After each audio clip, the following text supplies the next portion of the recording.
The Democrats don't speak for me. Speak for me. Speak for me. Republicans can't speak for me. Speak for me. Speak for me. A bitch ass nigga can't speak for me. Speak for me. Speak for me. You coon ass niggas can't speak for me. Speak for me. Speak for me. Listen here, this is a fact of life. I be rapping like Nat Turner came back to life. Grab Donald Trump by the pussy, he ain't acting right. I never run from a conflict, I be glad to fight.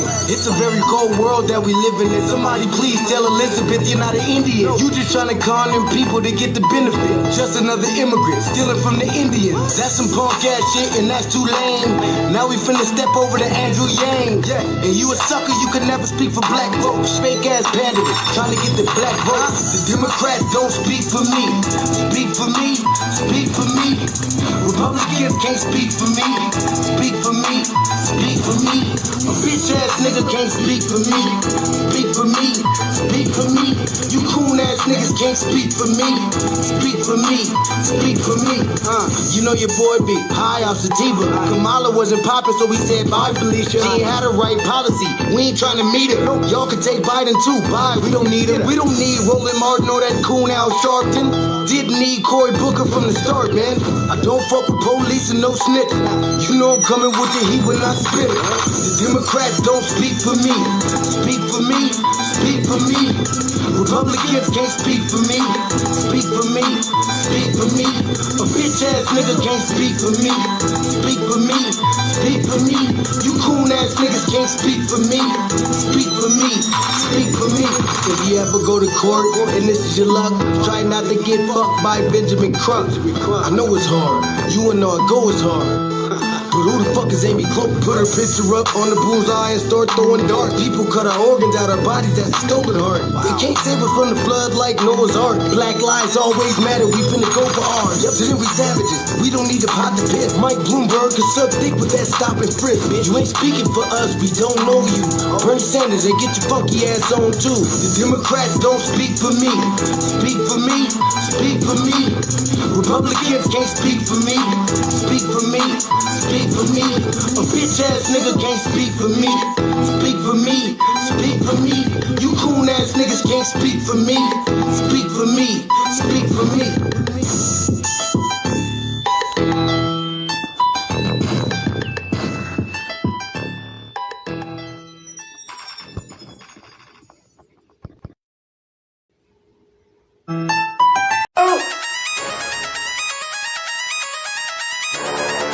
I'm talking about Shabaka going crazy. People going crazy in them motherfuckers. Run that shit back, man. But it's nothing. Nothing. Got a woman on the bed.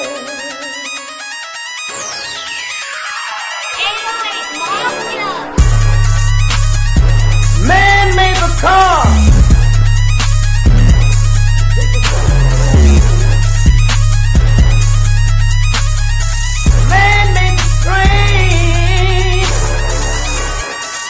Carry the heavy load. Man made the electrolyte to take us out of the dark. Man made the boat for the water like the 7 Omega. Man thinks about a little bit of baby girl and a baby boy. Make them happy because man makes them strong. But after man make everything he can, do you know that man makes money?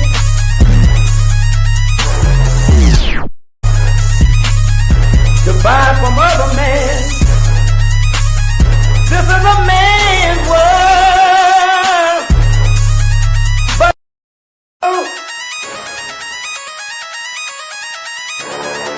I'm talking about Shabaka going crazy. People going crazy in them motherfuckers. Run that shit back, man. But it's nothing. Nothing. Got a woman on the bed.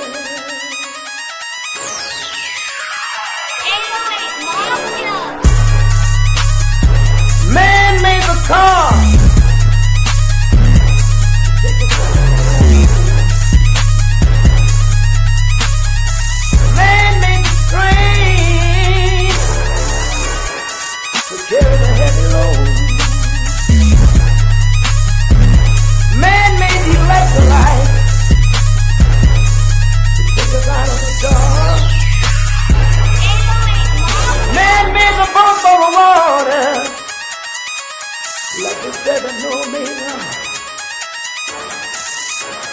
Man thinks about a little bit of baby girl, and I'm baby boy. And man makes them happy, because man makes them gone. But after man make everything we can, do you know that man makes money?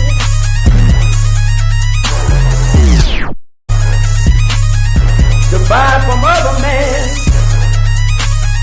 This is a man's world. But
Greetings, Black family, greetings, and thank y'all for tuning in to another episode of the Front Line Blacc News. I'm your host, Chan Chroma. We might be joined with our other host, Lady Che, if she's still awake, and we might be joined with Shabaka, our West Coast correspondent, and Shabaka's Black Experience Enhanced, which I'm the co-executive producer and co-host of. And on this season 5, episode 46, part 3 of the Front Line Blacc News, we, or I, depending on who shows up, we'll be discussing several topics. The first topic is the truth about the government shutdown, shock in Chicago, ICE tear gases, city police have protests gone wrong, ICE detains Black residents in Chicago, TikTok lies about our deportation exposed, federal agent fatally shoots man in raid, body cam exposes lies, illegal immigrant's wife humiliated by ICE agent during arrest, anti-ICE protests in Chicago and Portland, stopping the Black on Black focus where the media should be looking, Black people running Charlie Kirk wannabes out of town, final thoughts on the fall of Eric Adams of the NYPD, Dems and GOP's agents of no influence, and if we have time, no Blacks, no gays, a Black-only community, or a white-only community has been built in Arkansas. Most brutal, Idi Amin, forgotten history. And last but certainly not least, our unhoused neighbor news and our illegal migrant news and our local Denver news. So those are the topics. Thank y'all for tuning in. Make sure y'all like and subscribe to Frontline Blacc News. All right, I'm going to hop right into it. Well, first we got to get this intro out. So we are based out of East Denver, North Aurora, Colorado. We give the news from a Frontline and Black First perspective. We are a part of the new Blacc Media and also the signal boosters of the new Blacc Media. We have been around for 5 seasons now and counting, and we have several platforms that are part of the Frontline campaign. Frontline Blacc News is the first one we started back in 2020, 2021. Shabaka's Black Experience Enhanced is based on the 50th anniversary of the founding of the original Blacc Panther Party for self-defense. We started on Blogtalk Radio back in 2016, and we have been around for 10 seasons now. Shabaka's Black Experience Enhanced covers the Black experience from the beginning of time until 10 minutes ago. It's also part of the Frontline campaign and has recently, within the last 2 years, moved from Blogtalk Radio to Streamyard. Please join us on Streamyard, YouTube, Frontline Blacc News.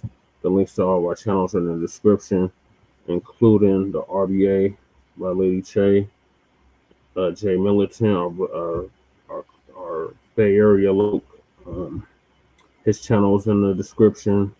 Kookeezy, brother, does our intro track. His link is in the description. And our brother out of Watts, California, now in Houston, Texas, the Church of Black Power's link is in the description. Also, we have the petition to sign reparations in the description. The GoFundMe for the brother that got expelled from the Texas University for mocking the death of Charlie Kirk. His GoFundMe link is also in the description. And Lady Che's GoFundMe is also in the description. Copyright disclaimer: under Section 107 of the Copyright Act of 1976, allowance is made for fair use. For purposes such as criticism, comment, news reporting, teaching, scholarship, education, and research. And I do not own the rights to the music. And if you don't understand racism, white supremacy, what it is and how it works, everything you think you understand will only confuse you in all 9 areas of human activity, and that's economics, that's education, entertainment, labor, law, politics, religion, sex, and war, and some say healthy nutrition. And that's by the great Nelly Ford Jr., who passed away in February of this year. ProduceJustice.com. Also from Nelly Fuller: when you a black person are captured by any race soldier, you must never fuss, fight, or flee. Comply and defend yourself in court. ProduceJustice.com. And last but not least, we got racism, white supremacy. It's conscious and subconscious behavior to maintain white genetic survival, to prevent white genetic annihilation. And that was by the great Dr. Francis Cress Welsing, who transitioned back in 2016. So those are the topics. Thank y'all for tuning in. I said, make sure you like and subscribe to Front Line Blacc News. All right, I'm going to hop right into it with the first topic, and that's the truth about the government shutdown. And that's going to be brought to us by our brother Kookeezy.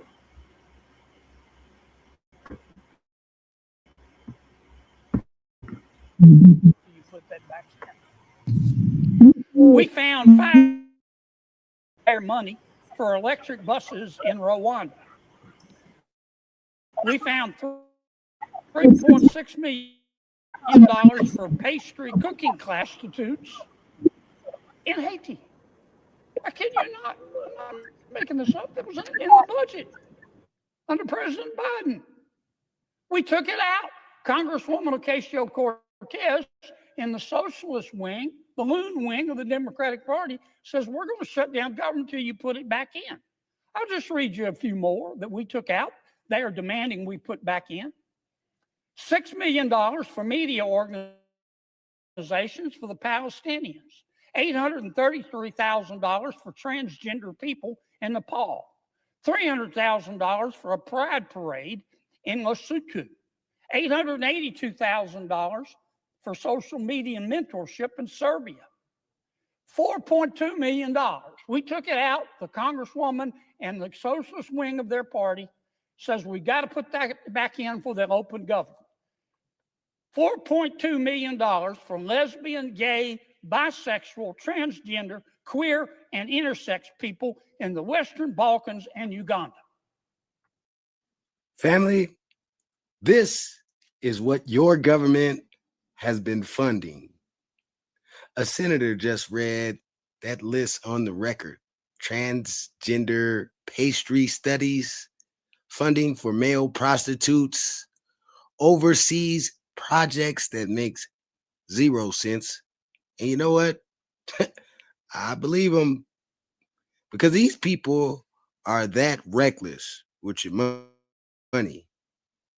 But here's the truth they don't want to tell you. Both parties, Republican and Democrat, are colluding to waste your tax dollars on everything except foundational Black Americans. They'll shut the entire government down, fighting over programs for everybody else. But the second you say reparations, both parties will get real quiet. They got all the money in the world for migrants, foreign wars, LGBT studies, and all of that. But when it comes to cutting a check for the people who built this country, suddenly they go broke. And pay attention to the words, family. Them say minority, people of color, underserved communities, and all of that. That's code language. We all know that. It means everybody but Black Americans. They package it to sound like it's for us, but when that check gets cut, it's going to immigrants Latinos, white women's, cats, humpback whales, and every other group they can slide under that umbrella. Now, we built this country and somehow we're always dead last for the benefits. That's not by accident, that's strategy. Republicans will tell you they're cutting waste. Democrats will tell you they're fighting for equality. But both are lying. They're fighting over which special interest gets paid, not whether Black Americans get justice. They'll shut the whole system down before they let reparations hit your hands. And that's not democracy. That's a tag team operation against foundational Black Americans. So we're not getting distracted by their culture war theater. We're not falling for the fake outrage over pronouns, drag queens, or whatever trending topic there is. Because under all that noise, both parties agree on one thing: keeping lineage-based reparations off the table. So we got nothing but smoke for both parties, because neither side has anything in that budget for us. If it's not lineage-based, if it's not targeted to foundational Black Americans, then it's not for us. And that's why this whole system, red, blue, left, right, needs to be called out for what it is.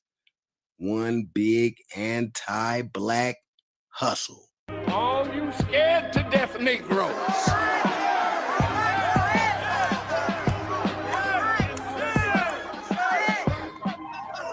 Just sit down. Don't you come out to defend our enemy. You sit down and you shut up and tell your master to come on out and deal with this. That's right. All right, thank you, Cool Peasy, for breaking down the system of racism, white supremacy, and one of the areas of nine areas of activity, which is politics, and how it is anti-Black from beginning to end, all the way from its core. Shout out to Crew Reality, who's in the building. Shout out to Twin. Shout out to Matt. Shout out to Daniel, and whoever else is tapping in. Appreciate y'all staying up late with me. All right, so we're gonna move to the Chi, where Crew is. We got shock in Chicago. Tear gas. This is ice tear gas. The city police have protests gone wrong. So Uncle Phil gonna give us an update on that. And Crew, if you want to come up, you can. I sent you the link. If you want to give us an update on what's happening in Chicago, since you're out that way. All right. So Uncle Phil's gonna give us an update on this. You know, I mean, seeing all the ice raids that's been happening in Chicago, and the operation is called Midway Blitz, and they even putting out propaganda videos. And it was interesting, the propaganda video they put out, they only showed the illegal immigrants, but they didn't show all the Black people and Black children that they were bringing out. Now let me say something up front for the people in the back and some of the slow people in the back who's not listening, who go on other platforms or whatever trying to talk about me. You need to listen and listen very clear. I am not against mass deportation. If you're in the country illegally and you overstayed your visa, you came in the wrong way, especially you coming here and you're getting in criminal gangs and you're committing crimes in America, and you already have an order of deportation, or you have several crimes on your belt, I don't want you here. I want you gone. I am not against Trump and them getting them out. I don't think nobody is against that part of it right there. If you're getting out the criminal, illegal immigrants, hey, do your thing. But the part that I am against is the violation of constitutional rights and the violation of human rights and the violation of civil rights to American citizens. I'm definitely against that. Why I'm against that? Because they claim they're trying to get out illegal immigrants, but why are you abusing American citizens? And you should say something about this. Now, case in point, the Republicans say they're about law and order. Well, I want you to watch how they treated the Chicago Police Department. Let's go ahead and check this out.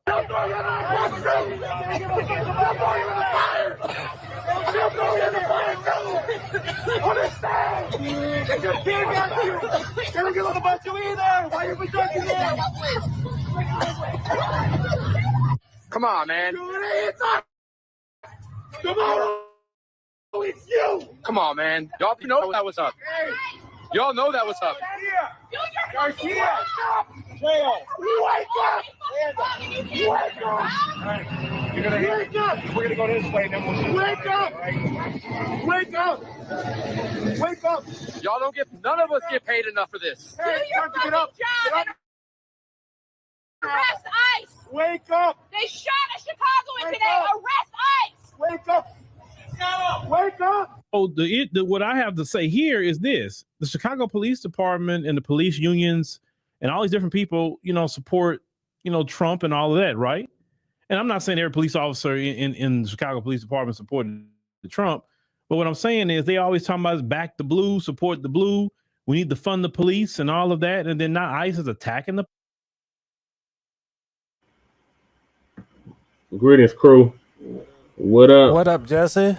What's the word? What up, Joe? What's happening in the Shire? They lying. Man, where you see Joe at, man? You talking like you out here. What up, Joe? Where's Charlie at? What up, Charlie? Hey, check it out. Hey, check it out. Now, you know if we tell you that up in Chicago, don't ever go check it out. Yeah. Nah, but so when I was in Tulsa this weekend, right? You went to Tulsa? Okay. Yeah, so my girl, her cousin stays in that building, right? Okay. In the South Shore, right? Yep, 75th and South Shore Drive. Okay. I've been there before. It's a nice little apartment in there. You know what I mean? At least hers is. Yeah. But they didn't raid her apartment. She didn't have to come outside. Okay. She was complaining, and I'm getting this secondhand. She was just complaining about how they was treating people outside. You get what I'm saying? Yeah. But they wasn't like I've never heard anything concrete about children getting zip tied and stuff like that. Maybe children, but not toddlers. You get me? And children is anybody under 18, right? Right. So just like they say, African American, they're arresting African Americans or they're deporting African Americans, right? Yeah, that's the lie they spit. Yeah. Yes, but of course, because if you're a Jamaican American or a fucking Nigerian American, you're an African American, and if you overstayed your visa, you're gonna get deported. Right. But they're not deporting foundational Black Americans or Black Americans. I always say the only Black people are Americans, but yeah, right. that falls on deaf ears a lot of times. Okay. All right, let's see what Uncle Phil got to say on this video about the police. Police, because they're not trying to assist them in doing anything. They don't have to assist you to do anything. You got what, $100 billion given to y'all in that big beautiful bill, where y'all could handle things on your own. Now, the Chicago Police Department is the police department that's over that particular city, and it'll be best for them to handle law enforcement issues, right? But they choose not to do that. Now, I've heard that, they say, well, shoot, let us go to the jails and get the illegal immigrants. Now, that part right there, I think they should have did that part. I'm talking about the leadership in Chicago. I mean, if you got an illegal immigrant in the jail, then it's very easy to go get them. I think they should have been did that, right? But that's neither here nor there. Now, these tactics that they're using, right? These tactics is not something that most of us have ever seen. Now, and I'm going to repeat this again. Barack Obama, they called him the deporter in chief. In his 8 years, he removed way more people than Trump removed in his first 4-year term. And even up to now, Barack Obama was moving all these people out of here. But you did not see this third world look about it.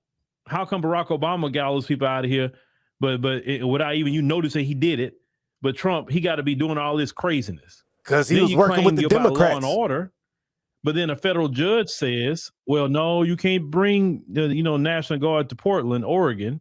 And you say, okay, well, don't worry, I'm going to take the ones that I had a court order for out in California, and I'm going to move them to Portland, trying to circumvent the law, right? Now, that's not law and order. I mean, I thought we were supposed to be supporting the courts and having checks and balances or whatever. As a Black person, I would never, ever, ever support the violation of our constitutional rights, human rights, civil rights. I would never do that. I don't care what's going on. I'm not going to do that. Anybody who's sitting up here advocating the violation of our American rights, I don't think that's the person I want to listen to. Because if it's okay to violate Americans' rights, see, that's what happened to the folks. See, they were cool when our constitutional, civil, and human rights are violated. Now it's happening to them, and they shocked. You understand? And that's why I don't get into that. Oh, I don't care. Oh, I don't care what happens. Who cares about this? Who cares about that? You know what I'm saying? I don't get into that. Now, I know the balance with that. When people saying it's not my issue, it's not my problem. I get why a lot of Black people say that. Because when it was us, nobody cared. Nobody stood up for us. Nobody said nothing for us. And that is the God's honest truth. But when I'm talking about Black people, and that's who my focus is always going to be on. When I'm talking about Black people are being pulled out of their apartments, their doors getting kicked in, and our babies being put in zip ties. What are you putting babies in zip ties for? I don't care what y'all say. When you cross the line, you do that to babies. And when they say F them kids and all that, babies, what babies is going to do to you? What small Black children is going to do to you? Immigrant or not? What small Black children going to do to you? You see, a whole lot. We train our kids well. ICE kick in your door and pull you out your house and ransack your house and have you in zip ties for hours, you being an American citizen, then you'll say something. I'm sorry. If something happened to the least of them in my community, it happened to all of us. That's how I look at it. You think that just because in your city, they haven't done it yet or whatever, like they wouldn't do it to you. They'll do it to me. They'll do it to my children. They'll do it to my spouse. They'll do it to whoever. And we all American citizens over here. You know what I'm saying?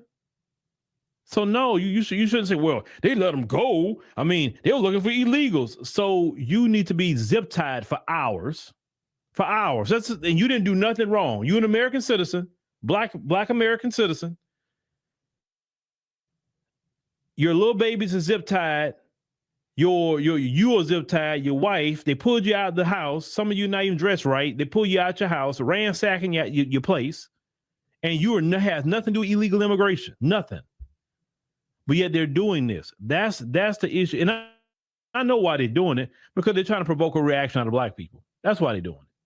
Because since they say, dog, we can't get them to come out, so let's go ahead on and kick in their door and harass them and piss them off to come out. You should never sit up here and say, well, they had illegals in that building. So, well, if they had illegals in the building, they should know exactly where the illegals were and went after them, not doing it to all the Black people. I'm sorry, I would never support that. They did go after our them. people. I won't do it. No, they didn't get deported. No, because don't minimize the violation of our human rights, civil rights, or constitutional rights by the government. You never justify that. I don't care if we can't get deported. Inconveniencing you for hours. He said it. Sitting you in the middle of the night, your baby sitting up there for hours. No, I can't go along with that. Not as a father, not as a grandfather or a husband. I can't go along with that. A brother, I'm an uncle, I'm a cousin, I'm all kind of positions.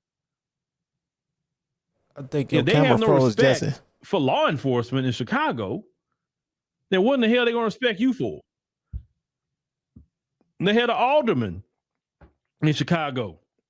When she was Latina, the way they grabbed her up, because she was asking questions to him. I mean, like they just went, they off the chain. So when we talk about deportation, we talk about illegal immigrants, not do all this mess to American citizens. So you got to know when to say, okay, this is what I'm for, but I'm not for this. And it's not being, you don't know what you want. I know exactly what I want. I want American citizens to have their constitutional rights, civil rights, and human rights intact. ICE can go ahead and remove who they need to remove, but American citizens should be zip tied. Their places shouldn't be ransacked. Doors shouldn't be kicked in the middle of the night. All that kind of stuff happened to black people. No. It don't matter if they can't deport us. I'm sorry, I'm not supporting that. If they're going to tear gas Chicago Police Department, then what the hell are they going to do to black folks or anybody else, really, if you think about it? Yeah, that's just my position with it. And if you don't like, well, he don't know what he wants, know exactly what I want. I want justice. I want equality. I want our people to be respected and their dignity intact. That's exactly what I want. And I don't bat an eye when I say it. It's like your children. I love my children. But if they do something wrong, I'm going to get on to them. I'm not going to support everything my children do if they do something wrong. I can support deportations and not support violating our rights. So things at one time, maybe some of you can't, but I can. Multiple things could be right at one time and multiple things could be wrong at one time too. So, this is what you got. Now, I will say, I can't point this to the black community, but I will say to the Latino community, I bet y'all registering to vote now, aren't you? I bet you are. I bet there's going to be a big old Latino wave coming up in that midterms. I bet you it is. I bet you ain't going to be singing. We ain't going to be singing, no, I'm going to vote for Donald Trump. I guarantee you they ain't going to be singing that this time. I promise you that. Because you can't put nothing on black people in that election. You just can't. Because even though a lot of black people sat out, they did. They didn't vote for Trump like that. Some voted for Trump, but a lot of black people sat it out. I looked at the numbers, okay? One thing I always look at is the numbers. And even the black people who did vote, they did vote. Black men and women did vote more for Kamala Harris. That's true. I mean, that's a fact. But way more black people sat it out. But I would never sit up here and say, you black people, if you wouldn't have sat it out, this wouldn't be happening. No. You're not doing that to my people. You need to tell the Latinos, because they had a lot more to lose with this administration than anybody else. And they chose to split their votes and not vote in a block for their own interest. Okay. My people are not to blame for anything. It's not my people's responsibility to carry this country. We live in a country with a bunch of different groups of people, and it's everybody's responsibility to make sure this country is good. My voting registration and all of that, I think the Latinos need to be hollered at and see, hey, you gonna vote now? Because this is hurting you way more than hurting anybody else. But tear gassing, Chicago Police Department. Yeah, that's not really, back in the blue, is it?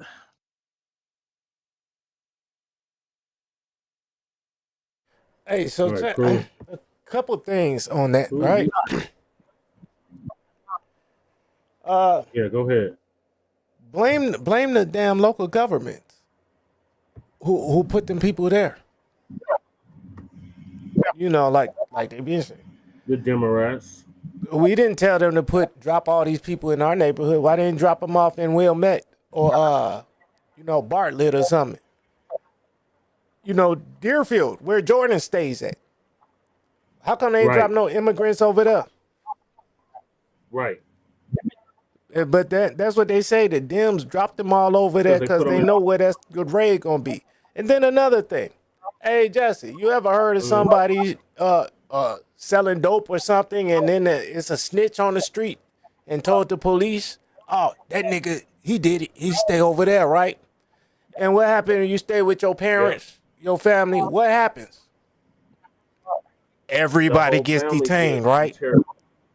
For hours, right? And they gonna come in there rushing with flashbangs and everything, right? Yep. For hours and hours and hours, right? But nobody, where's all the protesting for that? How come everybody ain't getting on the internet telling white people and telling these immigrants to get behind us? Right, that part. That's what I was saying. Like, they've been doing that shit to us for decades, with the battle rams, the raids, all of that shit. That ain't nothing new to us.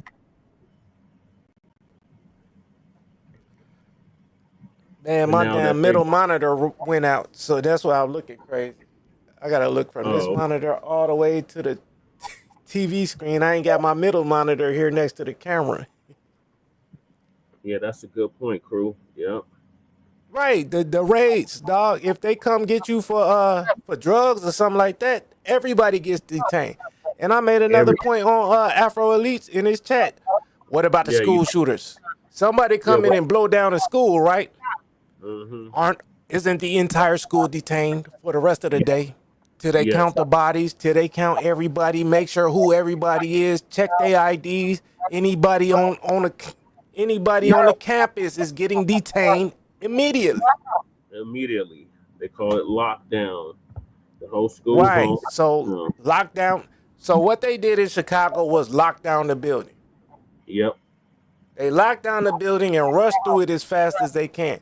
Now, I do think a lot of us FBA and people that, because, you know, Fourth Amendment, you got to have a specific warrant tying you to a specific crime. They can't just say, oh, a nigga robbed me, and then they start harassing you, then they harass me, then Twin, then Mac, and whatever, because we the only 4 niggas there.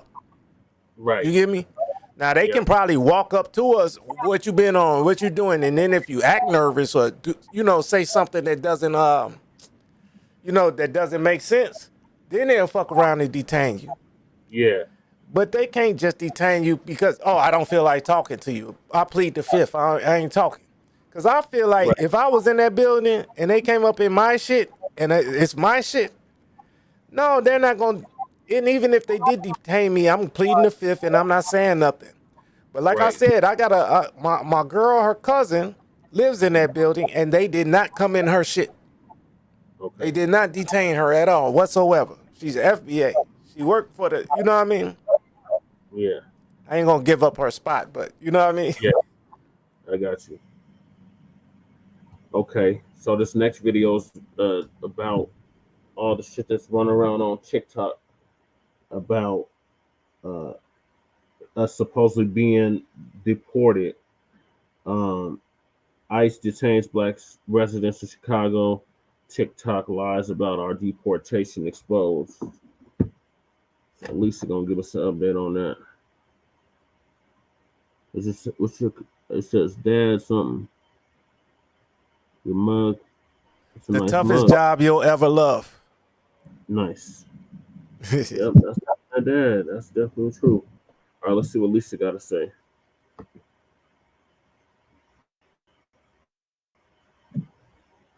Shalom, family. Sorry for the delay. I got stuck, so I had to restart my laptop. So anyway, y'all, there was an ICE raid out in Chicago, and in the building they went into, it was Venezuelans, and of course our melanated family was up in that building. So what ICE did was they took everyone. Now, most of the building is Venezuelan. Now, why did it get raided? Because when these folks come to this country, they throw them in our community. They sure don't throw them out in the suburbs where white people are. No, they throw them in the hood where our people are. That's why it got raided. So, y'all, what I don't like, what's rubbing me the wrong way is, first of all, these immigrants are all gleeful on the video. Oh, see, we told you ICE was coming for you too. ICE is coming for you too. Well, it's very deceptive, y'all. Okay. And I think what gets me even more fired up is our own people are jumping on the damn bandwagon, agreeing with these immigrants. See, this is why we should have been out there in the first place. We should never have sat it out. Then go, you take your ass out there then. I don't think because of what happened in Chicago, we should be out in these streets. Because we know what the intended goal is. They want to be able to have access to us, to harm us, and even kill us. And plus, Donald Trump is itching for us to get out there so he can declare martial law. But if you want to carry your ass out there with these immigrants, you knocked yourself out. Stop telling our community we should have been out there. These things are going to happen because, unfortunately, these immigrants live amongst our people, especially in places like Chicago. They live among our people.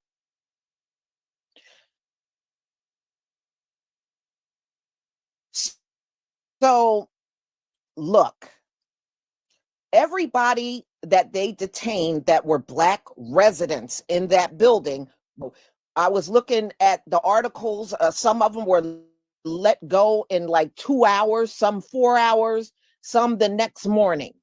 But every last one of them were let go once they were able to identify them. That's in Chicago right now. Look, even in my state, there was a case where a teenager got detained, and it was a little young brother. He got detained. They called his mother when they realized he was underage. They called his mother, and just one conversation with his mother over the phone, they let him go. So yes, some of our people are going to get detained, but so far they have let every last one of them go. And these immigrants, it's Latinos, Africans, and Caribbeans are going on these videos talking about, see, I told y'all they were going to come for y'all. They coming for you, Black Americans. See, we told you. We told you. First of all, they didn't deport us nowhere.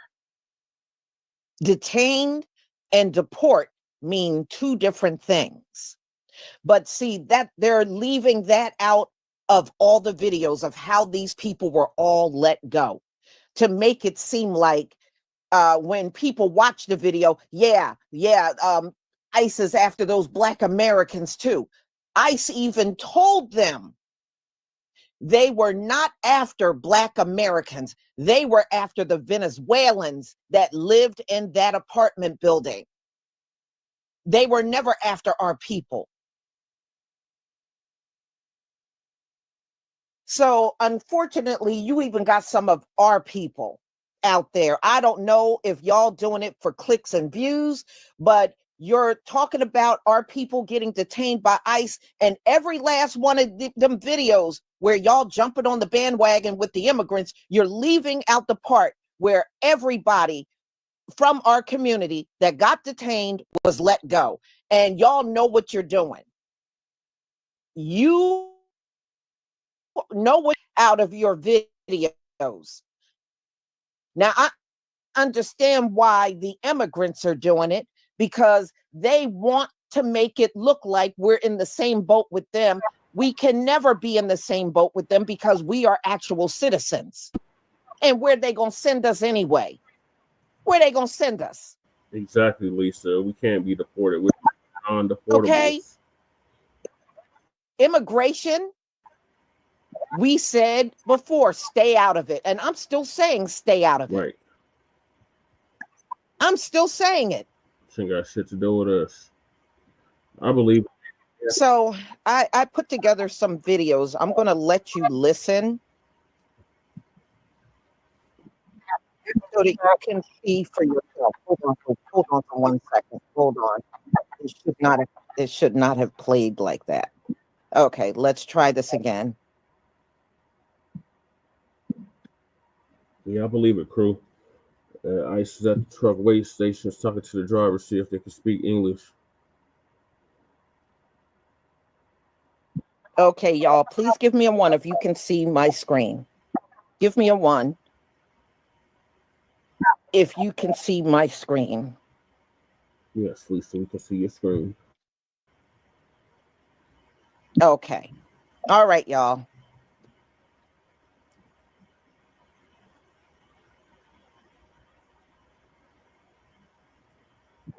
So the fear-mongering has got to stop. Like y'all are saying, oh, they're deporting Black Americans. No, they're not, because of what happened in Chicago. That building was riddled with Venezuelan gang members. That's who they were targeting, and that's who they were looking for. I'm so over this rhetoric that we're immigrants and we need to be afraid. I'm so over the fear-mongering tactics. Yes, I saw the videos. I saw the news clippings of the Black women saying that they were detaining kids. That shit is fucking like diabolical. It's very unfortunate and absolutely something needs to be done. We absolutely need to talk about this. We absolutely need to fucking do whatever it is we need to do to make sure that things like this are not a normal reoccurrence. However, those people were let go. Like, they didn't send them to Guantanamo Bay. And you also have to keep in mind that there are immigrants that are also Black. So if you see someone getting deported that looks like maybe they're Caribbean, African, so stop it. They went up in that building in Chicago to get the Venezuelan gang members.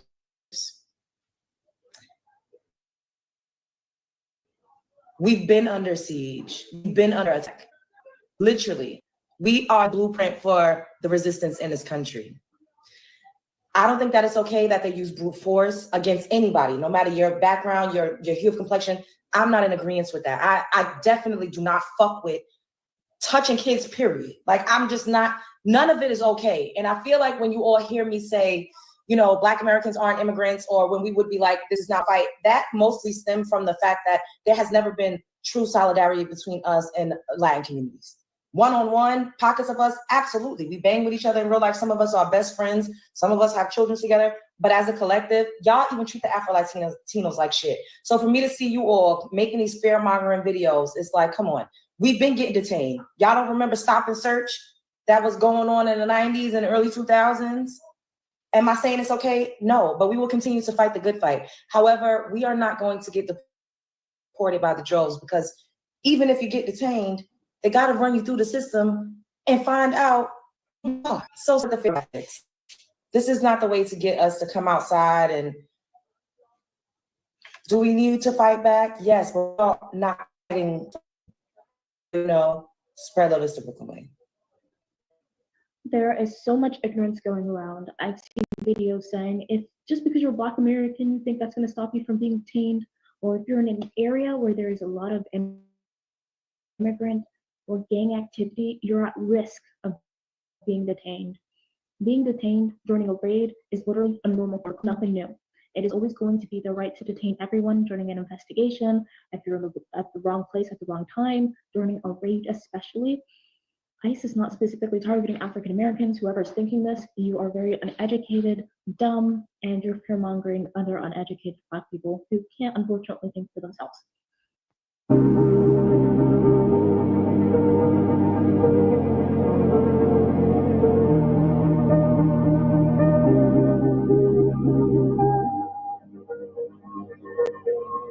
If ICE is targeting African Americans and detaining them, are you safe? You will be safe because you'll be released eventually. We have a lot of people fear-mongering. We already knew they were going to try detaining all types of people, but this is literally a provoking tactic. We have a lot of stupid Black people trying to mobilize other Black people to get themselves killed. The only thing you should do is stay as quiet as possible, record, lawyer up after the fact, etc. We have people here fear-mongering because that's all they're doing. They're scaring a large group of uninformed Black people and not even providing a solution. You don't tell people something, oh, African Americans are being detained, as if they were going to get deported, because a lot of people are unfortunately very uneducated and think this means something. Of course they're going to try and detain them, but in the end, they're all released.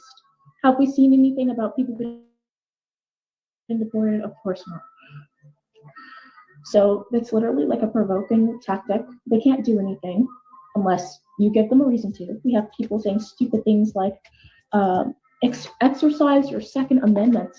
They want you as Black people to get weapons, to get guns, and start pointing them at ICE. You're going to get yourself killed. That's the stupidest thing ever. Stop listening to idiots like this. I know most Black people will not do this. And there was a very smart woman who said Black people aren't dumb enough, and I'd hope, to not go outside and start giving them a reason to target us, because that's exactly what will happen. I swear to God, if I were to ever see a majority Black protest during these 4 years, whoever gets taken out there, that's less ignorance in our community, to be honest. People are asking, where are we going to go? Where are they taking us? Yeah, but eventually you will be released if you're a citizen. They can't deport you. And people who are saying, oh, they're going to try, you're ignorant, they cannot do that if you're a citizen. And then we have people saying, if you find yourself in a position, don't say anything besides you want a lawyer. That's the only thing you should be doing. We should be staying close.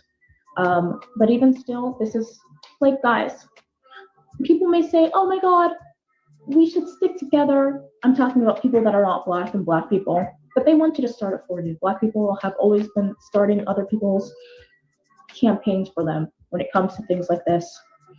I'd say the best thing to do is to just stay quiet during, like, post on social media, record, but honestly get educated and stop fear-mongering our community. Someone said we have to have our, I don't know what our 1-6 is, and be more aggressive. Peaceful walks isn't gonna cut. Okay, that's stupid. They're asking you. Luckily, it only has one leg. Really dumb. They want you to be aggressive. Don't be aggressive towards ICE. That's literally like a government agency. You will get killed. Okay, so fear mongering is the people just saying African Americans are getting detained and nothing else. That's fear mongering. Because unfortunately, what I've learned is that so many are uninformed and just like it. So this is to all the lefty loony Blacks, all right, that's claiming that Black people are being snatched off the street. Black kids are being zip tied and taken away and deported. Listen, what planet do y'all live on? Okay, first let me break this down. All right, because I've been seeing this shit since I was a kid. I'm from LA. I'm in here right now. I didn't see 1 million raids, and I know exactly what happens when you get raided, right? Everyone in the establishment, in the house, in the whatever that got raided, if you are not the person that they are looking for, you are released. So what happened in Chicago when Border Patrol, ICE, and whoever raided that building that was known to be the Trende de Agua hangout spot, they took the building over, all right? They took 37 of them out. And the few Black people that were there, yes, they were detained for a short while to identify them, right? Just like in every raid is like that. They ain't special. You get detained until you're identified, then you're let go. That's exactly what happened to them. African Americans, Black Americans are not being deported. Have y'all ever heard of the 14th Amendment? Go look it up right now, nigga, because that's for you. That's for us. This is our country, bro. We're not going nowhere.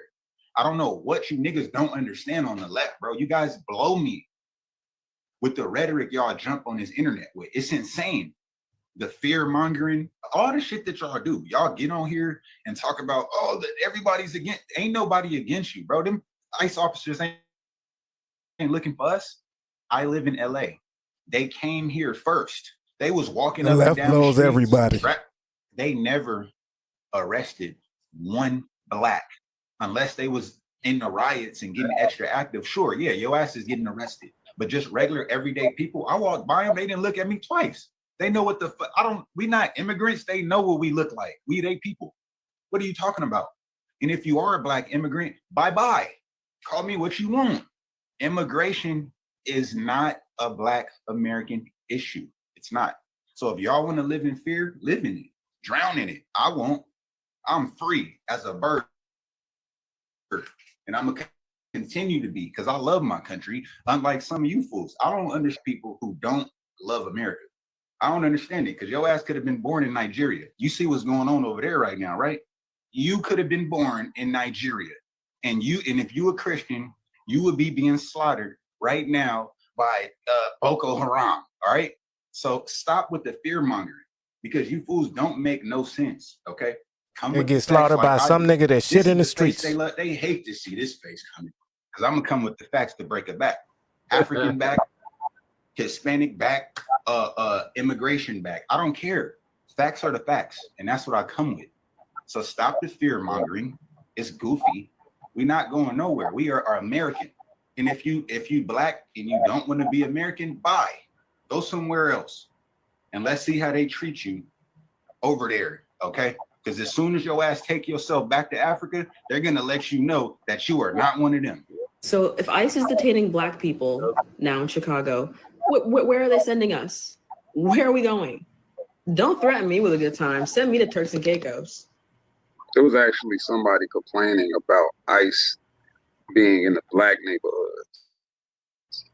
They sending ICE to the Black neighborhoods. Yeah, it makes all the sense in the world, because you think when when they was allowing all those illegal immigrants to come into the country, you think they was sending them to the suburbs, or you know, nice neighborhoods with mansions and fancy apartments? Like, you think they was sending them there?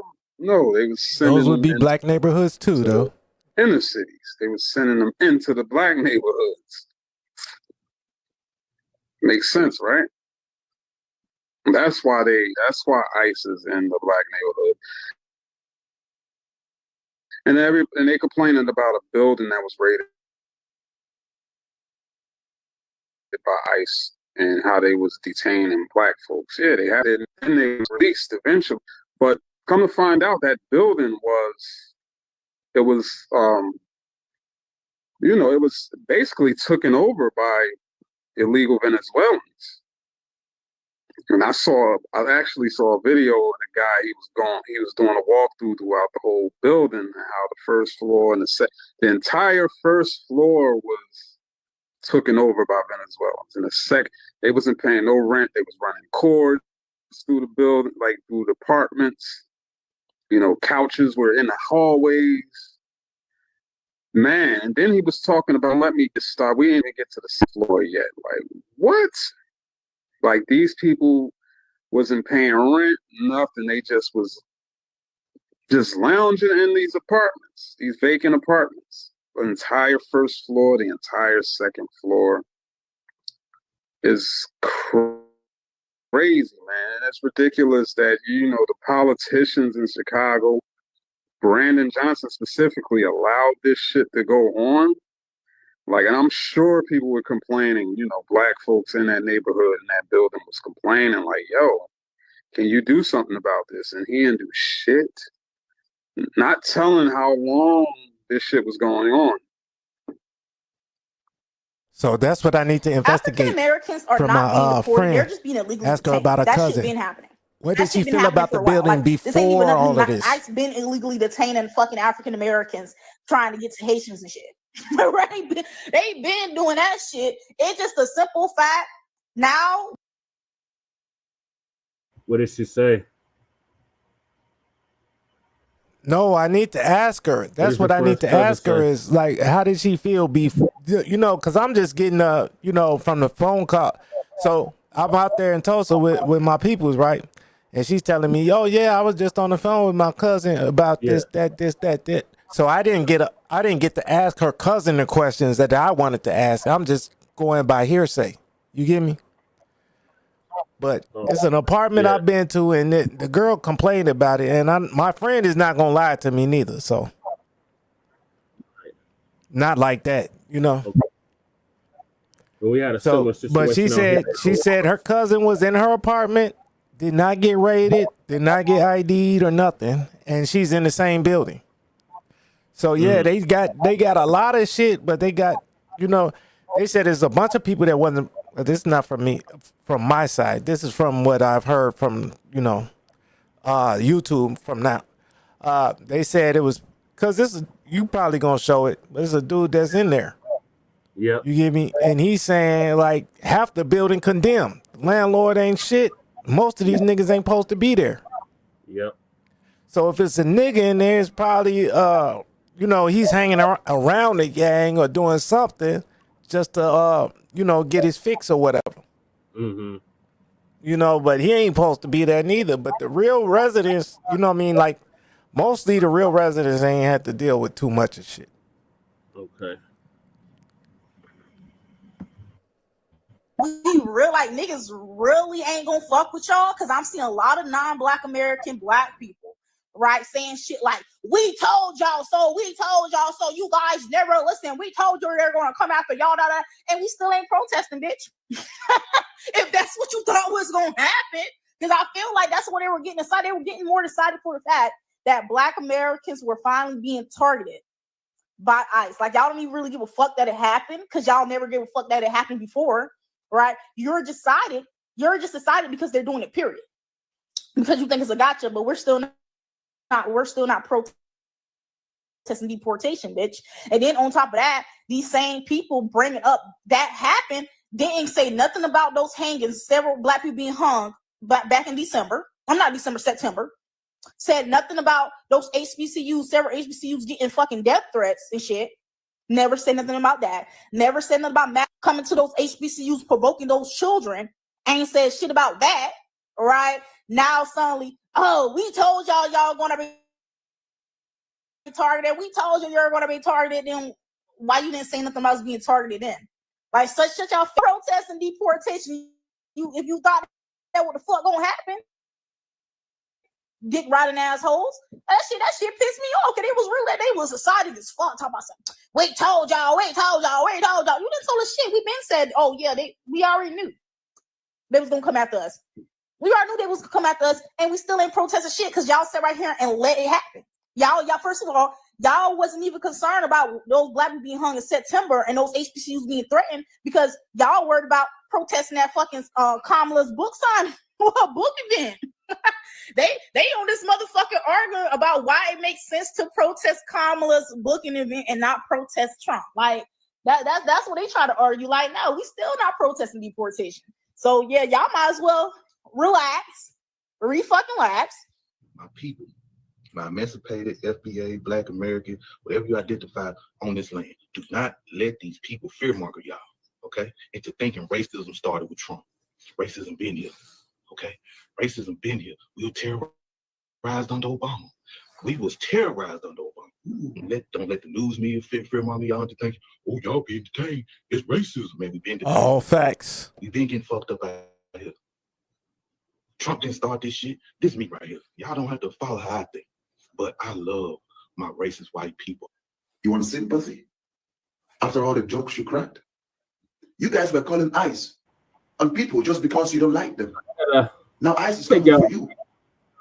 ICE is coming for you. I want you to keep those indigenous papers close. Keep those foundational papers close. You better call your Cherokee grandmother. Let her know ICE is coming. Let her know ICE is coming. ICE melts in the South. Look at how just a few days of ICE, your eyebrows are already turning. All that stress. And the people you were mocking are still here. It's painful. We can get his IP address. Have fun, guys. He probably overstayed. The land you claimed was yours. Yep. I love it when we pull up on you guys around, running like little mice when Massa shows up. Oh, you forgot the plan. You forgot the plot. You thought you were special because we started with Mexicans. Hey, Jesse, giving up. You thought your time was not coming. You went to Black immigrants. You thought your time was not coming. See what he said over you. Let me see who's going to speak on your behalf too. Who's going to rock with you? Who's going to ride with you? You're on your own, buddy. You're on your own. Let me see. We've always been on our own. Some jail in some remote country somewhere. And no one will even know. No one will even care. Brother, I apologize, but it's your turn. I've been in jail in Ghana. It's bad. It's very bad. Chicago, you need to stop lying and saying, and people on this internet need to stop lying and saying that they're coming for Black people. Yes, there was a building in a Black community that was not majority Black because it had been overran by illegal gang bangers. Let's be clear. So why everybody want to keep throwing that narrative around half the South Shore is fucking invaded by illegals. That's the truth. So don't get on here saying Black people are being came for. They're coming because they're in our neighborhoods and our communities. That's why. So yes, they're going to go in buildings where Black people live and sleep because they put them in buildings where Black people live and sleep. South Shore, born and raised. I know what I'm talking about. Stop pushing that narrative because it's not correct. All right, y'all. At this point, y'all have really pissed me off, especially you so-called influencers who are taking parts of stories coming out of Chicago and using it for fucking clickbait and engagement. Now, I have been urging my people here to pause so that they can process things. Y'all talking about them coming down on that building out south. Whole time, that building used to be predominantly Black. That building was predominantly Venezuelans, okay? There are people from that neighborhood that have been complaining about that building for a year.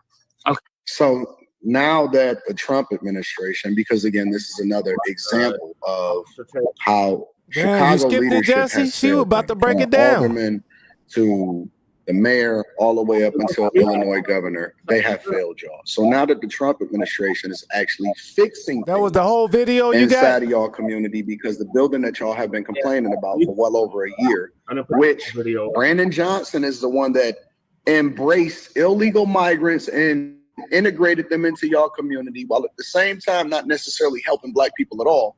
Finally, you get somebody, because they haven't even deployed the National Guard or anything yet, but you get somebody that actually does something inside of the community and get some illegal Venezuelan migrants up out of there and deport them, because these are not the people that you want in your community. There are some immigrants out here saying that African Americans are getting deported when they're only Anton needs to be deported. Y'all are fucking stupid. Right. Yeah. Antoine definitely needs to be deported. Nigerian scammer. Antoine.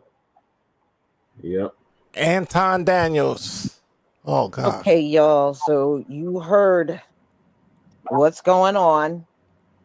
You know, again, our people were not the target. They were just in an apartment building with gang members from Venezuela. And even ICE told them they were not after Black Americans. They were after the Venezuelan gangs. That's why they were released, and the Venezuelans are still in ICE detention. None of them have gotten released. None of them. Okay? So, you know, I think I'm more angry with our people trying to act like, you know, the release didn't happen. So they're just completely misleading you all over the video. That's what I'm more upset about. So, no, we continue to stay out of everything. I don't care what these immigrants jump on a video and say. Your ass don't have no rights here. That's why they're rounding you up. And now Trump is virtually throwing y'all anywhere. You could be from Mexico and he throws you in Africa. Yep. Okay, he doesn't care where he drops you off. So do you think we're going to listen to people that have zero rights up in here tell us anything? Y'all can't tell us nothing about ICE that we don't know ourselves. Right. You know, come on now. You got to be a fool to listen to them. But unfortunately, y'all, there are people listening to this stuff. It's unbelievable, but they are. So I'm going to go ahead and conclude. Thank you so much for being here. You know, I got more coming up. I just got to get things set up. I got 2 more live streams coming. So I hope you can come back and we can gather together once again. Shalom, family. Shalom, Lisa. Thank you, Lisa, for debunking this nonsense. All right, what are your thoughts, crew? For our next move to the next video. Well, I think Lisa's absolutely correct. I didn't know that you were playing hers, so that's why I was asking, like, why didn't you play the rest of the dang on video of the shorty walking down the street downtown Chicago? Because she's from the South Shore too. She was just downtown. Yeah. You know, I know my city so well. I've been out here 40-something years and plus. But, you know, like, and then the other dude said he's seen it in and outside of the building. I sent you another video. You know that comedian D Springs. Okay. So Yeah. if you get a chance, and fair use. I got it on my channel though too. So, but you know, so I'll know before you if it's a problem. But yeah, she's on code too, saying like, what the hell is this? Like, we don't want these people here. Mm-hmm. You know, we don't want these people here. So, but I'm not gonna take sides. But if the guy that I don't like loses the fight, you know what I mean? I'm not gonna get mad. I don't want neither one of them there. But at least the one guy is just like a crackhead, and the other guy is a child abuser. So I'm, if the crackhead wins, okay. I'm not really mad at all. I'll go buy the crackhead a sandwich. Right. Right. All right. So the next one is about ICE supposedly fatally shoots man in raid. Body cam exposes lies. So this is from the Democrats. We already know. They back on fear mongering shit. So ICE actually shot somebody? Yep.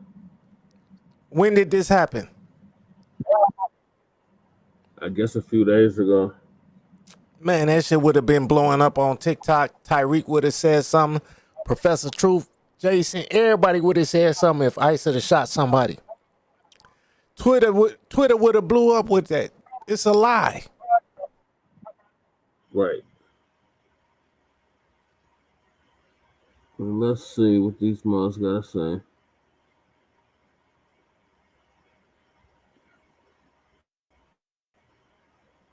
ICE agent fatally shoots a man during a Chicago raid, and guess what? Lies about it. Brother BCA. You tried to run this over. Okay. You're the driver? Yeah. Okay, get off the road.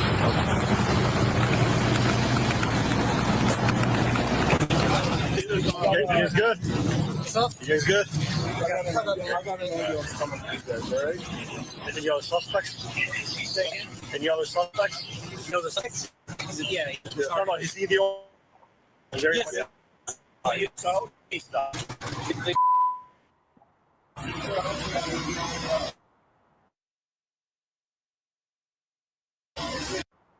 Be the first time this has happened. 2 weeks ago, a man was shot and killed by ICE in Franklin Park, Illinois. What up? ICE issued a statement justifying the killing. Now we actually have the footage of the officer's first reaction to this. This footage was at the scene. But speaking over a radio, the federal agent who told the police that Villegas Gonzalez tried to use his chair as a weapon said his partner had suffered, quote, a left knee injury and some lacerations to his hand. Nothing major. The injured agent said, nothing major. His partner echoed. We have the footage. Watch. And our law enforcement officer is in serious condition. Left knee injury and some lacerations to his nothing major. Officer, wouldn't it be states at a minimum? No, because it's a federal shooting. You're not going to investigate a federal officer. Nothing major. Report serious injuries. Nothing major. Serious injuries. Go. A man was shot and killed by ICE.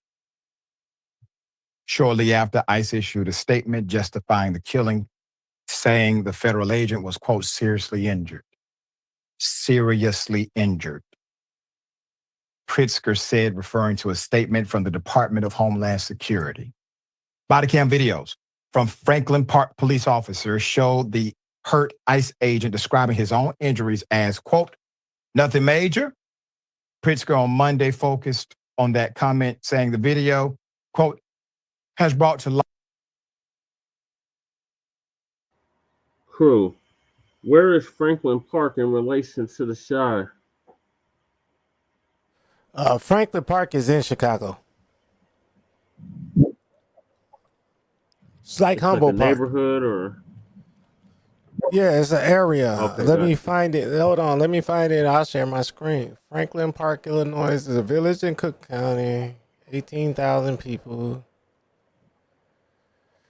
Name for the broker, Lesser Franklin. Here, let me pull up a picture. Oh, jeez. Yeah, where is it at? Franklin Park. Let me pull it up on the map. Okay.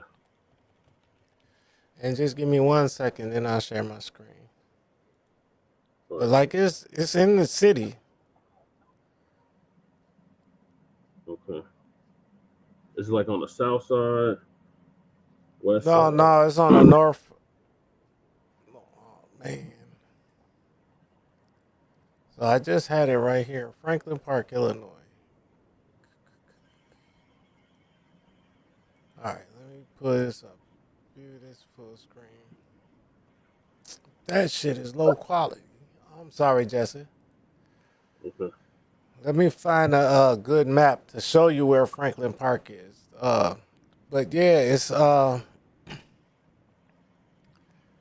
like it's not really. It's like the northwest side, I believe.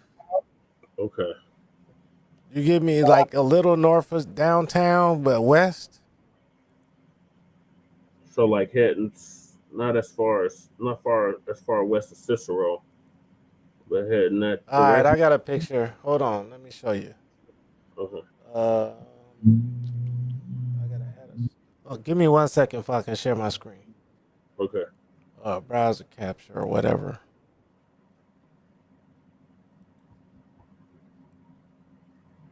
Okay, what's the source? You know, I ain't did no OBS in a second, right? Yeah. I think I got to do a window capture. Okay. Because I just set up because one of my monitors went out. Yeah, that's what he's just saying. Right. Okay. So I'll do that. Window capture, right? Okay. Let me delete this other shit. Yes, delete it. All right, so Okay. it's on the it's Can northwest. you see it? Can you see it? Yeah. All right, let me make it bigger. I want to see what's selling on the Streamyard.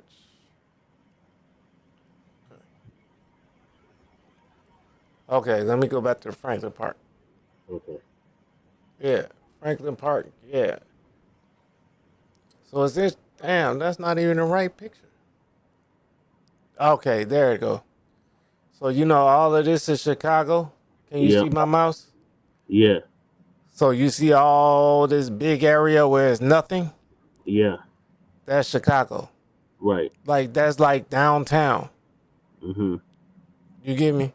And then Franklin Park is an area on the outer edge. Okay.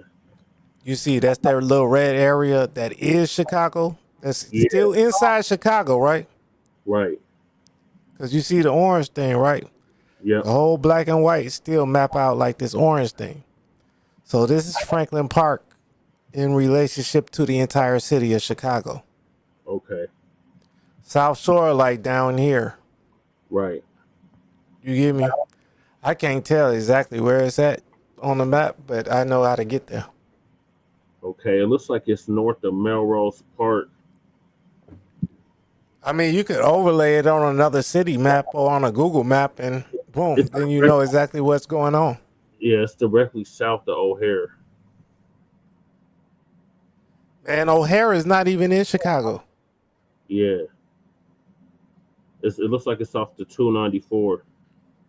Okay, but O'Hare is not even in Chicago. Right. Midway is in Chicago, but Midway is down south. It's on like 60-something, 50-something. Right. Okay. Like, I mean, like it'd be, like if you, can you see my mouse, Jesse? Yeah. So Midway will be down here. This is where Midway would be, where this cleared area is. Okay. That would be damn near Midway. Okay.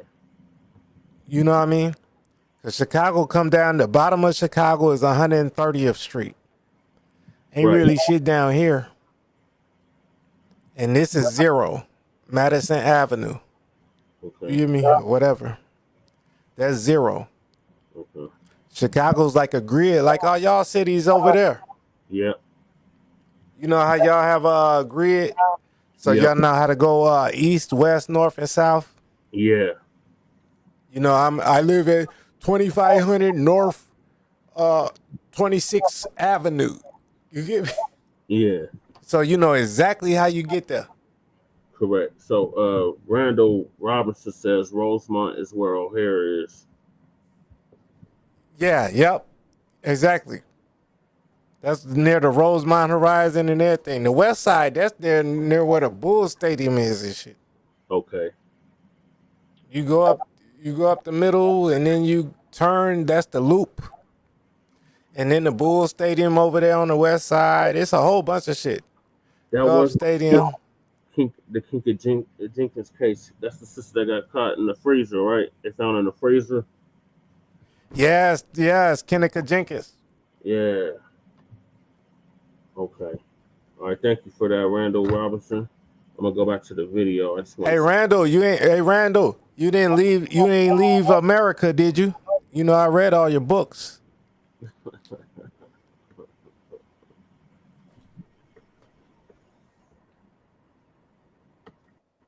No, I know that's not the real Randall Robinson. I mean, the author Randall Robinson. Word, Major. Man is dead. The community is shaken up, and we're yet again left with more questions than answers. Put him up. See, that's called a human being, a man, It's called a legal. a person, a soul, flesh and blood. 38-year-old Severio Villegas Gonzalez was killed that day. Mr. Gonzalez was shot, killed September 12th after 2 ICE agents pulled him over, according to the Department of Homeland Security.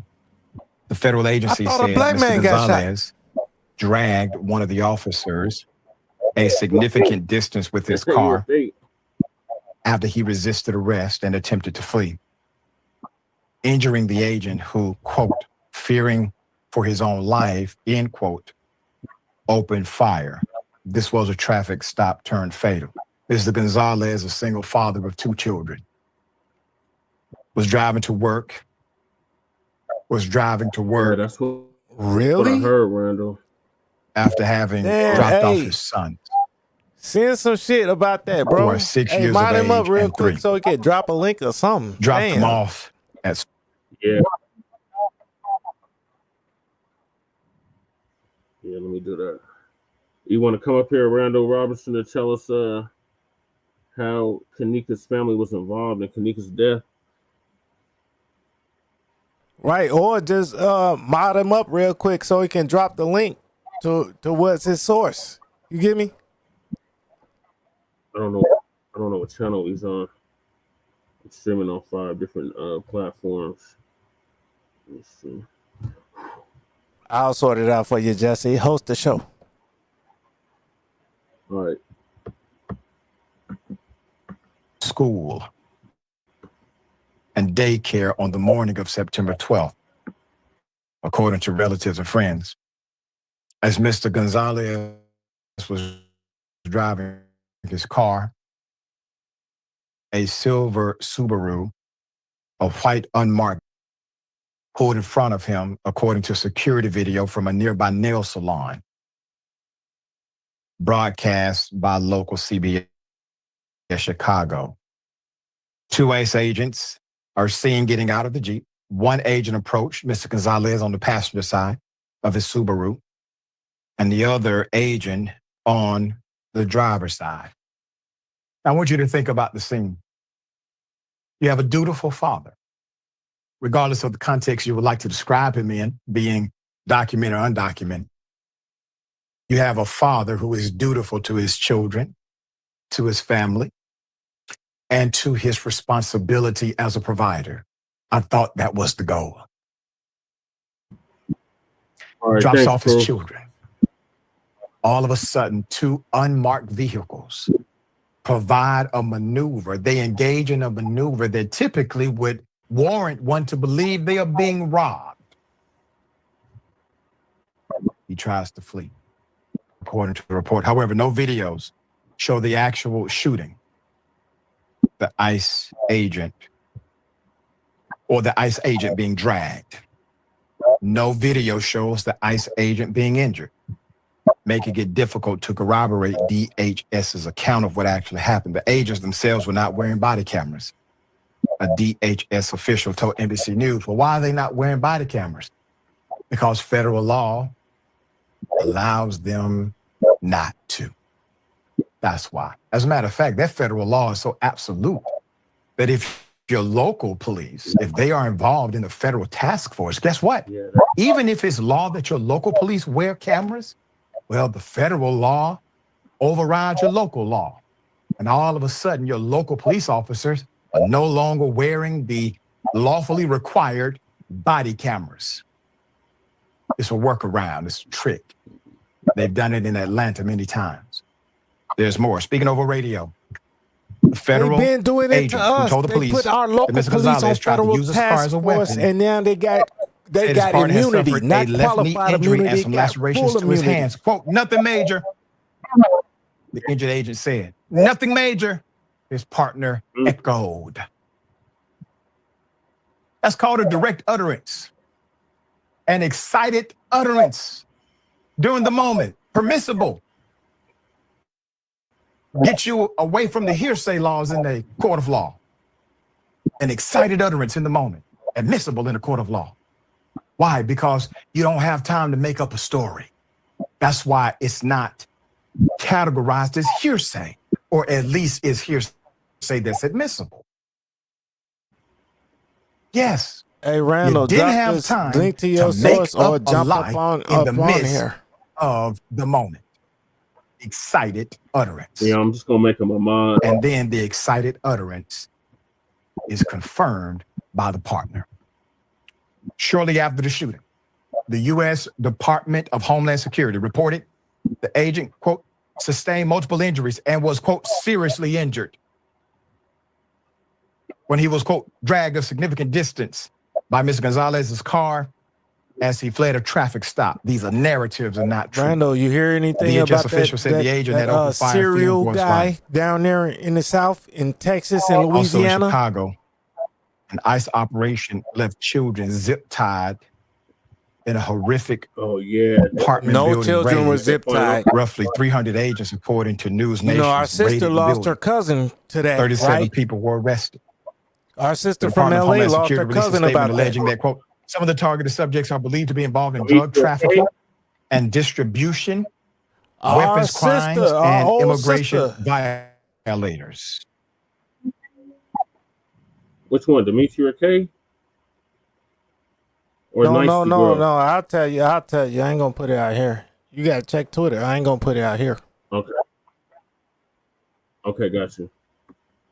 But Patricia Fisher, who lives in the building, told ABC 7 Chicago that ICE agents forced everyone out and only asked questions later. Fisher said she was handcuffed and questioned before being released at around 3 a.m. The officer, she noted, just treated us like we were nothing.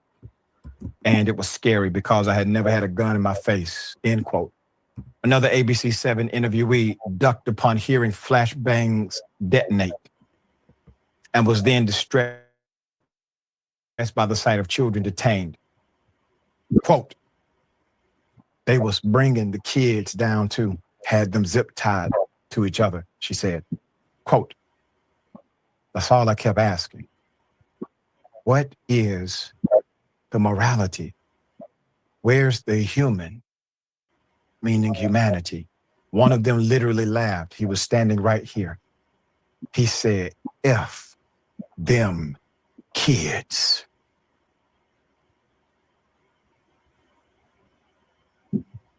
I feel pity for you. Yeah, I'm upset.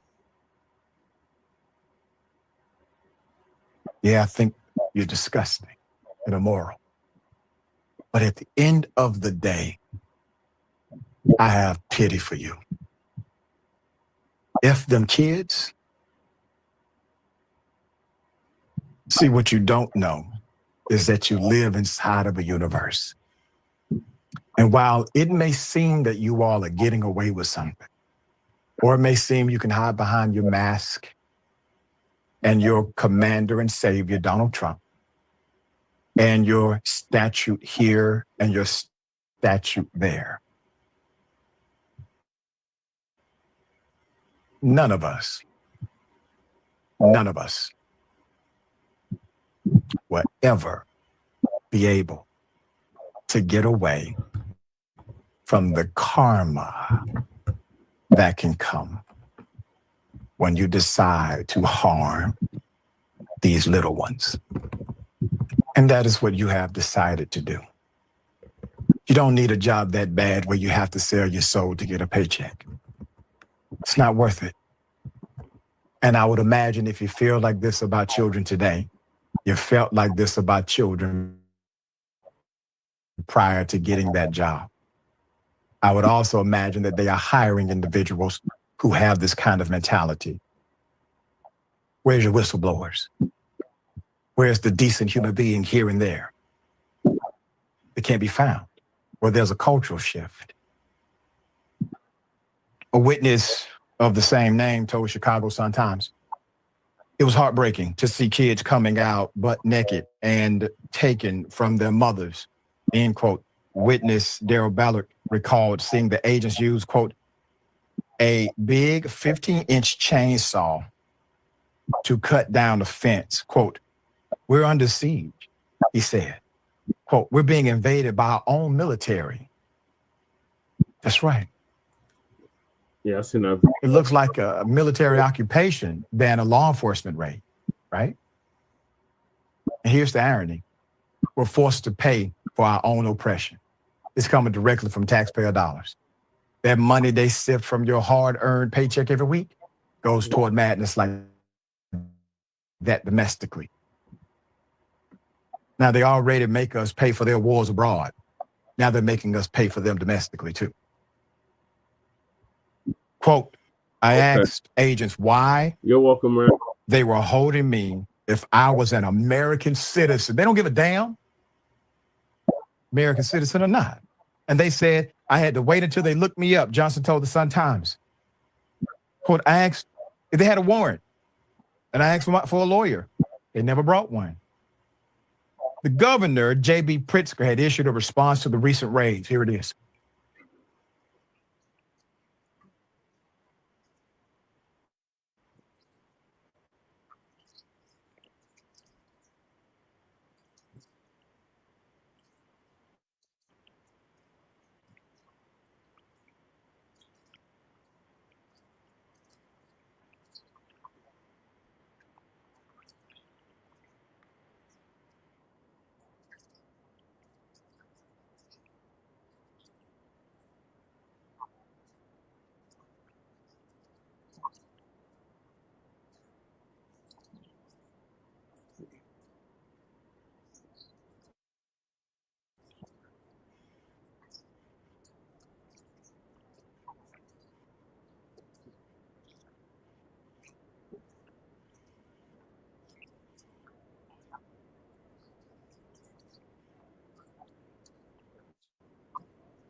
Oh my God! Who got that black? The governor have them arrested.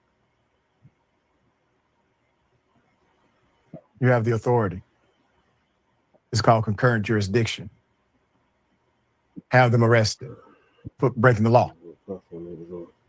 That's what they would do to your law enforcement if your law enforcement actually followed the law and somehow following the law got in the way of them not following the law. They would simply arrest your local law enforcement. Jamie, thoughts here? Well, speaking, he said, it's not policy to just arrest usual suspects, arrest people because they're black and brown. But unfortunately, under this Supreme Court, that is enough for ICE. ICE can detain people on suspicion just because they look vaguely Hispanic. You know, And I you don't even can't know why speak they bother English. coming up with these fantastical stories. Why do they even bother lying about the extent of the officer's How the fuck are you injuries? Because American and you can't speak English? they have That's absolutely probable no cause. checks and balances on them. If The I'm Trump an ICE administration agent, has emboldened this Gestapo. I mean, they wearing masks, unmarked vehicles, no badges, no camera, detaining and deporting anyone they feel like, regardless of citizenship status. I mean, the extrajudicial killings now. This is what fascism is. You know, when people throw up a red flag because we throw around that term, perhaps there are some people on the left who throw around that term a little not carefully, but this is directly fascism. This is state-sponsored violence. And you can say what you want about local law enforcement, and that we have said quite a good night with your police. At least they're required to. There is internal affairs that investigates their actions. They do require to wear body cam. I mean, they've actively declared war on the American people, unfortunately. I mean, we need common sense immigration reform, but this could not be further from that. Jess, can you pause it for That's a right. second, please? And Let me show you common sense, right? All right, go ahead. This is my bag, right? Common sense say, if you're gonna carry your glasses, you know, maybe carry some smokes or whatever. You know, carry a piece or whatever. Right? Mm-hmm. If you carry a piece, carry a tourniquet, right? Because somebody might need to be healed, right? Right. But you carry your masks too. Right. You carry your mask too, because you never know who might breathe on you. Yep. Like, what is he talking about? I know. Like, it's like this is two people look like they never been in a fight. Yep. Like, what? I don't even want to have no black glasses on because I look like one of these fools. Right. Let me put I ain't gonna put my hat on the internet so everybody know what hat I be wearing, but y'all know what shirts I be wearing. Right. What is this link? The TikTok link. I mean, not the X link. Okay. Oh no, I was just showing you up. All right, let me show you. All right, one was the Chicago helicopter view, and then the other is an ICE agent arresting somebody. You know, just outside on Pulaski and Lawrence. And no black people give a fuck.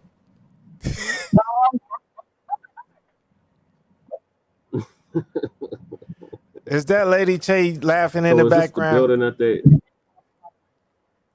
No, it's just me. Oh, okay. I thought I heard a whatever. You know. Yeah, but nobody cares, bro. You know what I mean?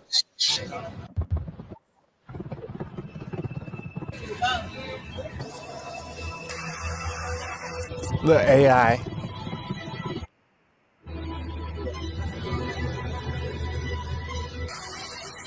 No, that's not. But is it? I can't tell. Because they cutting too much.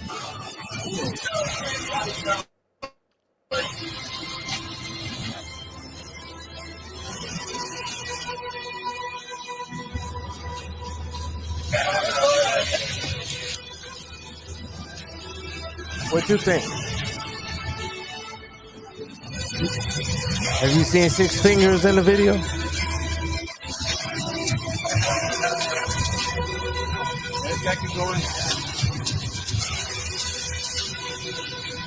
Nah, ain't nobody gonna be able to film that close. Oh, in the ice rain, ain't nobody filming that close. What you think, Jay? What? Ain't nobody filming what? That close while they filming and putting them in the van and all of that shit. Nah. Like, how you gonna be right behind them while they? I think these all right. that So don't the make no video sense. was propaganda. And they arrested. Yeah. Purchase bulk cell phone. Man, bullshit. I think this is all bullshit. All of it is bullshit.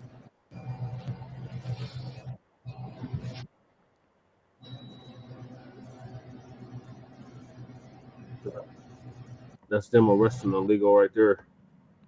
So they say. You get what I'm saying?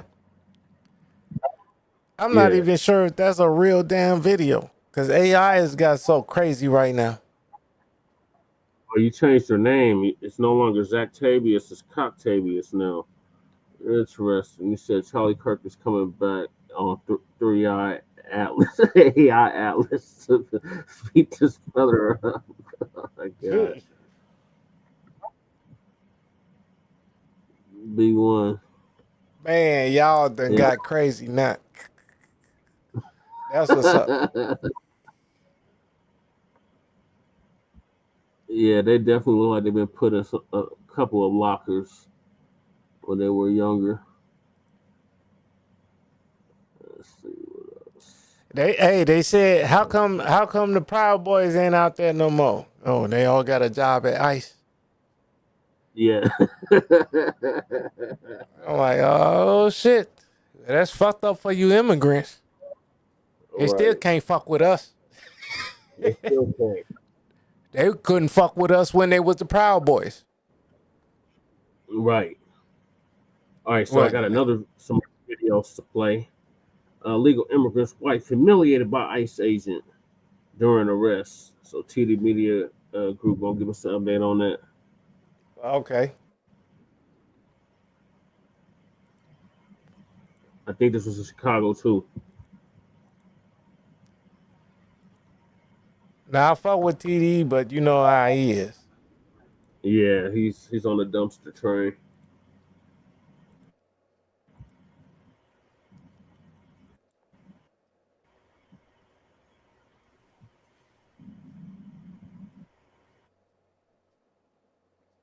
What's going on, everybody? Thank you all for joining me today. If you haven't already, please make sure you hit the like, censorship, and shadow banning. And with the introduction out of the way, let's get into today's news. And today, this video is going to be Hey, close your old windows you ain't using. Of yesterday's video that I released that was titled, and give me a moment while I read it, 10 dangerous illegal immigrants arrested by ICE in Sanctuary, California. Right now, as many of you remember, in the top of that video, at the beginning of that video, I played this clip here of a F around and find out moment where you had this woman who was speaking all these nonsensical DNC by ICE, as opposed to pause just this video real quick. Lying and Pause doing it real things quick. easy.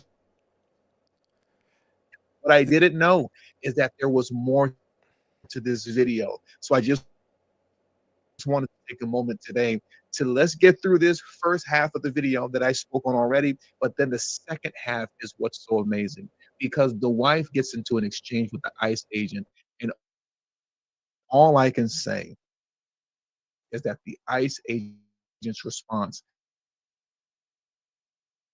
to any and everything that she had to say was He's not going to step out until I see a warrant. Break that window on that side. No, because I need to see a signed warrant. Ma'am, there is no. They have no signed warrant against him because my husband's recording. That's fine. That's fine. He can absolutely do that, man. You have every right to A signed warrant. I need to see it. Okay, but let me see that warrant that you have for him. Let me see the warrant you have for him. Mom, right now, ICE has a stop. They're saying that his arrest. Ma'am, that's what's going to have to happen. Either you let us. I'm just asking to see the paper that you guys have for him. You don't want to identify this thing. don't break the window.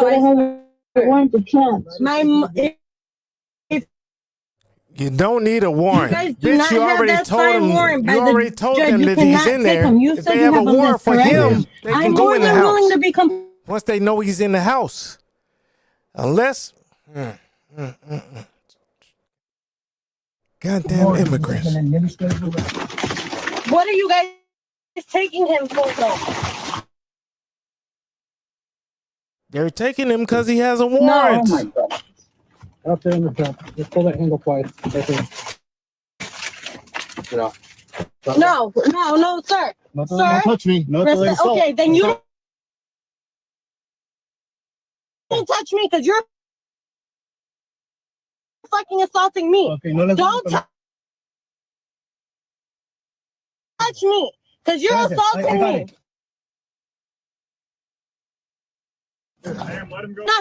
I almost made it to the end. It's like 30 seconds left. I couldn't help it. I really obstruction of justice. Shut up. God. Close your mouth. Nails on a chalkboard. Shut up, man. You guys did not show me not one single warrant. I didn't seatbelt. Okay, listen to him. He's not for sure. Are gonna Police never have to show you the warrant. They don't have to show you the warrant while they're serving it, just like they don't have to tell you what they're charging you with when they're pulling you over.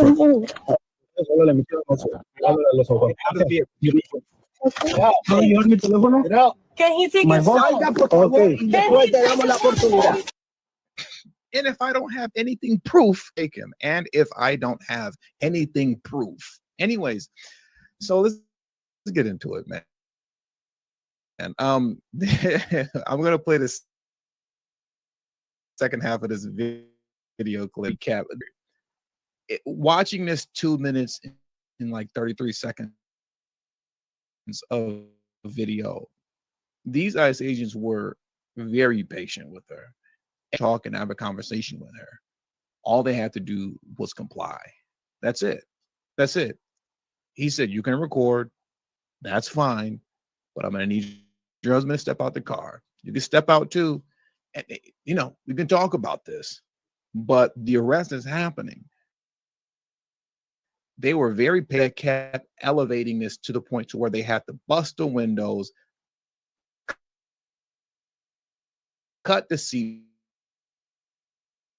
belt. Now you're the federal government. All this damage for no reason, just for your husband to still get taken away. You're calling your mom on the phone.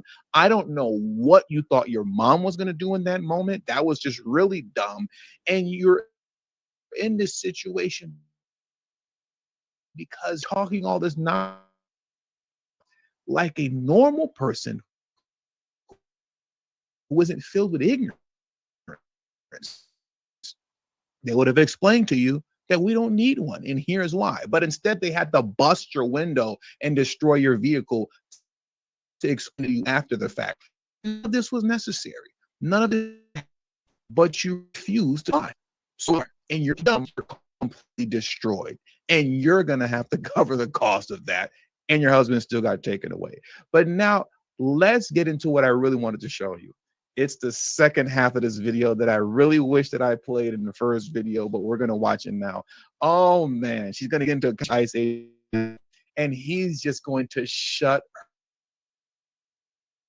her down. It is beautiful. F around and find out.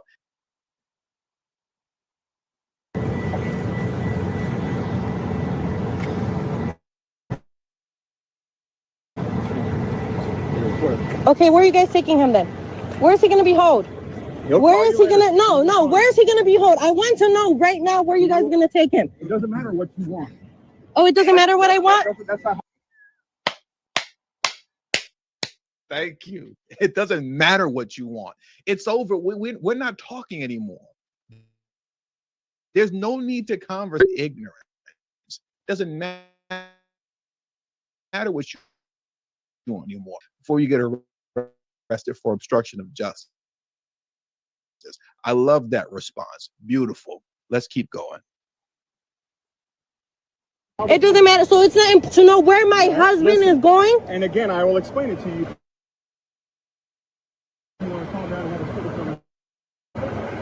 I had conversation. He asked you to let him out of the vehicle. I wasn't letting him out because you guys don't have a warrant signed by a judge. You guys need to have a warrant signed by a judge. We do not. No, especially if he was listing, especially if he was listing names. That officer there was listing for a certain people, right? Correct. He asked me for certain people names, so I do not know those people.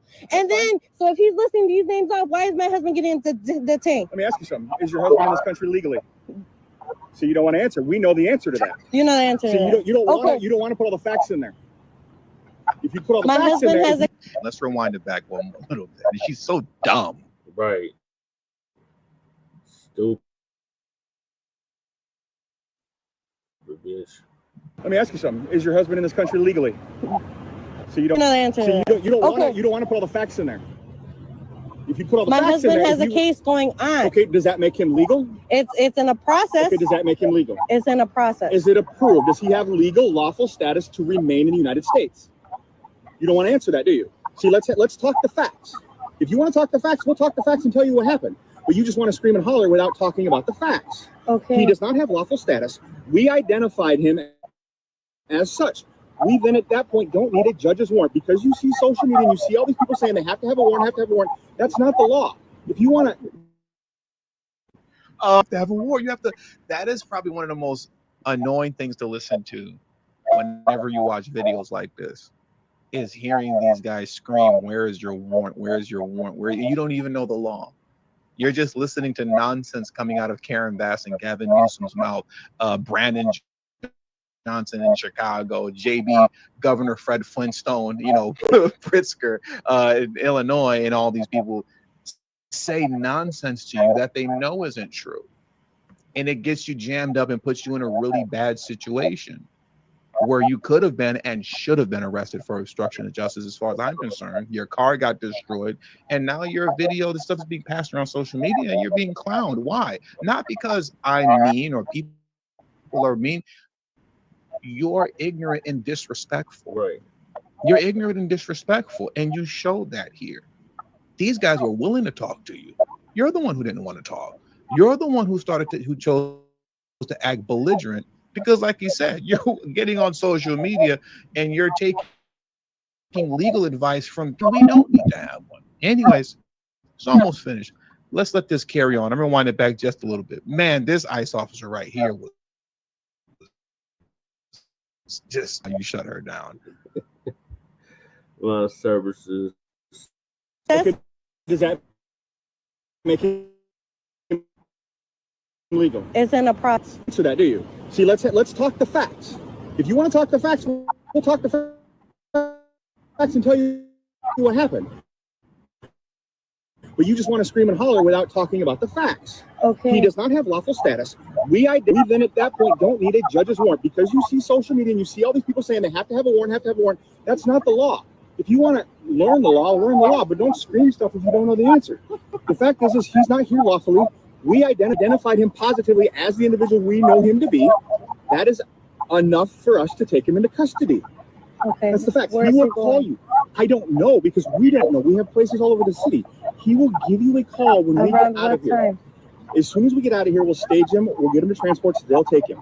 After that, I don't know how long they're getting. So can I follow you guys to go with him? What did he do? These are my keys.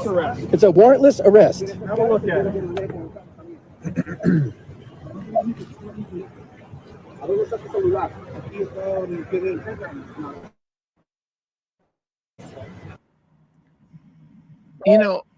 Like I said, man, I'm sure I said it in this video, but like I said in the previous video, this is all so unnecessary. Right. This was unnecessary. This didn't need to happen. But as he stated, because you're getting legal advice from Twitter, You're getting legal advice from DNC lunatics like Karen Bass that get on these shows like CNN and other podcasts and lie to you about Latinos being hunted by masked men that are kidnapping, disappearing people. Now you're just out here looking crazy for no reason. And you didn't have to be. Right. Look, is very consistent with other videos that I reviewed when illegal immigrants don't resist arrest. Everything's calm, cool, and collected.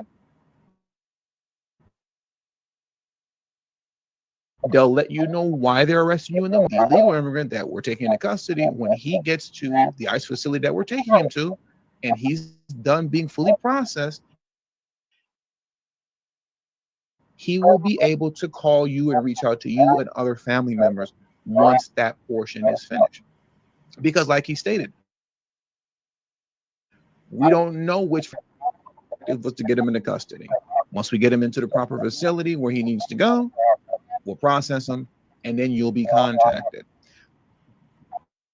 So this also shows and highlights as well when people are saying, we don't know where he went, we don't know where he went, we don't know what's going on, we don't know where he went.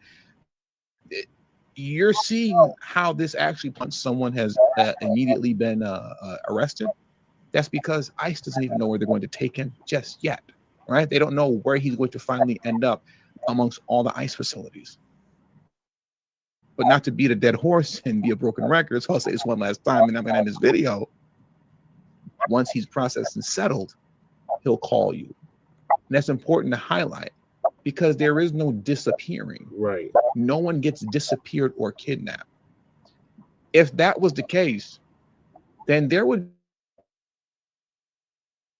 be a multitude of lawsuits, right? Absolutely no idea where their illegal immigrant family members or friends are. And they've been trying to contact them and find out for months or weeks. You haven't heard of any stories like that.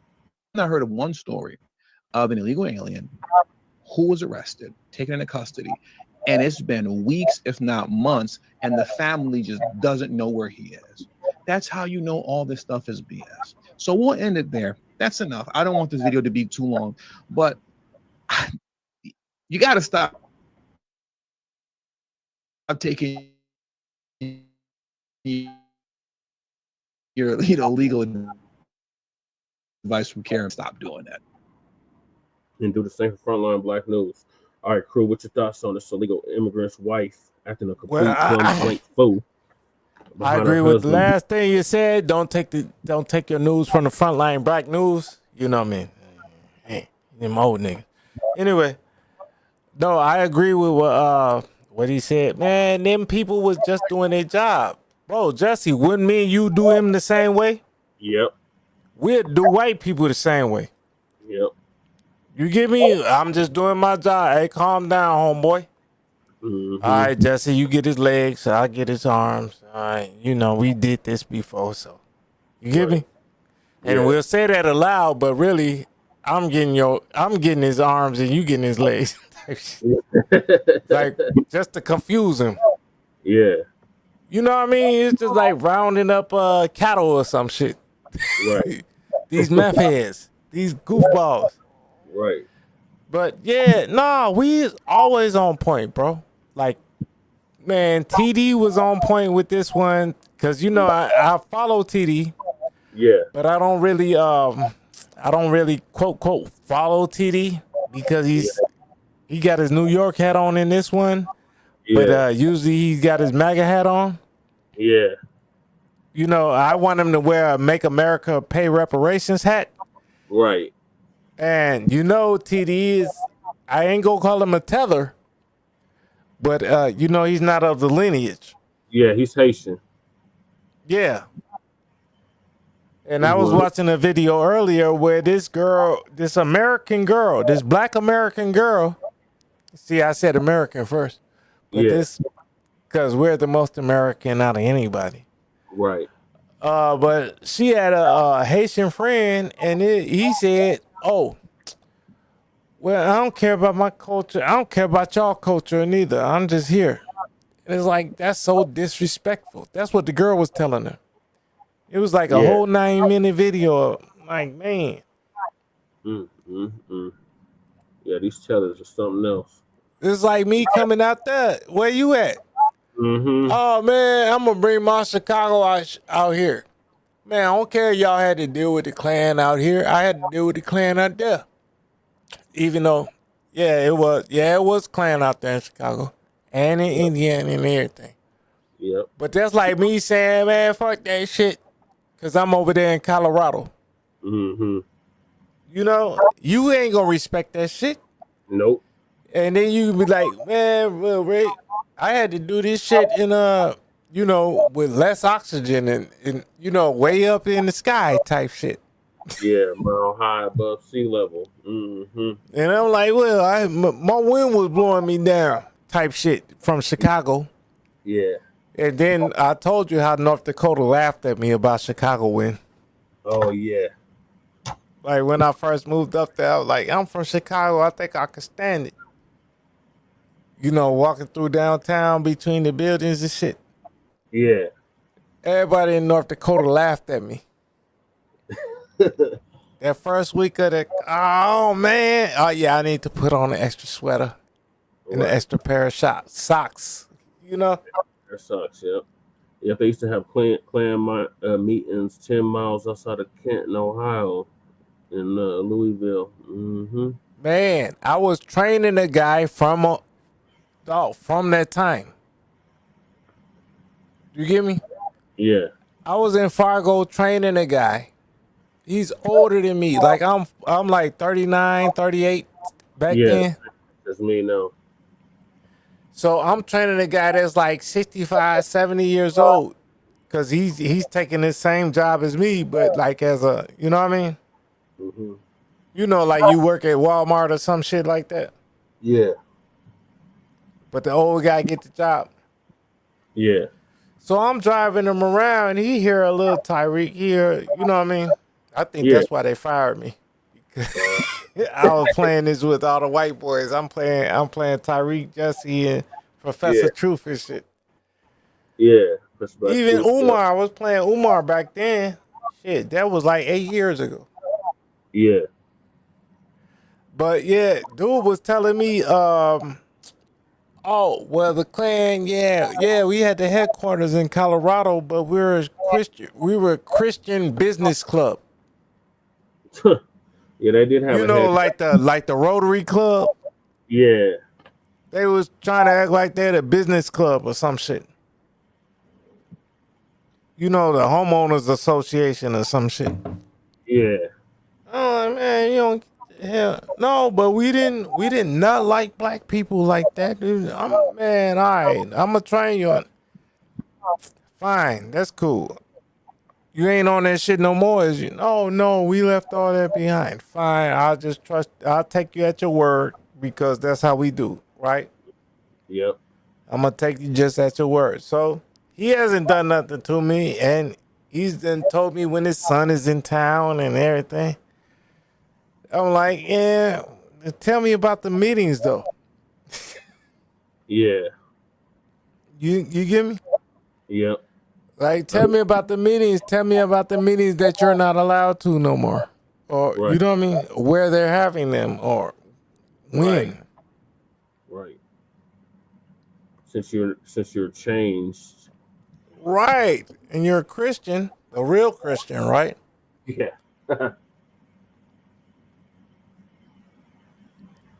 I don't know. Crazy. All right, so they've been protesting behind these ICE raids in both Chicago and Portland. So the next video is about that.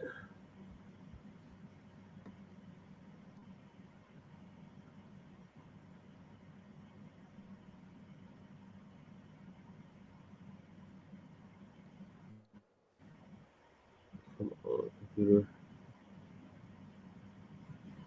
Sorry, y'all, my computer's being real sluggish.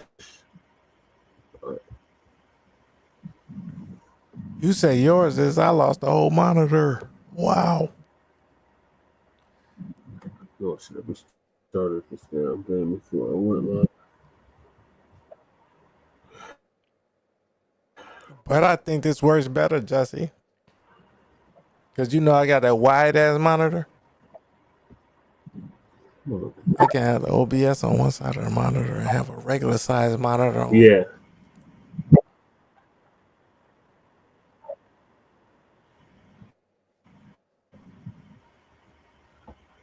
What the hell? The internet or the video? Might be Antifa out there. No, because the stream going in. Yeah, the stream is still going. Refresh the page and play it at play it at a lower resolution. Yeah, let me try that. You hear me? Go to the settings and put it at a lower resolution.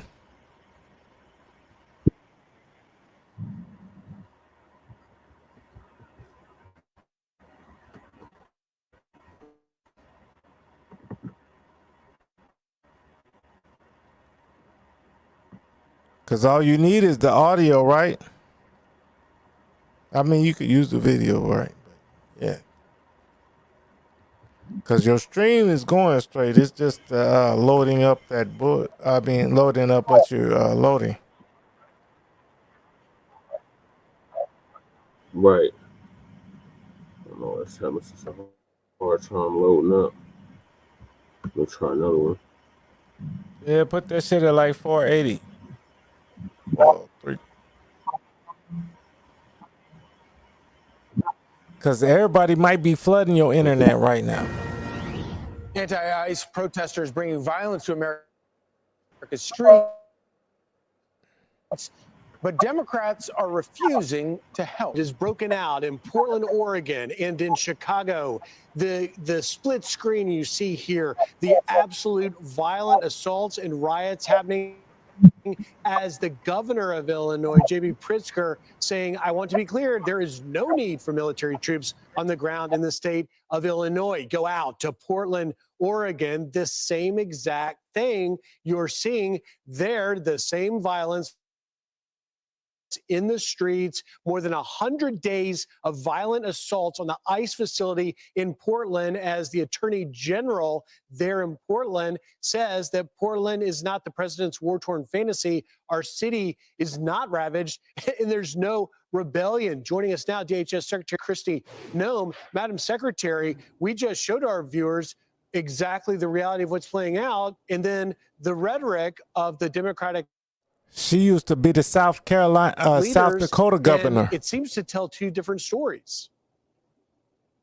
Yes, and of Illinois, and that attorney general should go down and spend some time with our ICE officers and with our Border Patrol officers and encounter the protesters that they do, because these individuals are shouting hateful things at them, threatening their families, putting their hands on them, and acts of violence on a regular basis. So they're just sitting far away in safe facilities, some of them with protective detail, which is a very different situation than trying to You hear her accent? clean up the That's streets a North and help protect the Dakota families and accent. the victims of these criminals that have been roaming. During the break, you South told us Dakota that there accent. are actually some individual agents who have been identified and have bounties placed on their heads.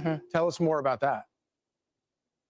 Yeah, absolutely. Well, we had a really strange incident yesterday where we had a caravan of 10 different vehicles that were following our Border Patrol agents and officers that were out there on the streets of Chicago. And they had followed them and gotten them cornered, pinned them down. And then our agents, when getting out of their cars, they tried to run them over and had semi-automatic handguns on them, to where our agents had to protect themselves, and shots were fired, and individual ended up in the hospital that was attacking these officers. Very dangerous situation. And then in that situation as well, this individual had threatened them previously and had told them that they all needed to go down, and shouted they're getting more and more people on their team as far as attacking officers, and they're making plans to ambush them and to kill them. We have specific officers and agents that have bounties that have been put out on their heads. It's been $2,000 to kidnap them, $10,000 to kill them. They've released their situation, and unprecedented. So we've put protective detail around those individuals, changed some of our operations to keep our officers safe, but make no mistake, this isn't just about, protesting free speech or that they don't like that people out here are upholding the law. Kill these people and we'll give you this much money to do it. Well, and Secretary, I want to stay on the bounties. Who is issuing the bounties? I know that you guys are looking into groups like Antifa. Is it linked to that, or who is issuing these bounties? What do we know right now? And these threats are out there. So I'm not going to give you specific officers, although they have been targeted towards specific officers and released their phone numbers or released their pictures. But it is gangs, it is cartel members, and known terrorist organizations. So foreign terrorist organizations as deemed by the president, but also ones that we have known for many, many years. And they are making sure that they know which officers are out there and being extremely effective, and they want to take them down because they want to try to stop the operations that are going that are keeping them from making money off their criminal networks. Do you have any evidence that those same cartels are actually helping fund some of the protests themselves in terms of turning people out? Well, we've been spending a lot of time working as a whole of government approach. And so talked to Scott Bessent about this last night, and he's really helping us dig into the funding of these operations, where they're getting their money.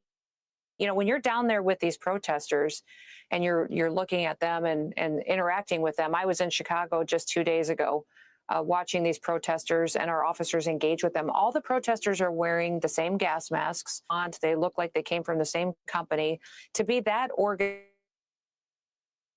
and have the same equipment to push back on law and order, know that somebody is funding them and organizing them and that they're being paid. What would all these individuals be doing, and how are they affording their groceries, their rent, their homes when they're down on the street protesting at 8:30, 9 o'clock in the morning and spending all day there just screaming horrible things at law enforcement, putting their hands on them and violating our laws. Well, and what's for the life of me, I can't understand, Madam Secretary, and it was just weeks ago here on this couch, I asked you how concerned you were that we've had bullets fired into the Dallas facility there, claiming the lives of 2 illegal aliens that were in custody, with your agents running into the fire to try and protect those detainees.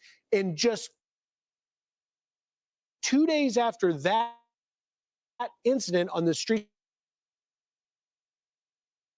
of Chicago, there in Broadview, where all of this is happening. For me, I cannot understand why Democrat politicians in local, you essentially a liar when you make the case that your ICE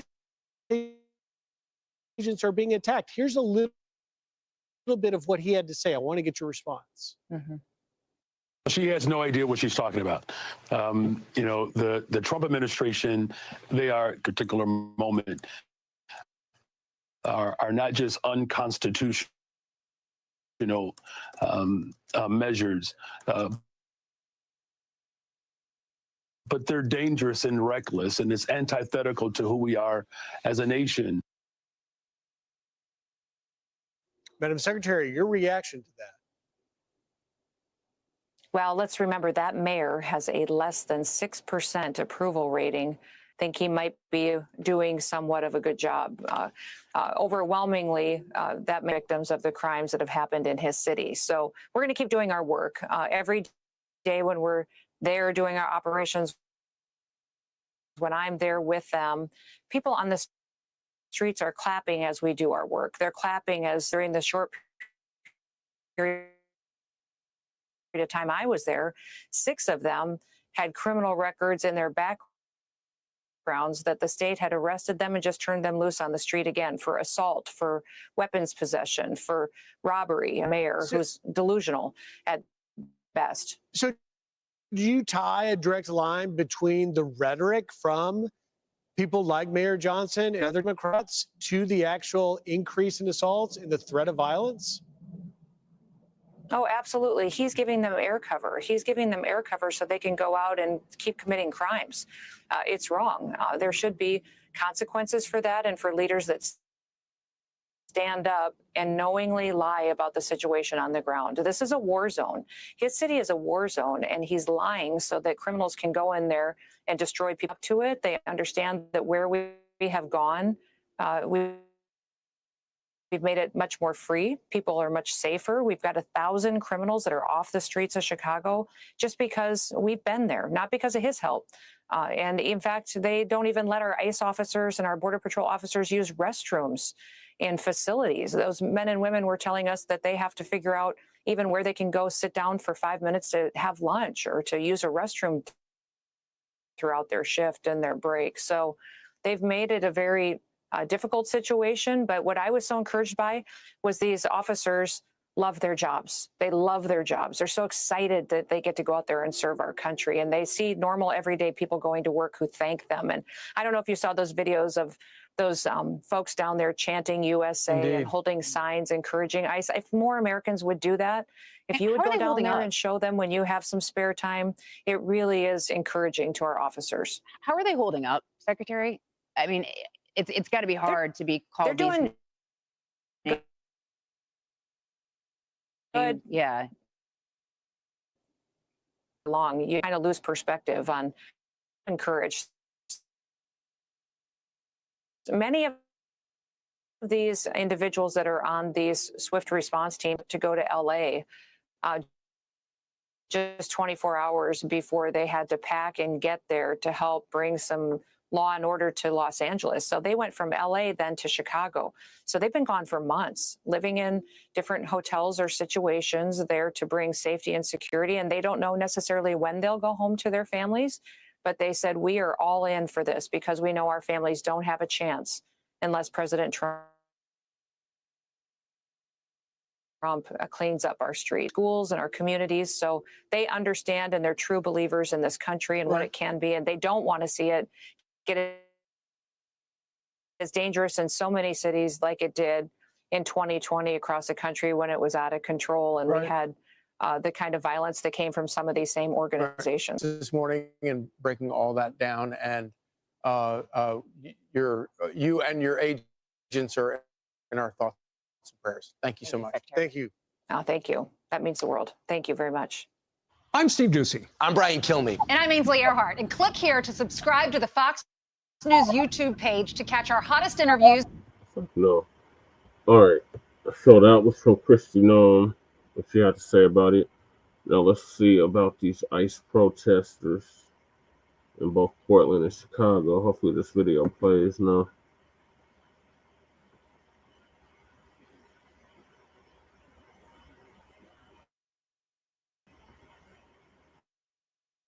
All right, welcome back into Live Now. We have to make you of some protest activity taking place in Chicago.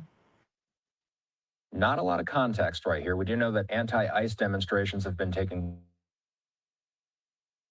place. While we were in a commercial break, we saw at least one woman pouring, certainly indicative of some sort of tear gas being deployed at some point throughout the afternoon. This is a live feed we're working with right here. I'm going to pull up your impression of ICE. We don't know what's going to be said. I always listen in to see what went around. Let's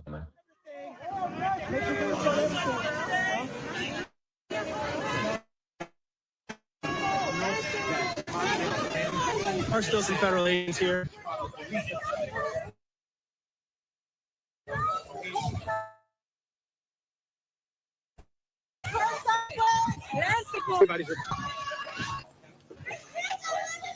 Start recording. Sorry, guys, let me get in here and get the big camera. So we're seeing some of the protesters. As the Trump administration, it was just announced earlier today, plans to federalize 300 members of the Illinois National Guard. Governor J.B. Pritzker said that earlier today. Pritzker said that the Guard received word from the Pentagon in the morning that the troops would be called up. He did not specify when or where they would be deployed, but President Trump has long threatened to send troops to Chicago.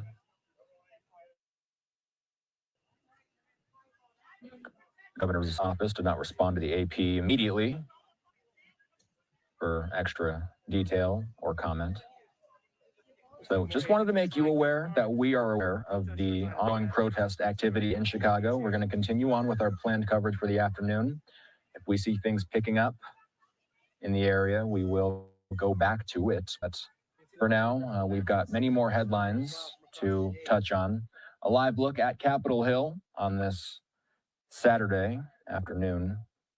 We do have to head back overseas for a moment here. I want to talk about Europe. I want to talk about Russia, Illinois, and Washington, D.C. It now appears that we're seeing some of this activity and some people wiping their eyes in Portland, Oregon. Your reaction? I think this, and I may be wrong, but I think this is the ICE facility in South Portland that was the scene of a number of other protests.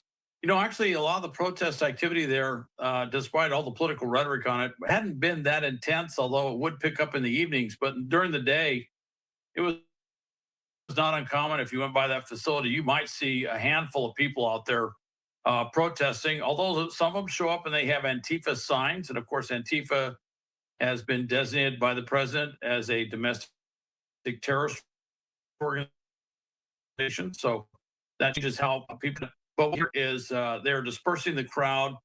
And it could be a variety of techniques. Sometimes they'll just throw out tear gas right away.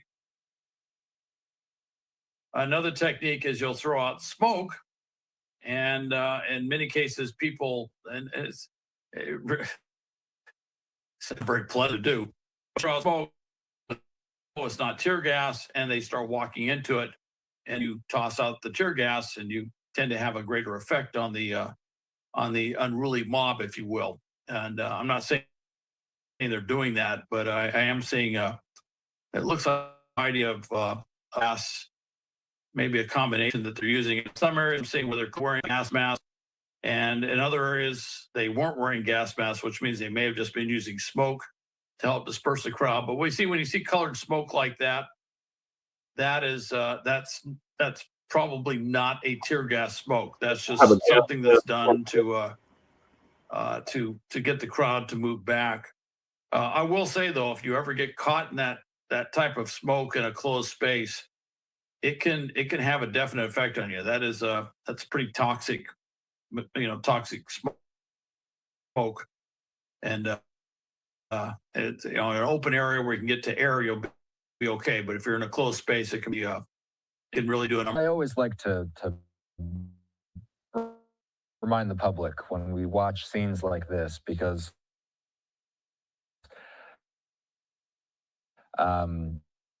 you and I have sat on air and watched protests of this nature deployed in some cases. Just because something is less than lethal doesn't mean it's not dangerous and it can't hurt. Correct, Hal? Absolutely. The less than lethal rubber bullets, people have been killed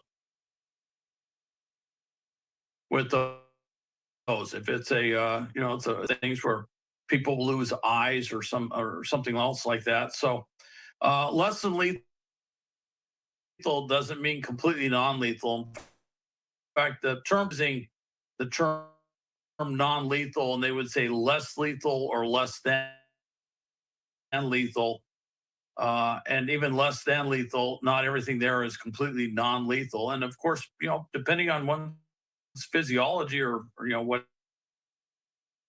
whatever, if you put tear gas out there, it'll effect on some people than have on others. With any of the weapons that are used, whether it's lethal or non-lethal, there always is a certain amount of risk as to what can happen. And so they're trying to disperse the crowd right now. A lot of what you're seeing here in Portland, and certainly what you're seeing in Chicago, is tied to the National Guard deployments. I think this weekend is when the National Guard units that are supposed to be deploying into Portland. So the reason you might see these crowds right now today is because they're expecting the National Guard presence to suddenly show up at places like the ICE facility in South Portland and maybe other facilities as well. And then, of course, there's a report out that within, I don't know, maybe right now, currently, that President Trump is federalizing National Guard troops in Illinois that would be deployed into supposedly being deployed into Chicago. And so with both locations, you would see an impetus for a higher number of protesters in each, because. So I'm just going to ask our producers here, what is Edge 2? You guys, I believe, did we say that is Chicago? So we're looking at Chicago right now. You bring up Chicago. This is advantage of Chicago, where we're seeing the. For a moment, I want to listen in.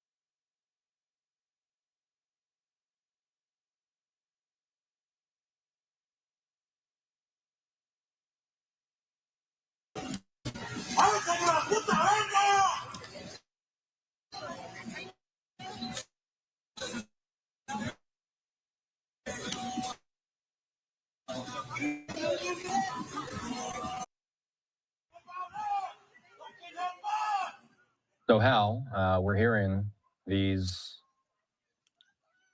and as is typical, this is a passionate group.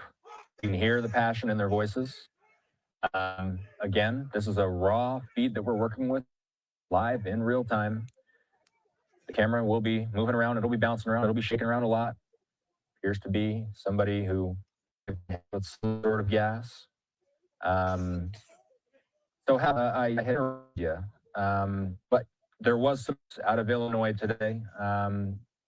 Continue on with what we're hearing, and if you can, lend some context to what we're seeing here. Obviously, these are people that may have been exposed to some sort of tear gas. That's tear gas, absolutely. Tear gas, or CS is sometimes called. But that's clearly tear gas. When they're doing stuff where they're putting infection in a number of different ways, but it's an irritant.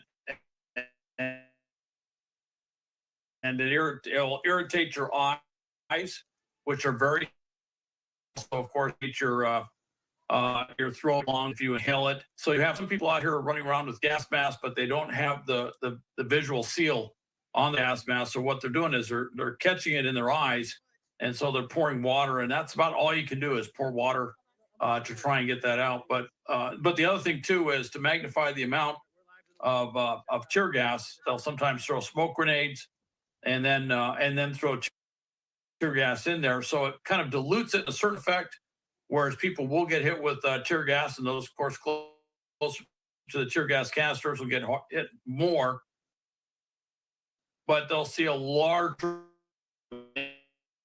it'll cause people to move in the cloud, which is the whole concept of Bursacrump. And I think that's probably a attack that they're, although they're running around, getting water in their eyes and running fast. When I saw people running away, it was very clear that with tear gas, and they moved out of there very quickly, as did the media. One thing I will say is not all media, but media that have been around, traditional media, they cover this stuff all the time, and they have a pretty much a honed sense of when it's time to move out of an area that's going to get a very unpleasant. So when you see the media, when you see photographers that have been around for a long time moving quickly, the best thing to do is, if you're not sure, is just follow, because they know how these things tend to they know how the operational tempo, if you will, of these things and how they tend to roll out. I don't want to cut you off here, but let's listen in. It looks like they're talking to an eyewitness here. Ice Myrtle is shooting people on our streets. I guess the good news is she lives. But what we've seen for the last several hours is basically these ICE agents terrorizing the neighborhood, throwing tear gas, kind of grabbing people and people to the ground. Arrived on scene, and it's supposed to be a sanctuary city, but the CPD is collaborating with ICE. When you say collaborating, what do you mean? Like, what are some of the things you've seen? We saw them that they were, even though this CPD, we watched them get tear gassed to protect ICE. Like, To me, if I someone in the city, the cops should and investigate the citizens, but they instead stood behind the barricades with ICE, allowed them to drive their cars around, allowed them to tear gas the crowd, to brutally grab people up. Basically, when people in the neighborhood, people from around the city came out and were like, why are you shooting people? Why are you harassing people? CPD took the side of ICE. It's just completely unacceptable to me. It's like in demanding justice. One perspective, one voice from this group of protesters in Chicago. These are live cameras here, and then again, we'll reiterate to the people that are watching at home that we don't know what these people are going to say in real time. We're watching along with you. We want the context, and we want to make sure if you're watching this around here, just like these video journalists are. Looks like in Chicago, possibly. Looks like they're doing the same. Let's bounce back to Portland, Oregon, real quick here, where it looks like they're also adjusting their shot. But again, we see a similar scene in both cities. Again, courtesy of KPTV, they're the ones that are filming this thing in Portland. Hal, when we talk about Portland, Chicago, President Trump has mentioned the idea of using troops in cities, the word training ground in recent weeks. Can you elaborate on what he meant by those remarks? Do we have clarity? There really isn't clarity what he meant, and I can tell you in military circles a lot of concern of that. How do you mean skills be somewhat useful, and certainly that's civil unrest is not something we encounter overseas in war zones. We encountered civil unrest and certainly in Iraq, and we've seen it in other places. Talked about increasing lethality, and then talked about using our cities as war grounds. Well, a lot of people heard those things together, and they go, "Wait a minute, you're talking about?" I think what we're seeing though is President Trump is not reticent to use the military to go into cities to protect property, to protect federal personnel, in this case, protecting ICE agents, to protect both their static locations like the ICE facility in South Portland, but also to provide protection in the field. Interestingly, I heard a protester talking about that Chicago PD showed up and they were on the side of ICE or standing by ICE. They were by ICE for backup. They were probably said, "Look, we're confronting protesters, violent. We need assistance." And it has been, Governor Pritzker and sort of city level, the mayor has also said that they will, to help with the anti-immigration mission per se. They don't want to be caught in a situation where they are obstructing that mission. They just need to be very careful. And it's been brought up many times. In fact, the LAPD chief out here was asked by the city council when we had federalized National Guard troops here. They said, "Well, can you give us a heads up when ICE is going out to do an enforcement mission or something like that?" And he said, "No, I can't. That's called obstruction of crime." Well, it's as much a crime in Chicago as it is in Los Angeles. And they're trying to avoid doing things which would be obstructing federal law enforcement or obstructing the deployment of federal troops to federal facilities that could legal basis if the president was ever to the Direction Act. And if you did have a city or state simply refusing to comply with federal laws, to comply with federal law enforcement, to comply with federal authority, in the way of federal military doing a authorized legal federal mission, then you would give the legal justification president to base the Insurrection Act. Once the Insurrection Act is invoked, then federal troops or federalized troops can actually go out there and do law enforcement type of missions.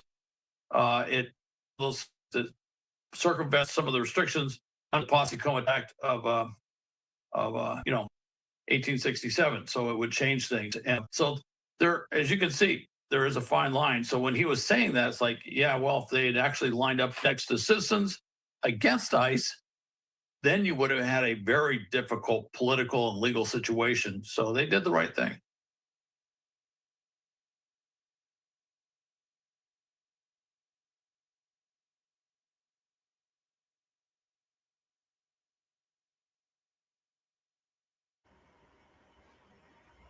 All right, crew, what's your thoughts on the protests that's going on in Portland and Chicago?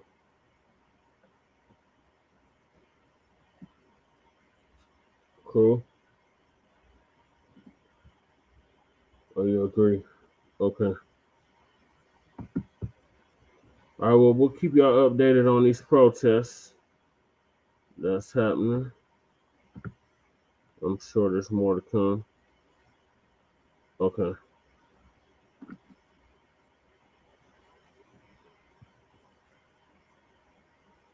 Especially if Trump enforces the Insurrection Act that they was just talking about.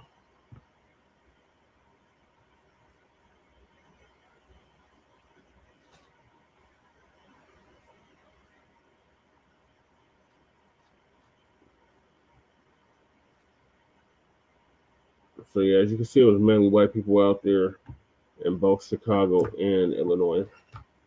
I mean, in both Chicago and Portland. So that's a good sign. Black people stay the hell home. This ain't got shit to do with you. Especially if you're not an immigrant. Shit ain't got nothing to do with you.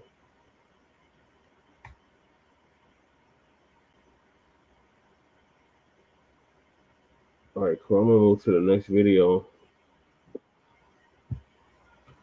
Okay, you logged in on another account. Okay, gotcha. All right, go ahead, crew. Oh, damn. Hold on. Let me stop the YouTube. Okay. All right, yeah. Now, I'm going to say what the white dude said is absolutely correct. Can you hear me? Yeah, I can hear you. All right. So what the white dude said is absolutely correct. Trump is trying for this shit, right? So the Democrats need not get in his way. They just got to not help him. You hear me? Yeah. So it's just like we're dealing with the police or whatever, right? Right. You can invoke the right to silence, right? Right. But don't lie to them. Yeah. You know, you can do whatever the hell you want to. You're not required to help them with their investigation. Right. But yet you also cannot hinder it by sending them off for lying. And you get me? You just gotta just be quiet and let them do their investigation. So that's what they say this my city is trying to do. But I don't believe it. I think they're trying to hinder him, but they're trying to find a way, the right best way to hinder the federal government, which is the correct thing to do. You know what I mean? If you're not trying to get locked up, you know. Yeah. But yeah, they own one. The Democrats are on one. Oh yeah, big time. You know, because like you played this shit earlier, Obama was even more strict than Trump. Yeah, he was. When it comes to immigration, he deported more people than Trump. Yeah, even if you go year per year, Trump ain't never gonna catch up to Obama with the deportations. Nope.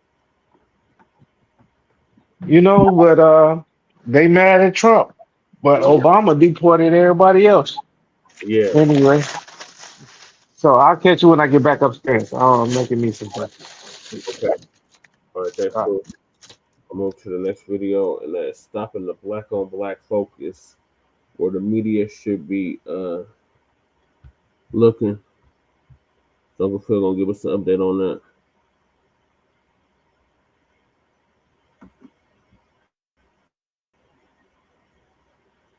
I thank all the people who constantly support us every month on the app. You are greatly a very, very special people. There's no other unless it's just horrific, right? And horrific, like the school shooting church shooting, something horrific. And even when they do talk about it, they humanize the criminal. They show his picture smiling and all of that, show him with his family. I mean, they go get his picture, and they just but when we show victims in our community of police, brutality or any kind of white vigilantism, we show pictures of that of our people, and they mad about it. They want to show any kind of picture they can, the worst of the worst of black victims on the mainstream media, but they want to show them smiling after they went mowed down a bunch of people, innocent people who did nothing to them. Okay, so yes, we got some stories for y'all, and one of for sure is like, oh my God, right? But we're gonna get to it. All right. I know I was a little bit behind tonight, but that's all right. That's all right. We here. So let's go ahead and get started, because I got to stay on the time schedule, right? All right. So. I'm looking at what people are saying. Hold on real quick. All right. Wait. Eric say the book and ADNC is the next purchase, Lord willing, with definitely the Lord will if you want it to happen. All right. So let me get to the first story I want to cover. Yeah, let me start here. Now, this story right here that I'm about to show y'all, where are we at? Okay. Poor cat. This guy was accused of essay of a cat. Let's get into this. Hell no. A 27-year-old man. Hold on. I got cat. Before I get started. Fuck. That guy's 27. He's 27. Let me hold on. He's 27. I'm not 27. He looks older than me. My Lord. I'm way older than him. I got him about 19 years. And my Lord, he looks older than me. That guy looks like he's, I don't know, about to hit 60. Right, that age. Jesus Christ. Thank you for making me black, Lord.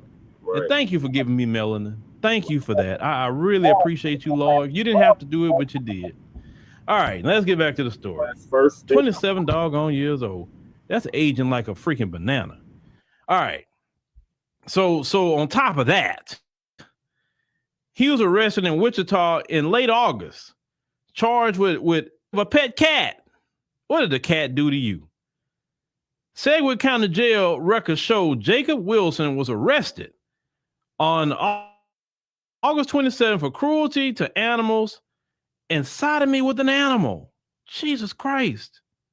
He was charged with those counts on September 2nd and scheduled for a preliminary hearing on October 21.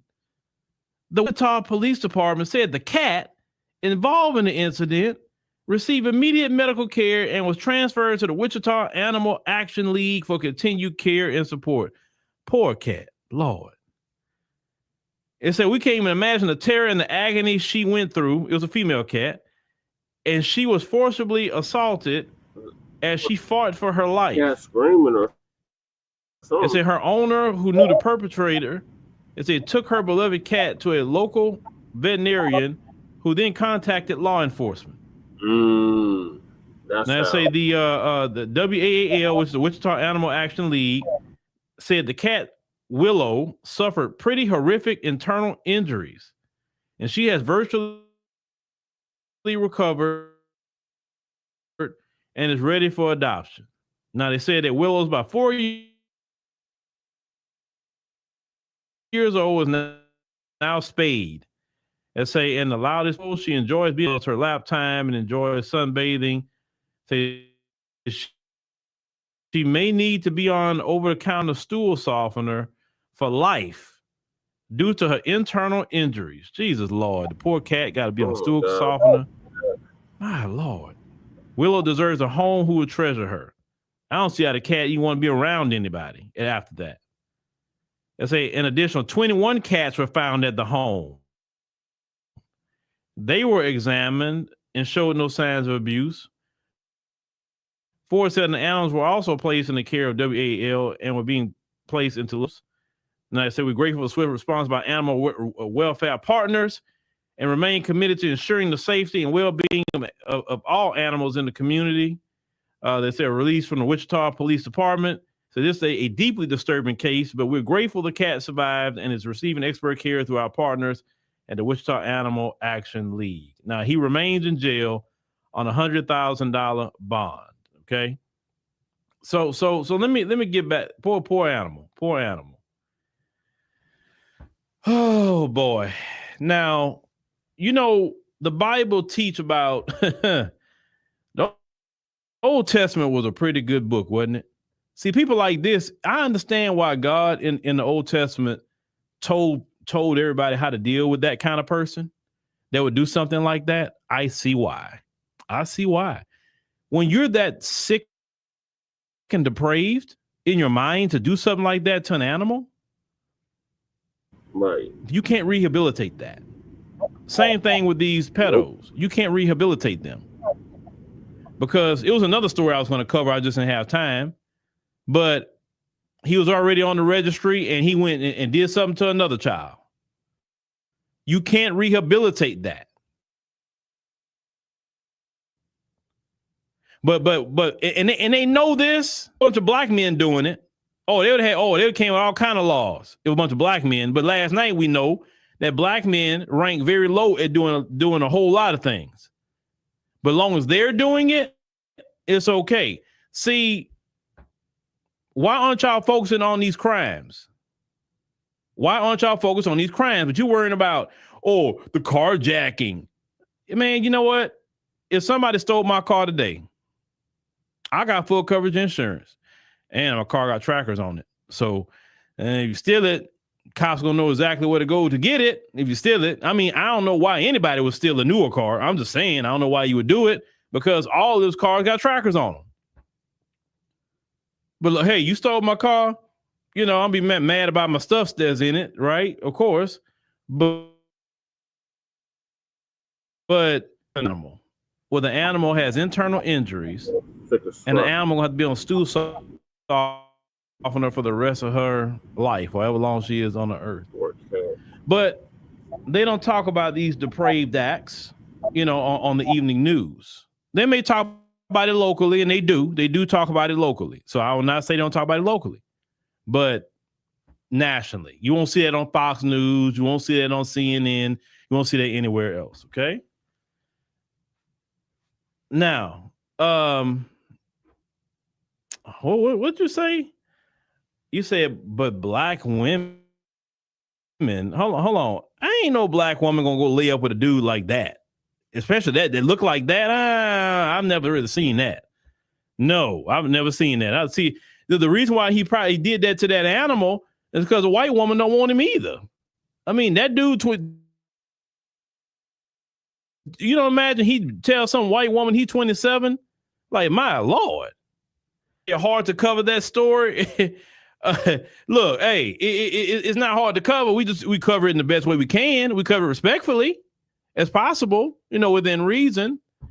But now let's get to another story here that we need to cover. Now, this one of them. But they're always talking about we doing something to them. Now you look at this story here.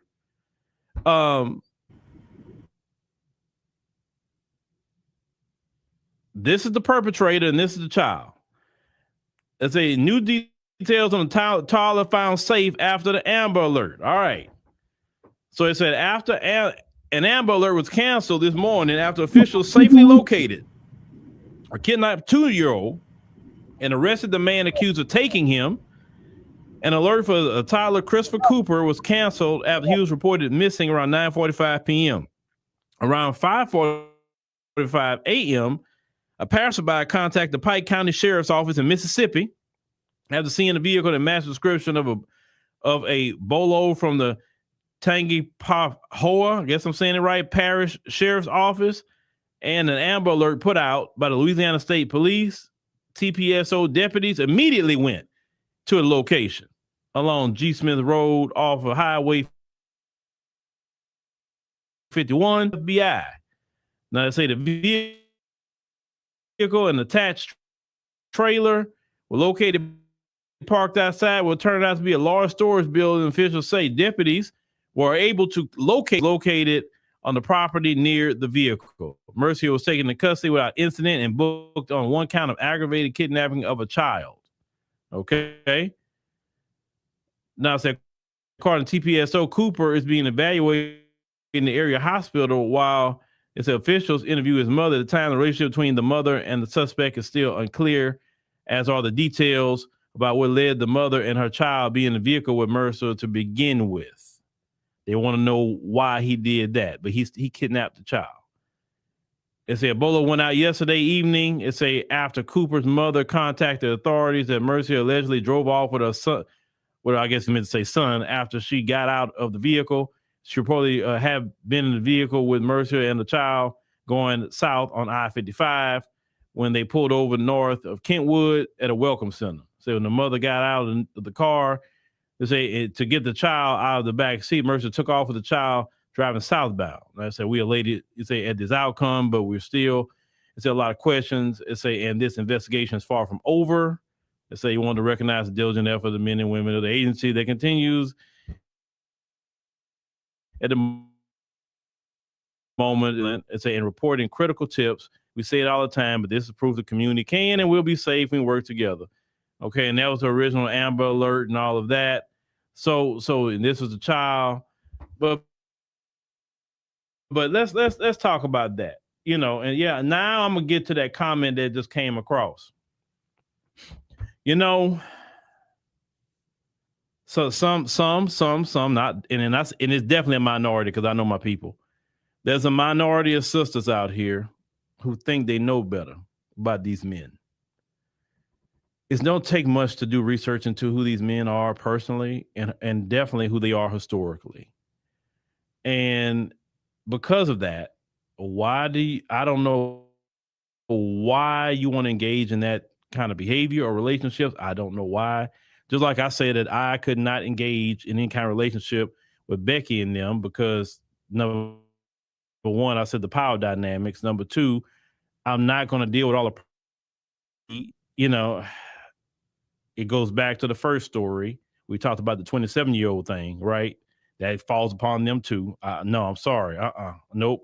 I believe in growing old gracefully, not just looking like the crypt keeper at 50.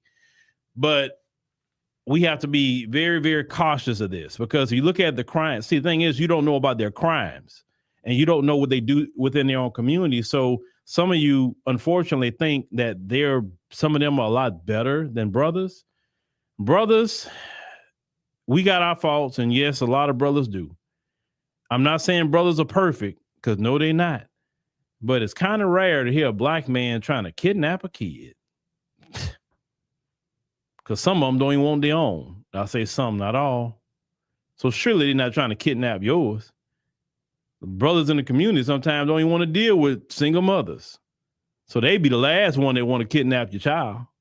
They'll drop you and that kid off at the rest stop and take off, but they're not trying to take your kid. That's not no, not brothers. No. It don't matter even we with our own children. We're not trying to sit up here and deal with nobody else's children. You know what I'm saying? No, but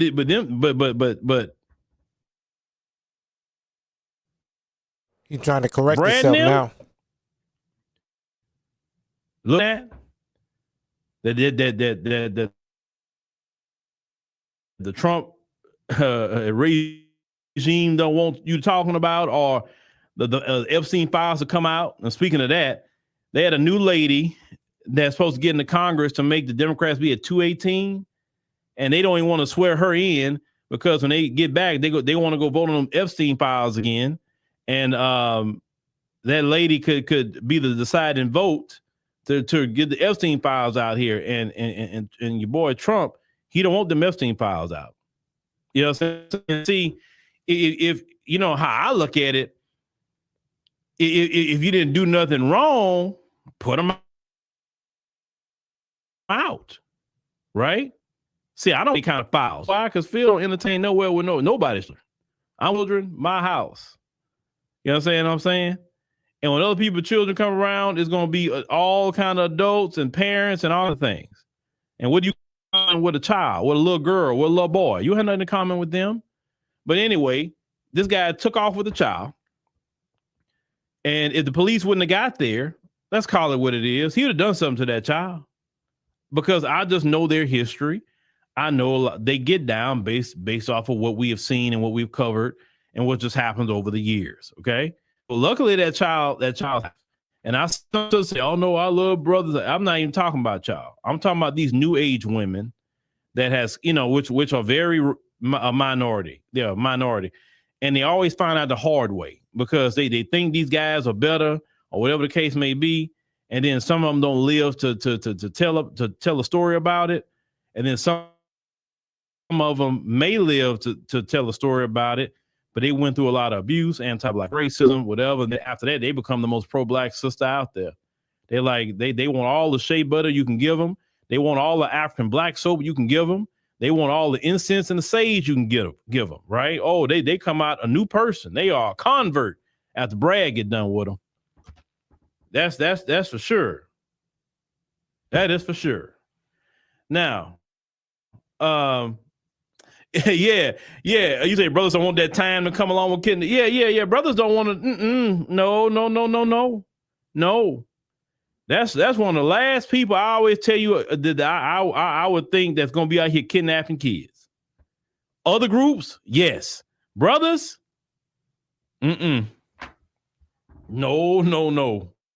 No. I seen that video, Prime One. I did see that video. I saved that video. I think I did. To it somewhere. And that's another thing. Even they're women. We're sitting up here and we're getting a certain amount of money, and then we want to go move to these all white enclaves and bring our children to these schools where they the only one, or maybe two Black children. Then let me tell you what disturbed me. So I was at the Beta State Convention last year, and they had some schools, and I seen it was like they were doing their performance, and it was only like one Black kid and one. And it was all in this other one. It's like two Black kids. It was all white. And I'm sitting up here looking at that. And that just really disturbed me because them kids, for some reason, they didn't look, I don't know. It was just something given off about them kids. I'm like, something ain't right with them kids. Because I just know in them environments and the way they're raised, they're going to portray anti-Black racism because that's how it comes out the household. And then we know from experience, the more of them that's there, they feel like they got more, they can gang up on you, the teacher, gang up on you. And so you're dealing with that. That's why I Black parents, at minimum, move to a diverse area at minimum. If you can't move to an all Black area that's maybe middle class and up, okay? At least let them have more Black people there. When I say diverse, I'm talking about everybody, but definitely more Black people there. Okay. Sometimes parents, we got to move that. It's going to be also only rich places with white people. God, I mean, he's never been to Olympia Fields or something. This nigga is pissing me off. But anti-Black racism is mental abuse. He's talking like a fucking white supremacist. Emotional abuse that happens to them. And that's where a lot of this stuff happens. So that is a safety issue for our children too. Just want to kind of put that out there. Okay. Just want to put that out there. Yeah. Well, Special 150, what it is the parents. See, some of our Black parents like, oh, I made it. I want to go to this particular area. But they go there and they because look, they ain't got to deal with them too much other than their job, right? They go to work, whatever. They can live in this area. But they're going to send their child to a school that's hardly no Black people. Then you wonder why the child later come out to be like Candace Owens. you look at Candace Owens, right? She's and Caribbean. I wonder out looking at She's Candace not Owens, Black we'll get to the third American, so story that's not a good example. And I'm like, how is she so calm? I was listening to her talk about Charlie Kirk, and I'm looking at her, just even her life, and I'm like, how are you comfortable like that? You're not even hanging around Caribbean people. I'm not saying hang around us as Black Americans. It happened to you that you love them people so much that you don't even love your own Caribbean people, because she claimed that, oh, I'm not like the Black Americans. I'm Caribbean. I'm St. Croix. Okay, cool. I don't ever see you with St. Croix people. What's wrong with people from the Caribbean? I don't think nothing wrong with them. But you never see that woman with Black people. She always up in the, and then I'm sorry.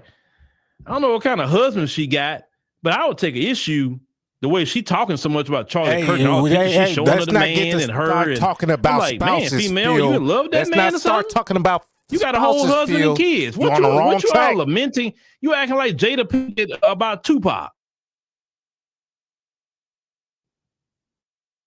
That's the way she acting about Charlie Kirk. I don't know if he ever see this, but Candace Owens' husband, you need to check her, bro. She doing too much about this Charlie Kirk stuff. I'm not talking about trying to find out who did whatever. I don't care about that. I'm talking about all that reminiscing and showing pictures and all the stuff that she's doing. And showing on.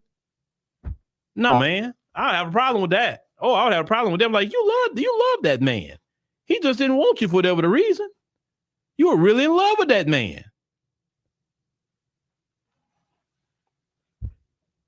Yeah, having her Jada Pinkett moment.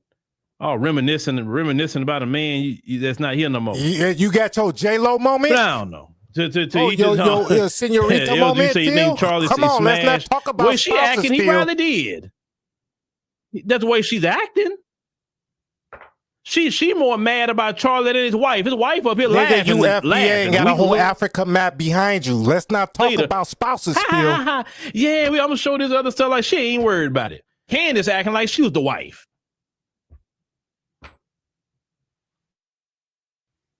But see, up there at the Klan rally, that was his memorial with Stephen Miller. She'd have been the headline speaker. Let you know what they think about her. But she don't care. Whatever. I don't relate to the bootlicking. I don't relate to that. I'm sorry. That's weak to me. That's just cowardice. That's so beneath our ancestors. How is you bootlicking a people? You Caribbean. How you bootlicking a people that enslaved you? Your people was enslaved in the Caribbean, Candace. You are ashamed of your ancestors. Ashamed.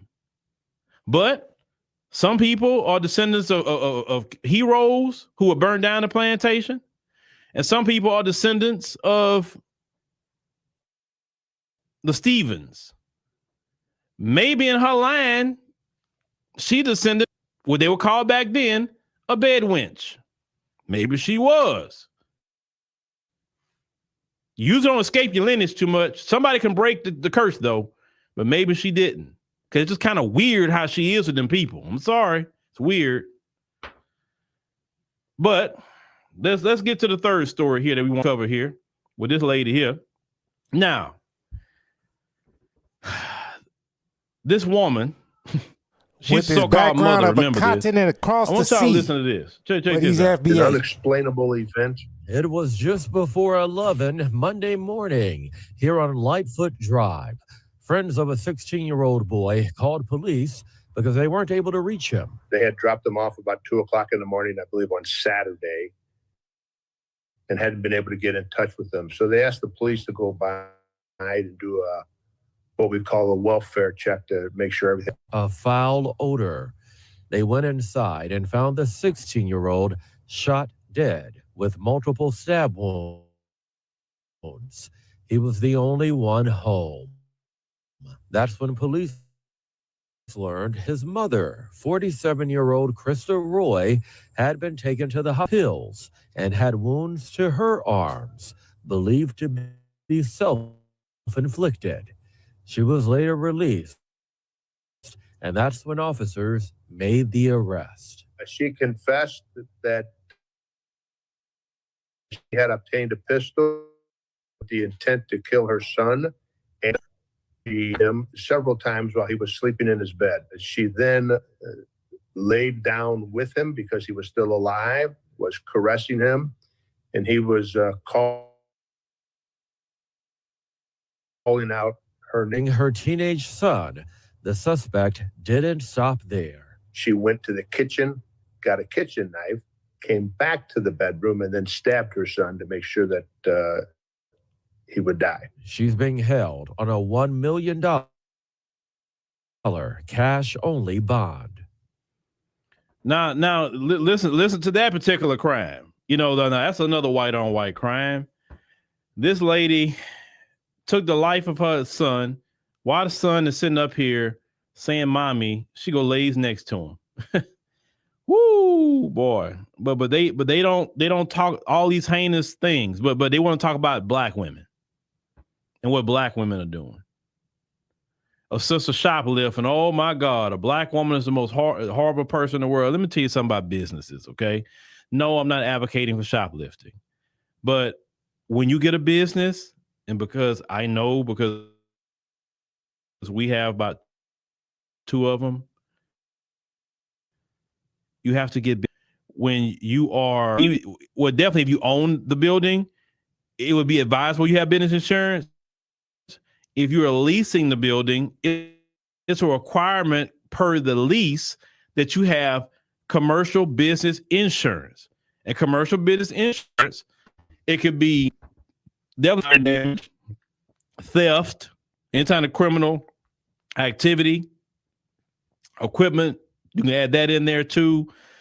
Like a customer get hurt, like, slip, trips, falls, that sort of thing, or whatever. So when people will sue a company, talking about they fail, they use the insurance used to be the one that would pay that particular settlement if that's what it is. It don't come out the company bottom line. It actually comes out when you see them stealing from Ulta or wherever, those things are replaced and they can do a claim on their business insurance. But when crimes like this is going on, that's really horrible, they don't want to focus what she went through. Oh, her boyfriend broke up with her. Oh, the same week the dog died. Oh, she lost her job. So she just snapped. She snapped. Speaking about snapped, watch that show Snapped. Boy, some of the heinous things Becky and them have done to their own husbands and boyfriends and kids. Lord Jesus. Have y'all watched that show before? That's all they feature. Snap scared me. I'm like, I see brothers be fooling with them. Like, bro, have you seen the show Snapped? Man, that's scary.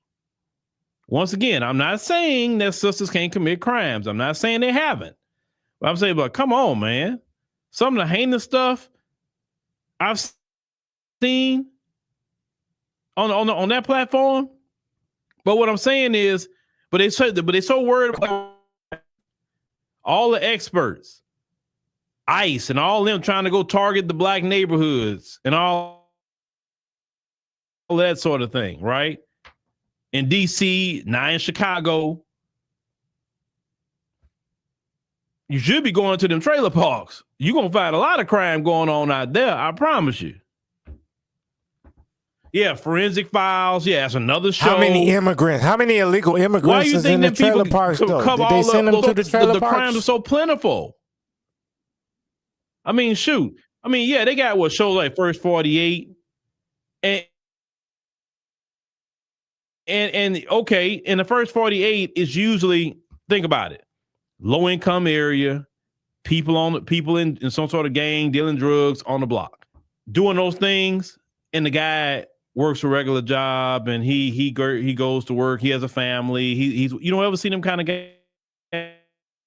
guys in First 48, or a guy that owns a business, or he's doing very well for himself, or a sister doing very well for herself. You don't see them on first. Now, you may see a couple people on.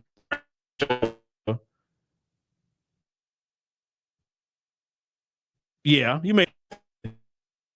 That's financial crime. That's not taking the life of a child. Even though financial crime, I understand.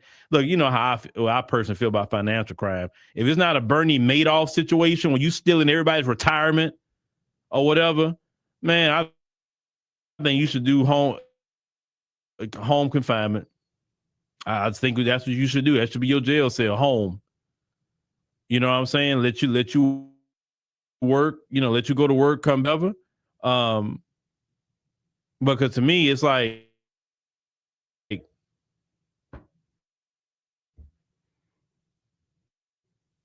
That is my opinion about it. I think nonviolent offenses, people should be sentenced to home confinement for nonviolent offenses. I think jail, I've always said that jail should be for violent offenses, violence, strong arm robbery, of course, you know, violating somebody, murder, you know, all those different things like that, right? Terrorism, the worst of the worst. I mean, why would I put somebody who just did some credit card scams in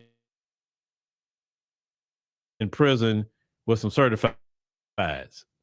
Because people that steal is what causes violence, because then it leaves people broke. These aren't really quote unquote hardened criminals. These are people that they're scammers. And you wonder why things happen to people in prison, but this country don't care, because white America don't care. Because, you know, only if it's happening to white America, that's when they want something changed. So as long as it's happening to black people, they're cool with it. Okay, people commit a crime. I get it. But you still should have your constitutional rights. And you say, well, they don't deserve no rights. Okay, if you feel they don't deserve no rights, whatever they did, that means they need to go on to capital punishment 30 days after they've been convicted. Because I'm a firm believer, if you take the life of somebody, then that should be a capital case. It shouldn't be no jail time. Now, I feel that if it can happen, you put your appeal. And you got to do that day. You do your appeal way up. Fine. The appeal, prove, you know, whatever the case may be, then, hey, okay, if you exhausted all your appeals or all that, 30 days, you got to go, buddy. But I'm talking about, that's we the got current you. law right now, nothing questionable about it. Nothing's questionable. We got you. I mean, it's no doubt that we got you. You're doing the Epstein thing. That should be a capital case. Is there anything you got to go on the offender list for?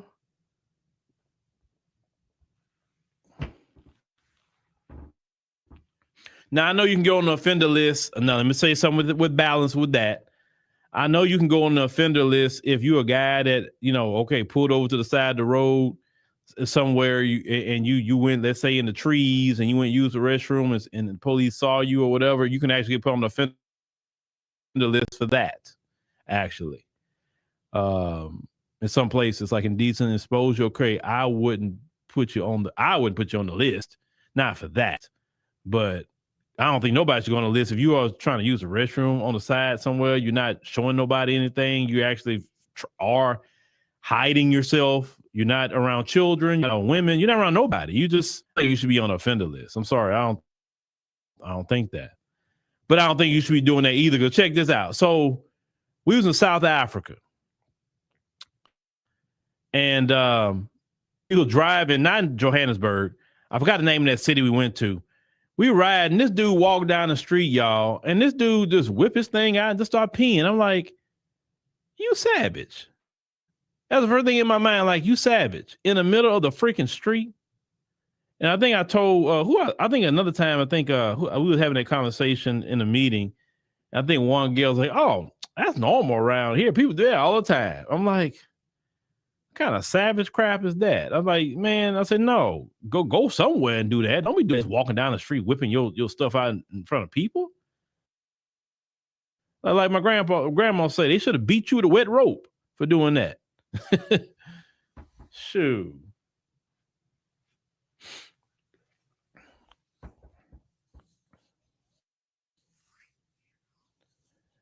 about tolerance. Oh, Kelly, you say you remember that? No, Kelly, it's not no welcome to Africa. No. I would never accept that that's Africa. I won't accept that. I just think you're acting like a savage at the moment. It's you, because I didn't see every African person doing that. So no, you got some people that, I guess the laws aren't strong enough for that yet. But that's why I let me in charge of nothing. I told y'all, y'all love me in one instance. Y'all love me if I was in charge of something with the government. But some of y'all will hate me because, I'll run a tight ship. Oh, no. And something like that? No. You need a Canaan. Like what was that white guy all those years ago that was spray painting on the cars and they caned him in Singapore? They gave him a good caning. I said, yeah, that's what he need. He need a good caning, or he need to get beat with some rubber from a tire or something for doing that kind of crap. No, don't you come out here doing that. We got children. We got restrooms. Go find your restroom somewhere, buddy. You say you seen that when you visited Senegal?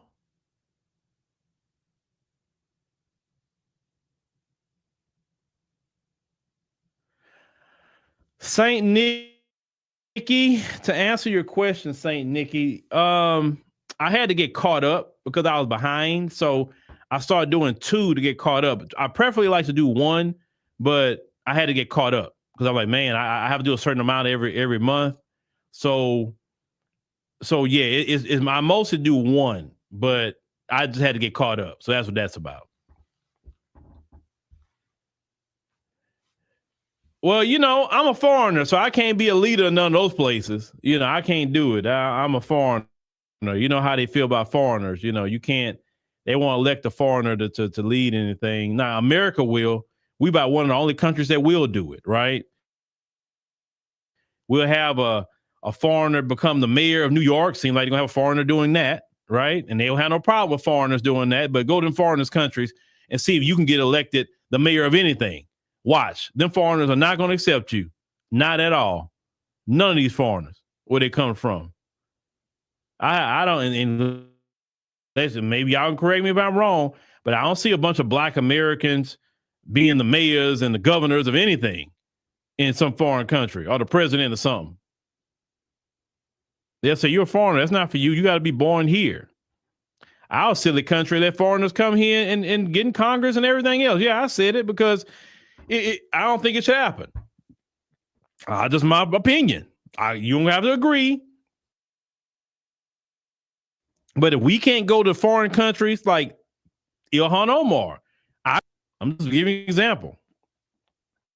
I don't know why she popped up in my head, but I couldn't go over there and be anything. As a refugee, I can go there as a refugee and they would not let me be in their government because they'll say, you're not Somali. You all right, I guess, but you're not Somali. So you can't be a part of this, buddy. And I don't have a problem with that, actually. I really don't. But, hey, I don't have to be the leader of anything. I could be like, hey, if they take my advice and do it, hey, that's the thing.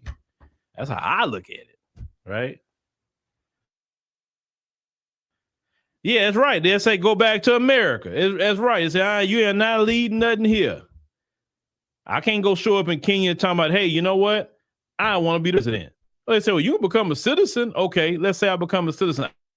I don't want to be the president. They're like, you a citizen and all, but no, but you're not, but So, and I don't have an issue with that. I actually don't. But like I said, it's our silly country that allows all that. So it wasn't Ghana. It was actually South Africa that had a Chinese lady in the ANC. It wasn't Ghana. It was actually South Africa. But South Africa is a little different. It's a little different than the rest of the African countries. But hey, I'll let you know, at least maybe you can get in their parliament and do something right. But depends on how much money that lady was investing into South Africa too. Because one thing I can tell you about the African continent, money talks a lot there, a lot. And you can make things get moved real quick if you got a little bag with you. So maybe the Chinese lady had a bag. So oh yeah. Chinese. Yeah, China not gonna let me in. They government with doing Chinese. So, like I said, America's the only silly country that do that mess. You have whole foreigners that have whole backgrounds that's not even American, don't understand our story, don't understand this country like that. But I don't know. Like I said, it's nothing against nobody. I think you can come here and have your dream, but when it comes to politics and leadership positions like that, I think that should be reserved for those who have lineage in this country. The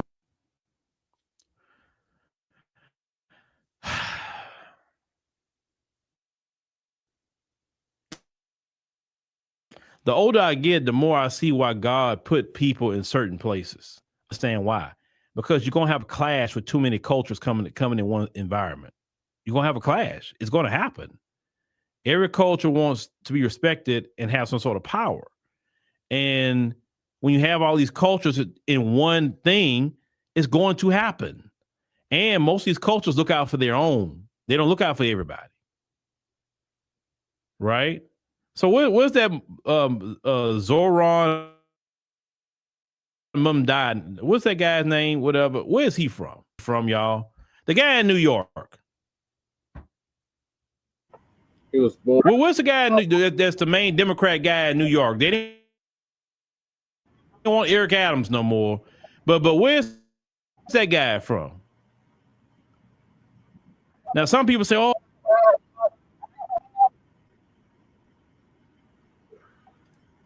there you go. Multiple cultures equal a communication issue. Let me find out what he. No. You said he said that he's Ugandan or whatever. So is he Indian? Yes. Is he Indian? Oh, okay. And did Idi Amin pull out? He did because he said they're proud.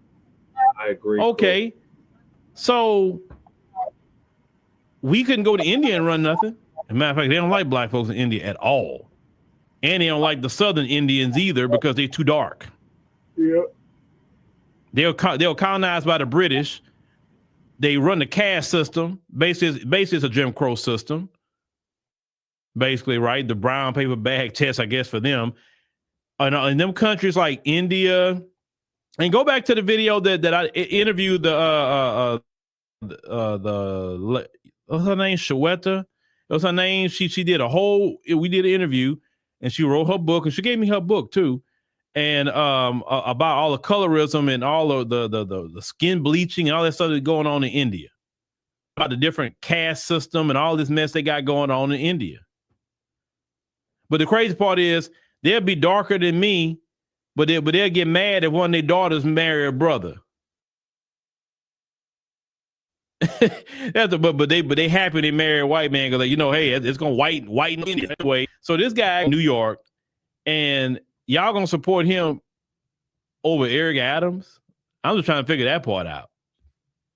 You gonna support him, and it's not about just because he's black. The more I go along and I see the way these cultures move, I'd rather deal with Eric Adams personally. If it were me, I'd rather deal with him. Because at least with Eric Adams, I can pull up on him and talk to him in a certain way. This dude here, I can't pull up and talk to him a certain like I could talk to Eric Adams. I'm sorry, just couldn't.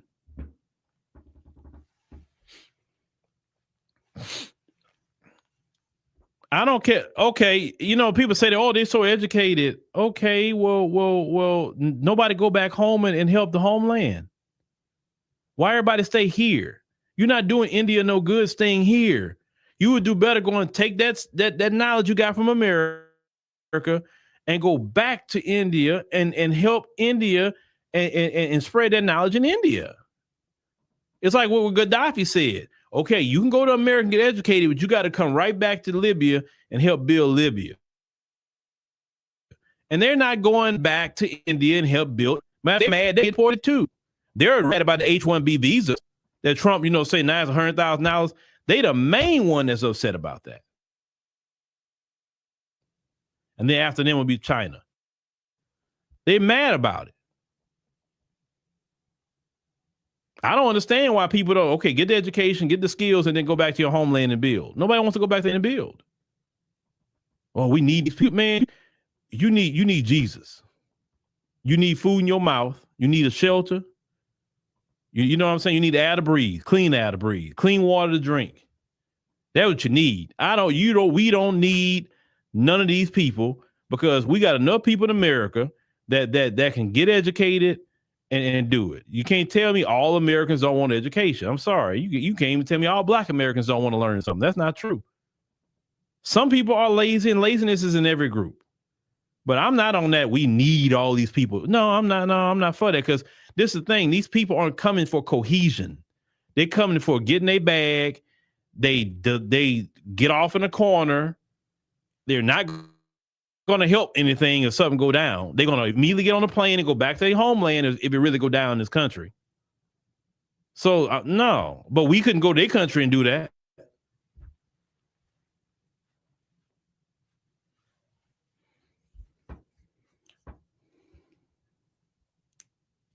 Yeah, and all these black people need to get more in tech. Hey, all these H-1B people, they may have to go back home. Hey, Black people need to be flooding them jobs, construction jobs. People need to be, because if the Democrats get back in, the H-1Bs are coming back. And the immigrants going to come back with a vengeance. So Black folks better take advantage right now with them construction jobs and all these jobs that the immigrants are losing right now, or having to leave their job because they don't want to get caught by Trump and ICE. Getting the tech, definitely getting the tech. I saw a CEO this morning talking about AI. He said, yeah, AI going to take a lot of jobs, but hey, the data center's going to need electricians to know how to work on all this stuff. So he said, we're going to need a lot of electricians. He said, we're going to need plumbers that know how to, because it takes a lot of water at these data centers too. So this dude was running down the jobs and skills that you need with AI. He said, be the person that know how to work on the robots.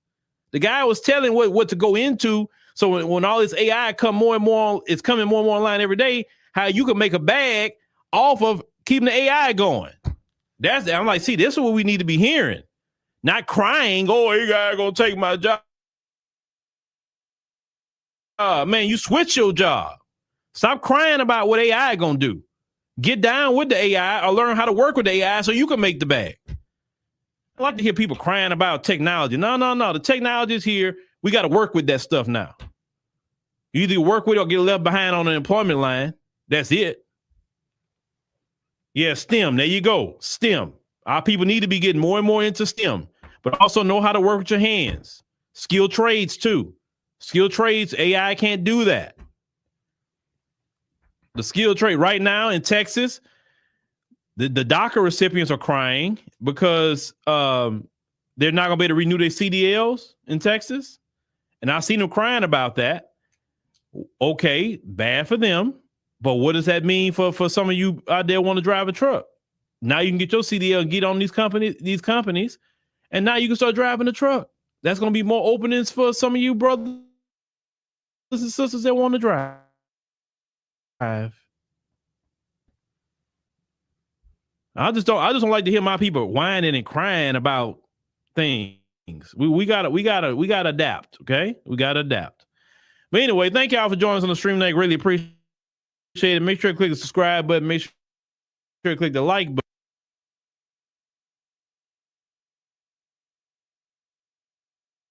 If you're not already subscribed to this YouTube channel, go ahead and hit the subscribe. That's crew. What Uncle Phil just laid out. I know you. Yeah, I'll give you my last thoughts because I'm finna fall out. I don't think I'll make it through the other one.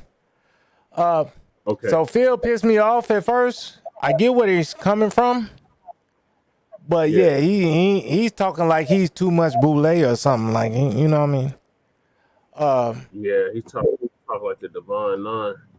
Right. That's what I'm like, man. Who is you talking to? Right. You got you 1 million subscribers and think you the shit, nigga. No. Remember when you was doing your videos? Yeah. But anyway. No, but he's FBA. He got that whole African map behind his head. I don't. Yeah, That would be like me right now. Now, you know, back in the day, maybe when I was in Fargo, yes, I had a RBG flag, right? Because we wasn't on point yet, right? Right. But when we have the new information, right? Right. We don't do the same shit we did with the old information. Right.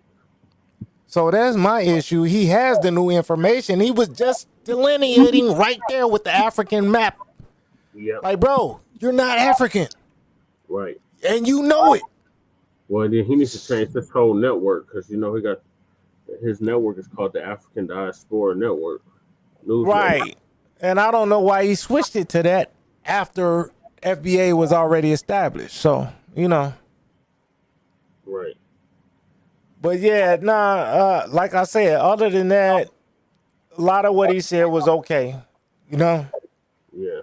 We not caping for the immigrants. Everybody need to go home and fix their own shit, right? Right. I can't come visit you out there where you at and say, hey, Jesse, you got to do this, that. Right. And I got a big ass hole leaking through my closet. Right. Through the roof. Right. Like, what are you talking about? Right. That part. You know? All right, crew. Well, What you think about it? I think he was on point about some things, but some of the stuff he was saying was like kind of pissing me off too. Still too Pan-African, huh? Yeah. Like, come on, Phil, what side you going? Right. The line is drawn, Uncle Phil. You gotta pick a side. Now you can say I am doing the like melanated, or I don't care. I ain't gonna tell them. But you know what I mean? Yeah. When you're doing your black shit, do your black shit. Right.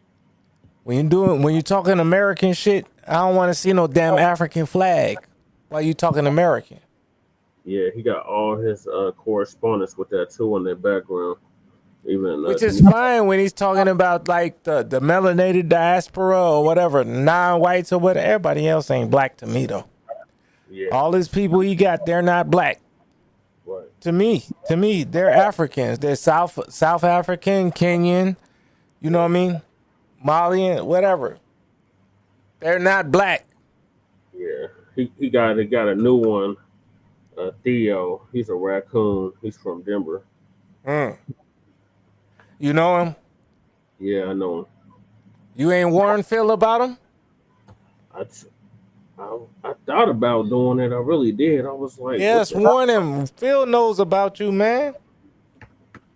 Yeah, I should warn him. If you think dude really on that, dog, he'll sabotage the whole shit. We can't have nobody up on the field like that. Phil, the first million subscriber dude that was actually black first.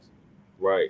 I don't care if he's Pan-African or whatever. He still acknowledged FBA and everything. I'm just criticizing him about his African shit behind there.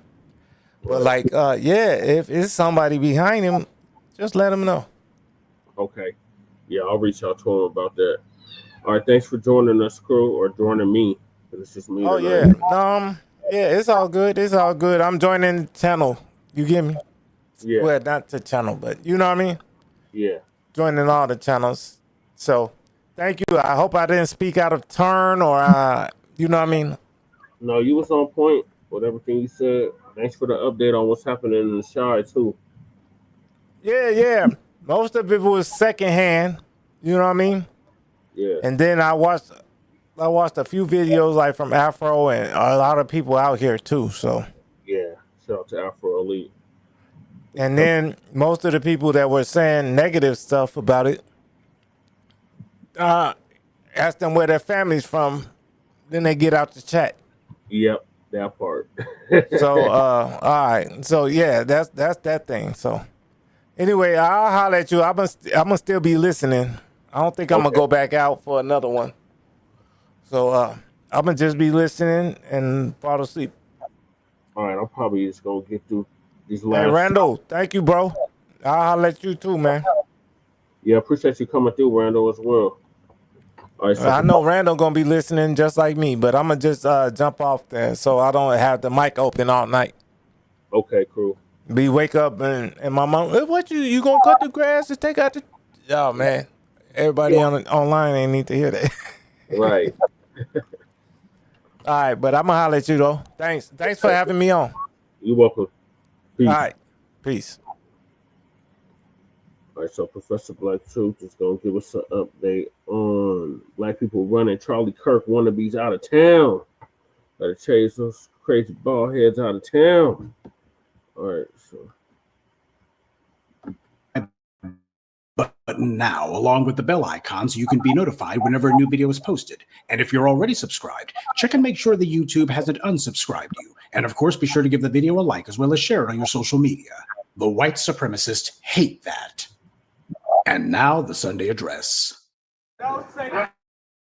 You're not coming in. You're not coming in. Simple as that. You're not coming into our sacred spaces. You're not coming in. This is sacred ground. You're not coming in. You're not coming in. Why not? Why can't I come in? Because I said you're not. This is Larry Krasner's town hall at Mother Bethel Church at Society Hill. You're not coming to our sacred spaces. You're not coming in our sacred space. As simple as that. Because I said you're not coming in. I'm saying you're not coming in. You have no right to tell me. You're not coming in. Thank you. Thank you. Thank you. You're not coming in our sacred space. What you'll see what it is. I don't care. You'll see what it means. We were trying to come to the event. They denied us entry. They have a human wall. They have the blue wall. You touch me, we're gonna have a problem. Just let you know. Don't touch me. You need it. Black arm job. You need them. The safety act. You need it. It was also goodbye.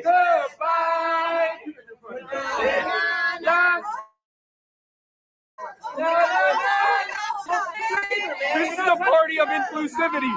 These people are clowns. Is that a threat? They kept y'all safe. Oh, that's a hateful. Yeah, they kept you safe. They kept us safe. We can handle our own. They can handle. They can handle their own. Not us. Yeah. So we go to where we want to worship. Okay. If you want to come and make You're worshiping Larry Krasner? We were trying to come to the event. They denied us entry. They have a human wall. They have the blue wall. You touch me, we're gonna have a problem. Just let you know. Don't touch me. You need it. Black arm job. You need them. The safety act. You need it. It was also goodbye.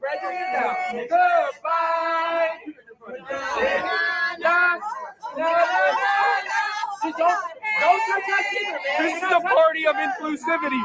These people are clowns. Is that a threat? They kept y'all safe. Oh, that's a hateful. Yeah, they kept you safe. They kept us safe. We can handle our own. They can handle their own. Not us. Yeah. So we go to where we want to worship. Okay. There was an old song called "The Devil Went Down to Georgia." Well, in this case, the devil went up to Philly. This clown actually wandered into a house of God, and he thought that they were obligated to let him in. And you had a white cop say, "You can't stop him, you gotta let him in." Now, the people ignored him, and rightly so. The name of this church is Mother Bethel AME Church in Philadelphia. Now, the reason for this clown trying to make this commotion is the DA, Larry Krasner, was speaking there. And on a side note, if a belligerent white right-winger trying to barge his way into a black church sounds familiar, it should. Even the name is similar. Remember, Mother Emanuel AME Church in Charleston was where Dylan Roof carried out a mass murder. And now you got this given the history. You ought to be glad that the parishioners didn't take steps to Texas because they would have within their rights. And of course, you won't be surprised to learn that this wasn't this clown's first time pulling this stunt. Just a few days earlier, this same ranting lunatic had already disrupted a town hall that the DA was conducting at another church. So this guy is basically bouncing around, following the DA and trying to make a spectacle of himself so he can get some attention. He's supposed to have some little organization that he claims to have. And obviously, this is supposed to be his funding outreach, anything to get his name on the map, right? And of course, you had this white cop who was there yelling, saying, "You got no right to tell him he can't come in." The people there rightly ignored that donut-chomping moron. He's not even paying attention to the hostile white man who's trespassing and trying to barge his way into someone else's church. He's focusing on barking at the black people who are protecting their space. This is white cops showing that they're the enforcement arm of white supremacy, but as they saw, the arm has no muscle. They did the right thing. This guy already showed that the only thing he's trying to do is to disrupt those town halls. He's not there to actually listen. And on top of that, the DA has no obligation to debate him at all. He wants to debate the DA. He should run for office and have a political debate. That's how it should be done. But that's what these guys are about. Instead of taking the conservatives' own advice of respecting the views of other people, instead, this wannabe clout-chasing creep was trying to get some clicks by saying he was going to debate the DA in a church. He didn't even bother to get the church's permission to be there. This is what I was telling you guys about. Everyone knows that these right-wing blowhards like Charlie Kirk and others have mega millionaires and even billionaires bankrolling their operation. There's a lot of stupid money from the white right that you can tap into if you're willing to say the right stuff. People like Ben Shapiro and others got paid off of that. And now that Kirk got murked, there's a lot of wannabe successors crawling out of the woodwork, desperately trying to get attention by auditioning to be the next Charlie Kirk, when what they really want is to get the millions of dollars in white dark money that he was getting. That's what all of this stupidity in public is about. Now, this is the exact same white right that claims to care so much about religion and Christianity and maintaining the sanctity of sacred spaces like the Christian church. And yet you have the other filthy heathen and acting like he owns the place. White privilege at its finest. But as I've always told you, nothing happens in a vacuum under white supremacy, because at the same time that this clown was making a nuisance of himself in Philadelphia, over in Tennessee, you had some maggots who called themselves going to post up at Tennessee State University, an HBCU, and they were going to be harassing the kids on campus. Now, these guys did not have permission to be there, and they kept trying to make some sort of pathetic, feeble argument that, well, this place gets state money, so I should be able to be here and you can't stop me. No, stupid. Just because somebody gets state money does not mean that their place becomes a public accommodation, which is what this idiot was probably trying to hint at. These morons don't actually learn the law because as far as they're concerned, they're white, and that means anything they say goes. Now, these trespassers, who nobody knew if they were armed or not, were there without authorization, and they tried to call themselves setting up shop as if they owned the place. All they were there for was just to harass the black students. Never mind the fact that just a few weeks ago, the ideological kin, if not these individuals themselves, were threatening these HBCUs. That's the part that gets left out. You got to connect the dots. These guys didn't just show up out of the blue. The white supremacists hate the fact that they got run off campus because it's black people exercising power over them and telling them where they can and cannot go. That's the humiliation in it for them. That's what the Mayo militia is really angry about. Black people are people what will and will not go. And they did that as a group. They sat there, as far as they were concerned, it was their worst nightmare. Black folks on code running the white supremacists out. See, as the white right and left, truth be told, see it, if they tell you as a black person something, if they demand something of you, they say, come over here, boy, I want to have a word with you, then you're supposed to do it because they're your superior, right? But not only did these black kids refuse to debate these clowns, they refused to even, and that's the right response. And remember, the threats coming from the white right on Charlie Kirk's behalf began long before he was killed. Charlie Kirk and his neo-Nazi pals had a campaign going to attack and threaten black professors and university personnel. It was Charlie Kirk's so-called professor watch list. It was actually unhinged and violent minions to harass and threaten, and they hoped even kill some of them. When you see things like the harassment and abuse of black children in schools, like what I showed you in Friday's crime report, that's what the white right's trying to encourage. That's the plan.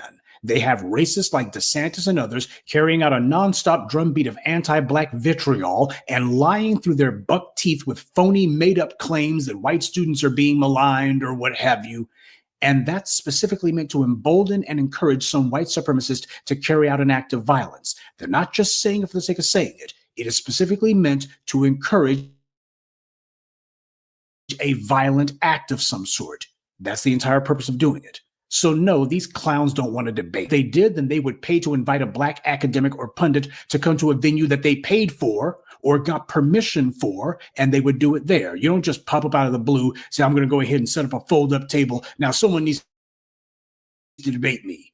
That's like the behavior of a crazy person in the town square. You never see any black people calling themselves bums rushing some white church and saying, I don't like what the pastor's saying, or you had some politician yelling at him just a few days ago. You never see black people doing stuff like that. See, the problem for the white right, especially where colleges and universities are concerned, is that the white right totally failed to create institutions that have any prestige or any credibility. This is the reason why you hear the white right claiming that they lost the culture. What they really mean is they lost the war of ideas. That's what they really mean. So now what they're trying to do is they're trying to use legislative fiat to say, well, in that case, then we're just going to go ahead and shut down anything that we don't like. We lost the war of ideas. We lost the culture. We lost the narrative. And that being the case, we're just going to say no more narrative, no more culture, no more anything. It's just going to be white fiat. That's what this is about. When you've lost the culture, when you've lost the war of ideas, well, you have to do stuff like this, bums rushing places that actually do represent the culture. These places that the white right likes to talk about, like Hillsdale College, these places are recognized by everyone, left and right, to be nothing more than diploma mills, the equivalent of a vanity project for wannabe academics on the right. DeSantis whines and complains, hell, when is he not whining, that there's a liberal indoctrination going on in universities. But DeSantis is himself a graduate from Yale, and he never renounces that. And where did DeSantis send his kids for college? He sent them to Yale too. Meanwhile, his takeover of that university in Florida, the new college, and putting morons like Chris Rufo in charge of it, how well has that panned out for making these places into go-to institutions for higher learning? Enrollment at the new college plummeted after the takeover, and at this point it's been exposed as nothing more than a half-baked land grab by some wannabe conservative bureaucrats. There's been no financial transparency going on there, and mark my words, predictably, inevitably in time, there's going to be some enormous scandal about how that place became nothing more than a money laundering operation, the same way Brett Favre and his pals did at that university in Mississippi. Higher education run by the lowest idiots. The white right in particular has always had an inferiority complex where young people in schools and churches are concerned, and there's good reason for that. White power is largely about assuring the power and position of old white men at the expense of everyone else, including younger white people. They've come to hate the church as an institution because black people established moral authority through that very same church.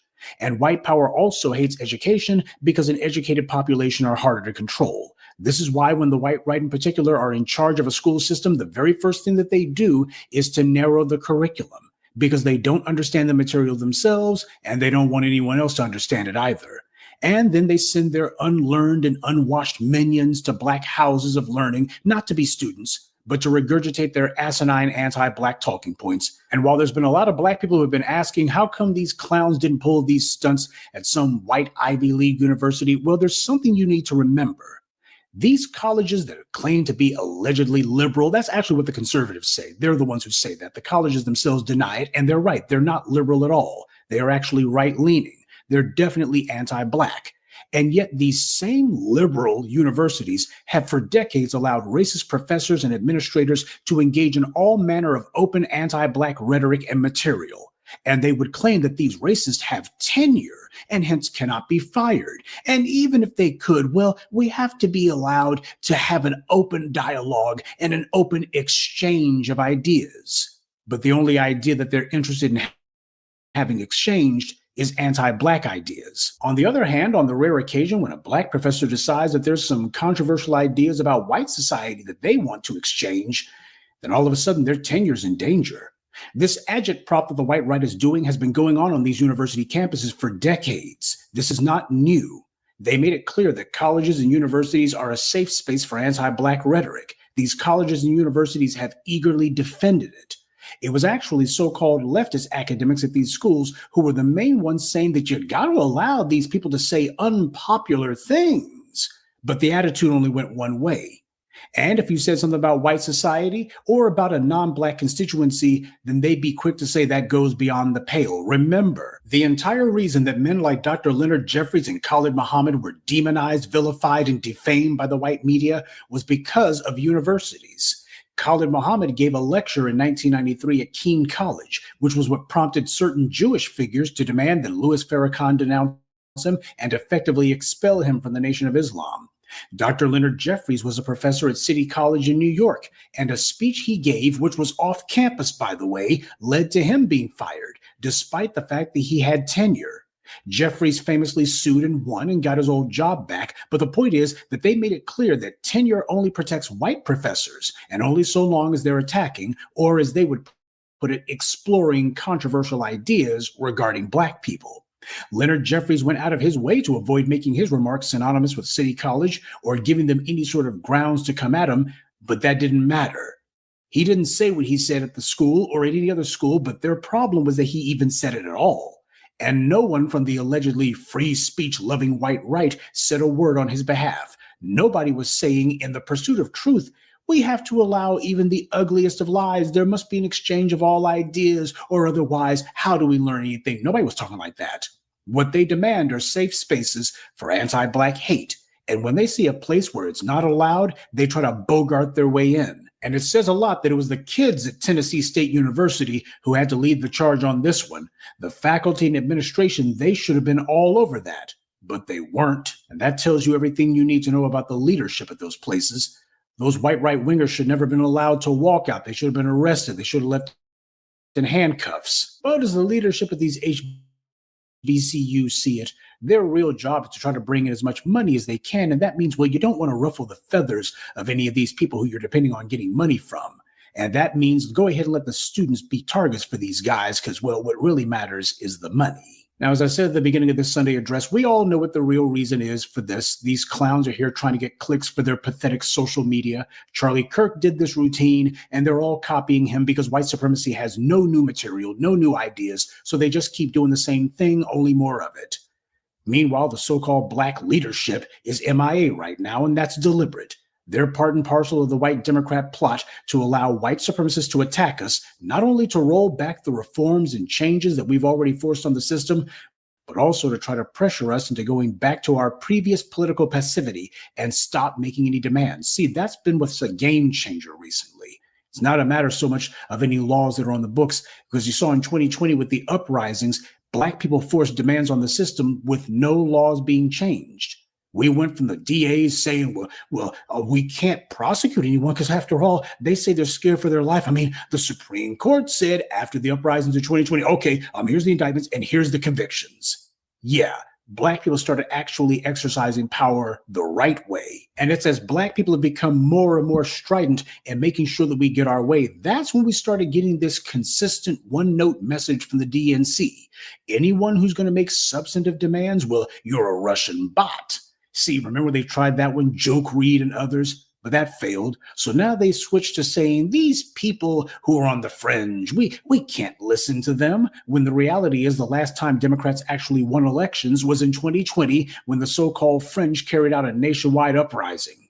Even then, you had trash like Negro Jim Clyburn complaining as if Democrats had lost the election. Never mind the fact that the Democrats had a clean sweep. They got the presidency, the House, and the Senate. But you couldn't tell by the way Jim Clyburn was complaining. The only thing he could point to, though, to justify his whining was his ridiculous handpicked boy, Jaime Harrison, losing his Senate race, which everybody already knew from the beginning was going to happen. You run a loser candidate and you lose the election. And that's the reason why the Democrats are not saying anything about these recent incursions by the white right into Black spaces. This is what the reprobates on the right are up to, but you notice that no Democrats are trying to use this right-wing performative extremism as a political platform. None of them are running on a slate of legislation to curtail these creeps and to hem them up, but they did vote for a resolution to honor Charlie Kirk. Now that they would actually get behind. They were behind that legislation. The white right is making a dangerous nuisance of themselves, but nobody in the Democratic Party wants to capitalize on that politically, almost as if they want it to happen, in the desperate hopes that it will make Black people stop making demands, because then they hope we'll just be willing to settle for Democrats being back in charge, and hopefully this will demoralize the white right a little bit. No, action is what's called for here, not more empty words. Because the Black grassroots remembers that the Mother Emanuel Church massacre happened on Obama's watch. And what did he do about that? So don't whine at me that the white right is waging a war on democracy when Democrats are making it clear they're not going to do anything to stop them. That's why as Black people, we're not going to debate these scumbags. When they show up, tell them bounce. And if they can't find the exit, then show it to them. Always be the summoner, never the summoned. If there's to be any sort of contact with this garbage, then it will be at a time and place of our choosing, and we will be the ones who control who gets to speak. It's way past time that Black people started making it a habit to get in these racist faces, to push back and let them know we will tell them what's going to go, not the other way around. The entire point of running these scumbags out is so that everybody understands they have no right to speak to Black people. Nobody has any right to speak to us. And we have no obligation to listen to them. And if these guys predictably have a very hard time understanding this pig simple reality, that's fine. We will be only too glad to educate them. Good evening, and be one. I'd like to take a moment to mention some of our contributors: Aaron, Gwendolyn Langston, Rhonda Handsome, Jerome Simmons, and Christopher Ellis. Salute to them, and thank you to everyone for listening, liking, and sharing this message. Black empowerment only exists because of you.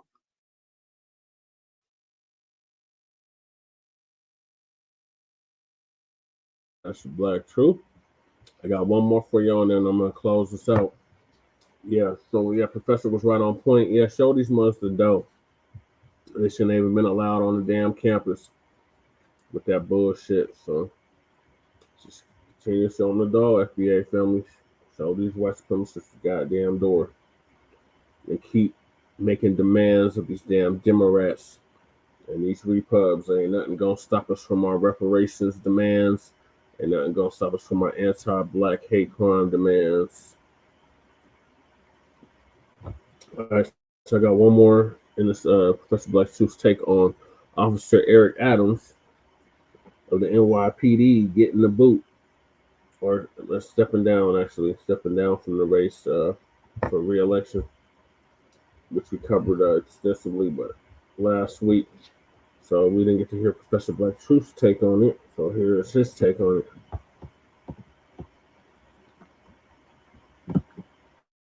Family and fellow soldiers, I'm the Professor, and this is the Moment of Truth. And now, a special message from Officer Eric Adams of the NYPD. I cannot continue my re-election campaign. The constant media speculation about my future and the Campaign Finance Board's decision to withhold millions of dollars have undermined my ability to raise the funds needed for a serious campaign. I hope that over time, New Yorkers will see this city thrive under our leadership, and that policies we put in place should be continued and expanded.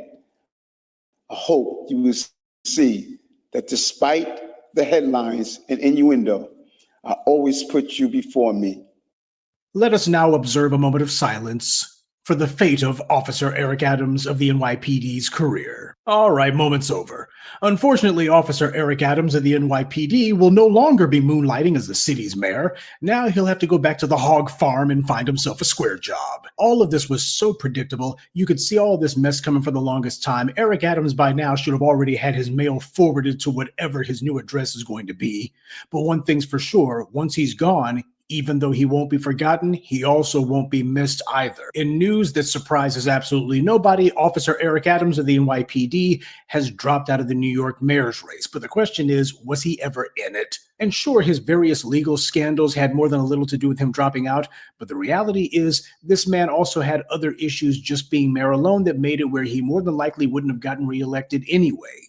But I, for one, am shocked. I tell you, shocked that his co-workers over at the local pigsty, the NYPD, didn't come to his rescue. But then again, those guys don't even lift a finger or say a word when a black cop is getting charged with something.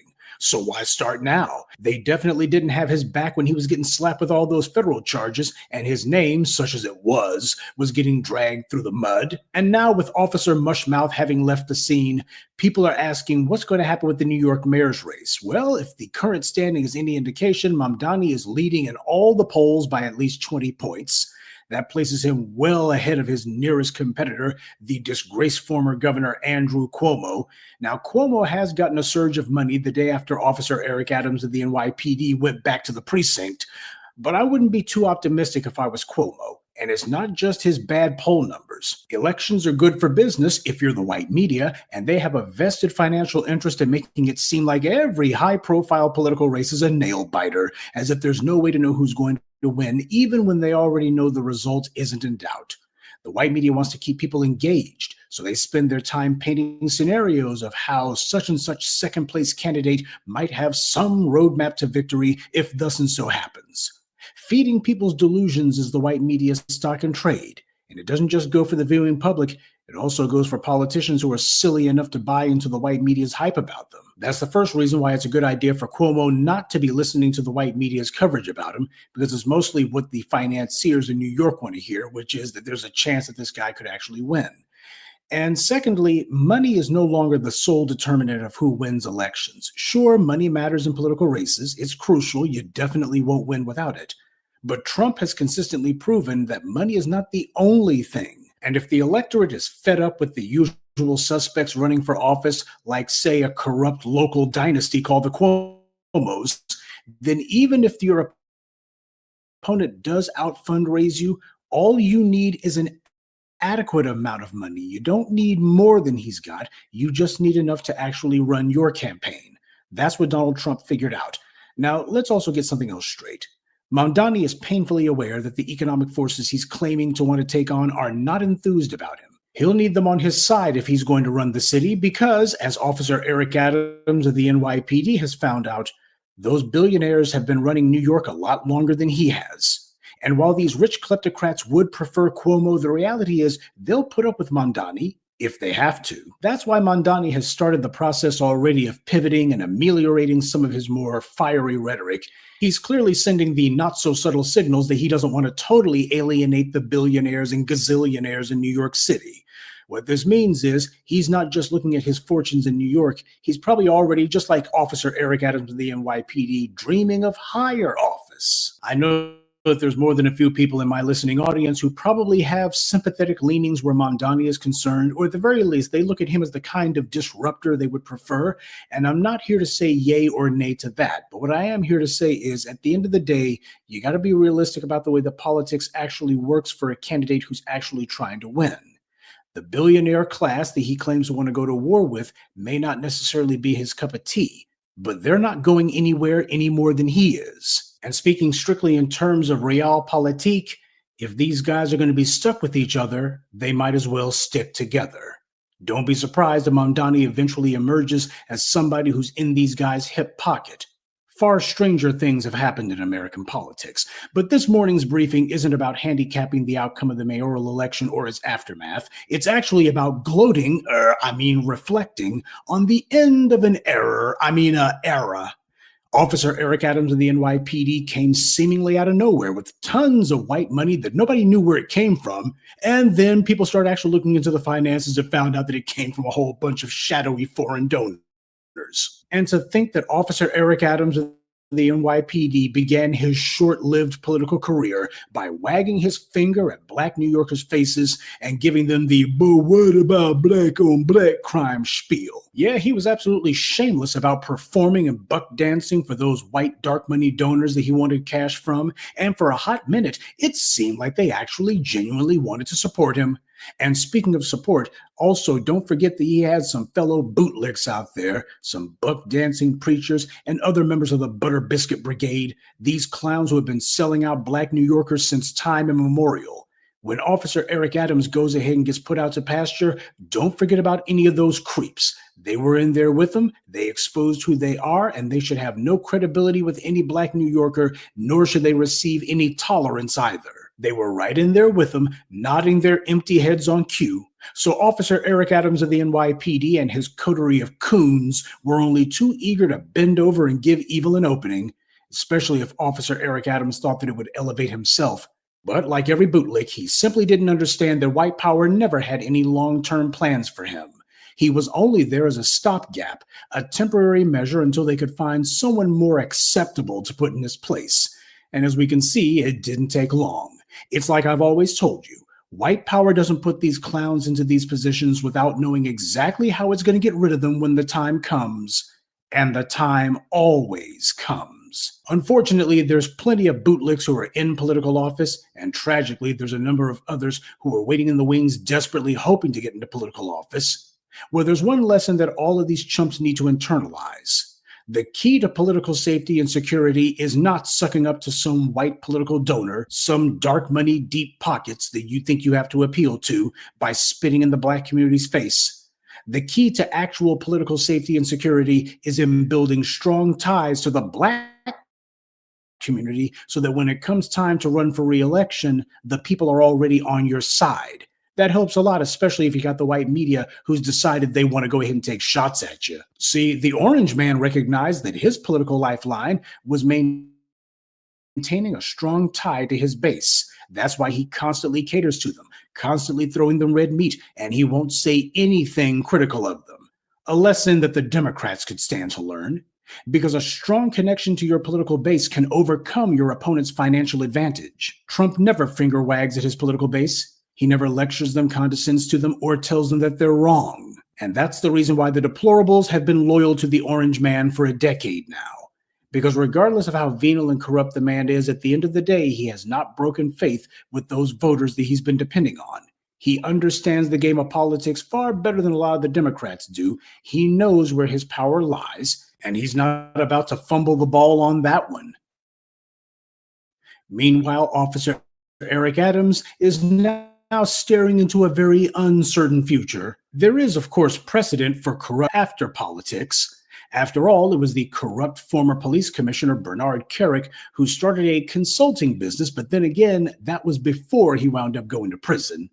Eric Adams, I don't think, will be so lucky. The white powers that be, they're not going to make room for him like Giuliani did for his buddy Bernard Kerik. They're not even going to bother to have this guy on Fox News, no matter how much he talks down to the Black community. What's going to become of Eric Adams at this point? Since he so loves licking boots so much, I think he would actually have a great second career as a shoeshine boy.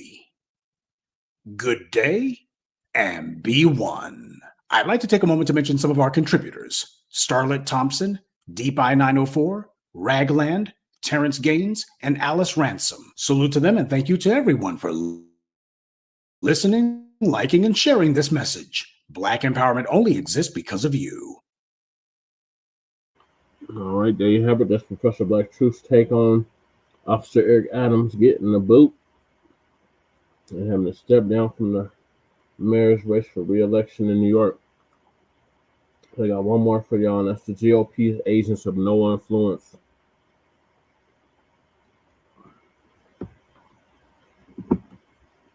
Also by Professor Black Truth.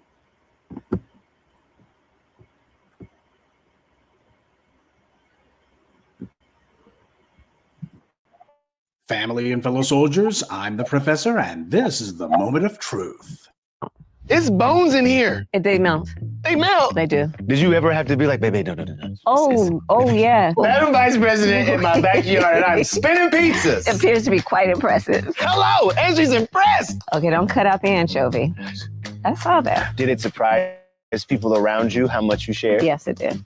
You don't need to wash your chicken. What? It's just important that it's pronounced correctly. That's all I have to say. Man, Cisco, you're going out sad.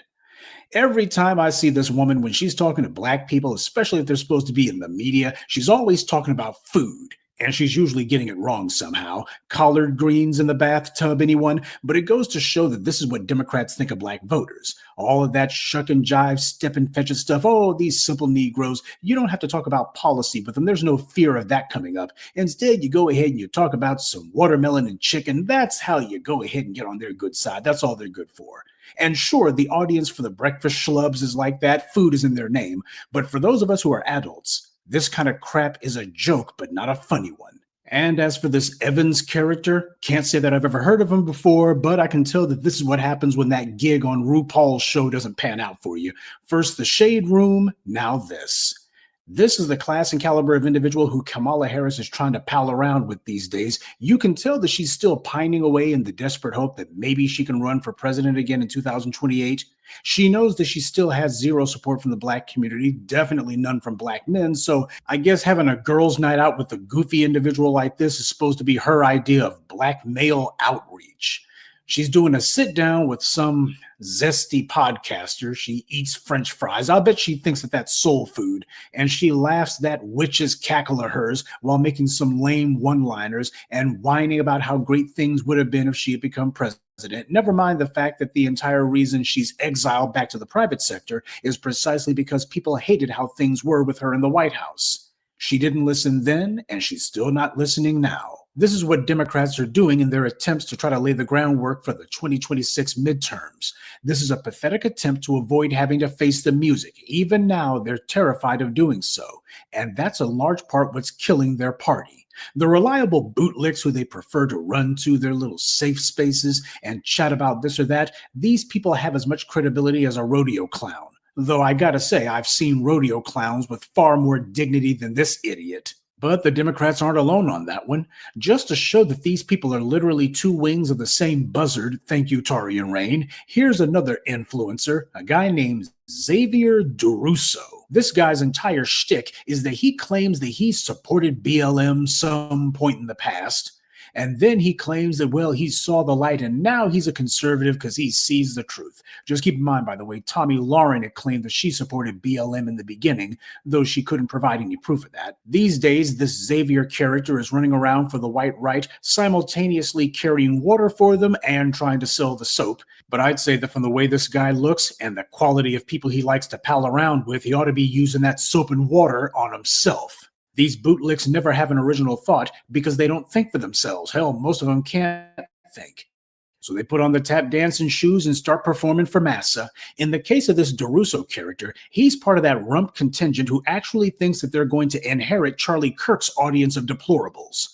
Now, riddle me this. When has the white right ever elevated a Black mouthpiece to the status of a Bill O'Reilly or a Rush Limbaugh or Charlie Kirk? Because it's the money that these Negro bootlicks are actually hoping for. They could care less about notoriety or fame. They're just trying to get the bag. And they think that this is the fastest route to it. But has it ever worked? Especially for the Black bootlicks? Have they gone ahead and had white power giving these guys $20 million checks? Have the Koch brothers or any of these right-wing billionaires come up to these Black bootlicks and handed them multi-million-dollar checks? These guys never figure out white power's not going to pay these fools that kind of money. They just want the bootlick there for a photo op. At best, you get to pretend to be their Black friend, and at worst, you're going to wind up being their crash dummy, whose job it is to nod your head obediently and agree that racism doesn't exist. Period. And here some of these fools are thinking that they're going to be the next Charlie Kirk. Most of them didn't even know who Charlie Kirk was before he was killed. But for the aspiring bootlick who thinks that this is the finesse to run, let me take some of the suspense out of it for you. Candace Owens messed up that little hustle for all of you. And since white supremacy considers all Black people to be just one big Negro, when they look at you, the only thing they're going to be thinking about is Candace Owens. How long before this Negro decides to break bad on us? But when I came across this interview with Kamala Harris, I couldn't help but think of this DeRusso chump. This guy claimed that he was on the left. He was actually just a professional clout chaser. He claimed that he was with the BLM movement. I guess he must have seen D. Ray McKesson and thought to himself that there was a lane there, except there wasn't. So since he couldn't get any traction as a BLM protester, too many other LGBT people who were over there, instead he decided that he had an epiphany all of a sudden. And now he realized he was actually a conservative. So he's been out there getting politically pimped by PragerU and other bad actors. This is very typical of people who try to climb the ladder in punditry and trying to find someone who will pay them for it. I've told you about how Cenk Uygur of the Young Turks was a staunch conservative, and he still remains so today, but the white right wasn't hiring at the time, so he changed his tune, got on with Air America Radio, which gave him entree to MSNBC, and he pretended to be left-wing, or at least left-leaning, except where Black people were concerned. That is, until recently when Cenk Uygur and the Young Turks began leaning hard to the right with their content. I guess he needed more money. And Ed Schultz did the same thing, and Mehdi Hasan was asking a right-wing newspaper in Britain for a job before he got on with MSNBC. Michael Steele was the chairman of the RNC. He was going hard in the paint for W and the Republicans back in the day. That is, until they stopped paying him. And now he's on MSNBC. You see how it works? These people shift to the left or the right, depending on who it is they think is actually going to pay them. All of them are just trying to get in where they fit in.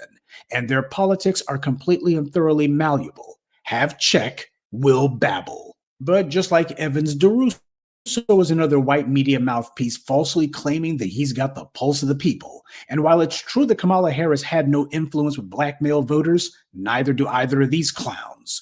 White supremacy, left or right, has no real desire for black people to exist, much less be in spaces that they have claimed for themselves, much less be leading white people in those spaces. Ask Mark Robinson about that one.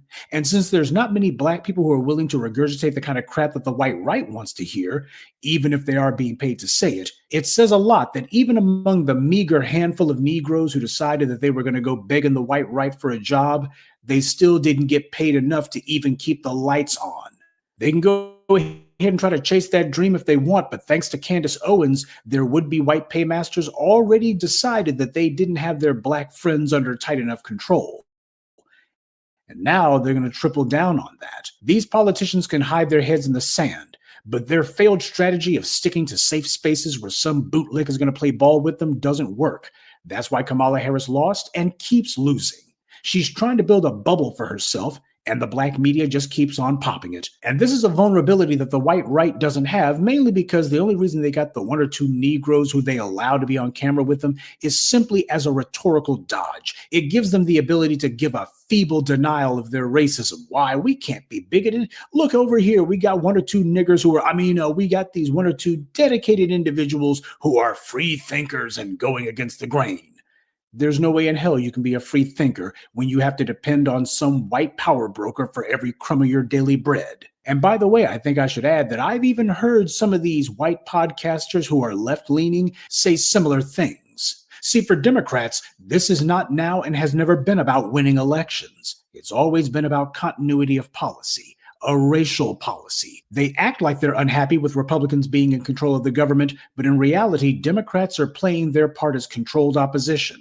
Their job being to control you. The midterm elections are right around the corner, and the campaigns for these candidates are about to kick into high gear. And with people like Ezra Klein of the New York Times talking just like Barry Weiss, we're already seeing what the white media strategies are going to be on that front. Just repeat things like Negro Jim Clyburn wagging their fingers at us and attacking the very voters who they claim to want votes from. And why are they attacking their own base? For daring to make demands. They're going to be on all the networks spreading that propaganda, but then again, they won't need to because the hosts of these programs, these anchor people, they're going to be doing the exact same thing. It's going to be a nonstop op-ed of all of these people, or these fringe people, these far leftists or far left fringe. They're going to be blowing elections for Democrats. They're the problem. You got to ignore these people. You got to go ahead and shut these people up. They're the problem. We're about to see a massive and hyper-aggressive campaign of mind control take place, because that's what that kind of endless repetition is. Expect a nonstop parade of DNC dummies saying that our demands are what cost them elections. Why? The reason the orange man is back in office is because you made demands. America hates whatever it is that you're demanding, and they don't like you either. Whatever it is that you're for, America is against. Sure, Americans can't agree on anything except that they don't want whatever it is that you're demanding. That's what the Democrats are saying over and over again. Yes, it's a lie, but then again, when you got billionaires using you for meat puppets, that's what you get. Because after all, Americans don't like what's going on in Israel because they don't like either the money or the lives lost or what have you. And yet both parties have given Israel untold billions of dollars. So it has nothing to do with public opinion. Congressman Jim Himes lied through his teeth and said the Democrats lost in 2024 because of defund the police, even though that hasn't been a thing in years. When Mehdi Hasan confronted him on that lie, Himes immediately dropped it without even pretending to justify it. He didn't even try to justify what he said. This is not about reality. It's about pushing a lying narrative that America doesn't want what we're demanding, and that if we speak up for ourselves, why all of America is going to unite against us. And before any shills or plants try to say it, yes, we know the Republicans aren't for us either, but Republicans aren't the ones trying to get our vote. And they're also not the ones who claim that they historically have stood by us. And while it's true that Republicans are at war with democracy, it's also true that the Democrats haven't lifted a finger to even stop them, because the Democrats are at war with their own base. All because the base is making demands that require Democrats to disobey their paymasters. I've long told you that Congress, at least as Democrats see it, is nothing more than a DC-based social club. But what I should add is that the membership fee to the club isn't paid for by the candidate, but rather the donors. You need a sponsor to get into this club. But all of that is being threatened because the grassroots, specifically the Black grassroots, have made demands and stuck by our guns. Sure, you got some others on the white left, some of the pundit class online, who have figured things out. At least they're actually saying it now. But they can't deny or ignore the fact that we were the ones who started it, and we're the ones who are going to keep it going, not them. When you see Kamala Harris and others sitting down with these nobodies, what they're actually trying to do is to manufacture instant credibility for people who have permanent inauthenticity. This is not about showing that this or that shill has clout with the people. It's actually about demonstrating that the white dark money behind these people can conjure magic, and they can get their propaganda over and have the public eating it no matter who's pitching it. But it's also meant to signal to any would-be influencers that if they want to get some face time with these washed-up politicos, then they need to be zesty or otherwise unthreatening too, which means you go ahead and have your hair look like a goddamn parakeet, and you sit here wearing clothes as if you're going to be hanging out with the village people. But most importantly, you make sure that you don't ever put them on the spot. You know exactly what questions they don't want asked, so every question is supposed to be a softball for them. You let them go ahead and repeat their stale, old, tired, canned talking points, and you sit there and smile and nod obediently and pretend as if this gibberish is the most profound thing that you've heard all year. For these people trying to get put on by the white media, they know that the people who they want to get a video with, they have a type of individual that they want to talk to, and that you better fit that mold or you don't even get your foot in the door. Be they shilling for the left or shilling for the right, this is the difference between these bootlicks out here and the Blacc media. It's not enough to simply get an interview with somebody. What matters is what kind of questions you're asking them. What is the purpose of the interview? Is the purpose of the interview so you can claim that you had a sit down with this or that famous politician? Oh, this vice president sat down to talk with me.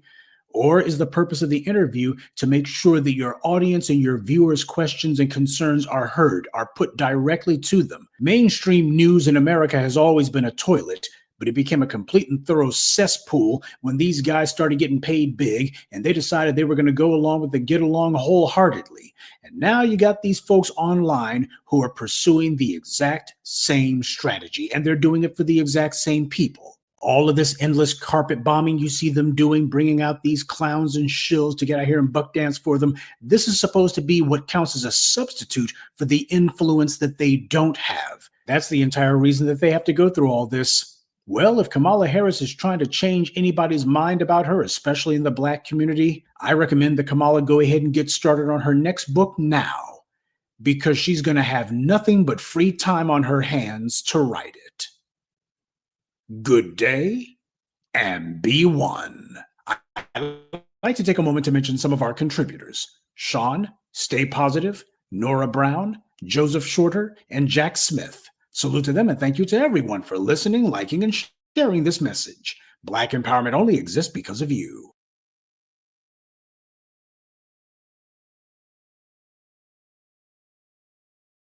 All right, thank you, Professor Black Truth, for that awesome commentary.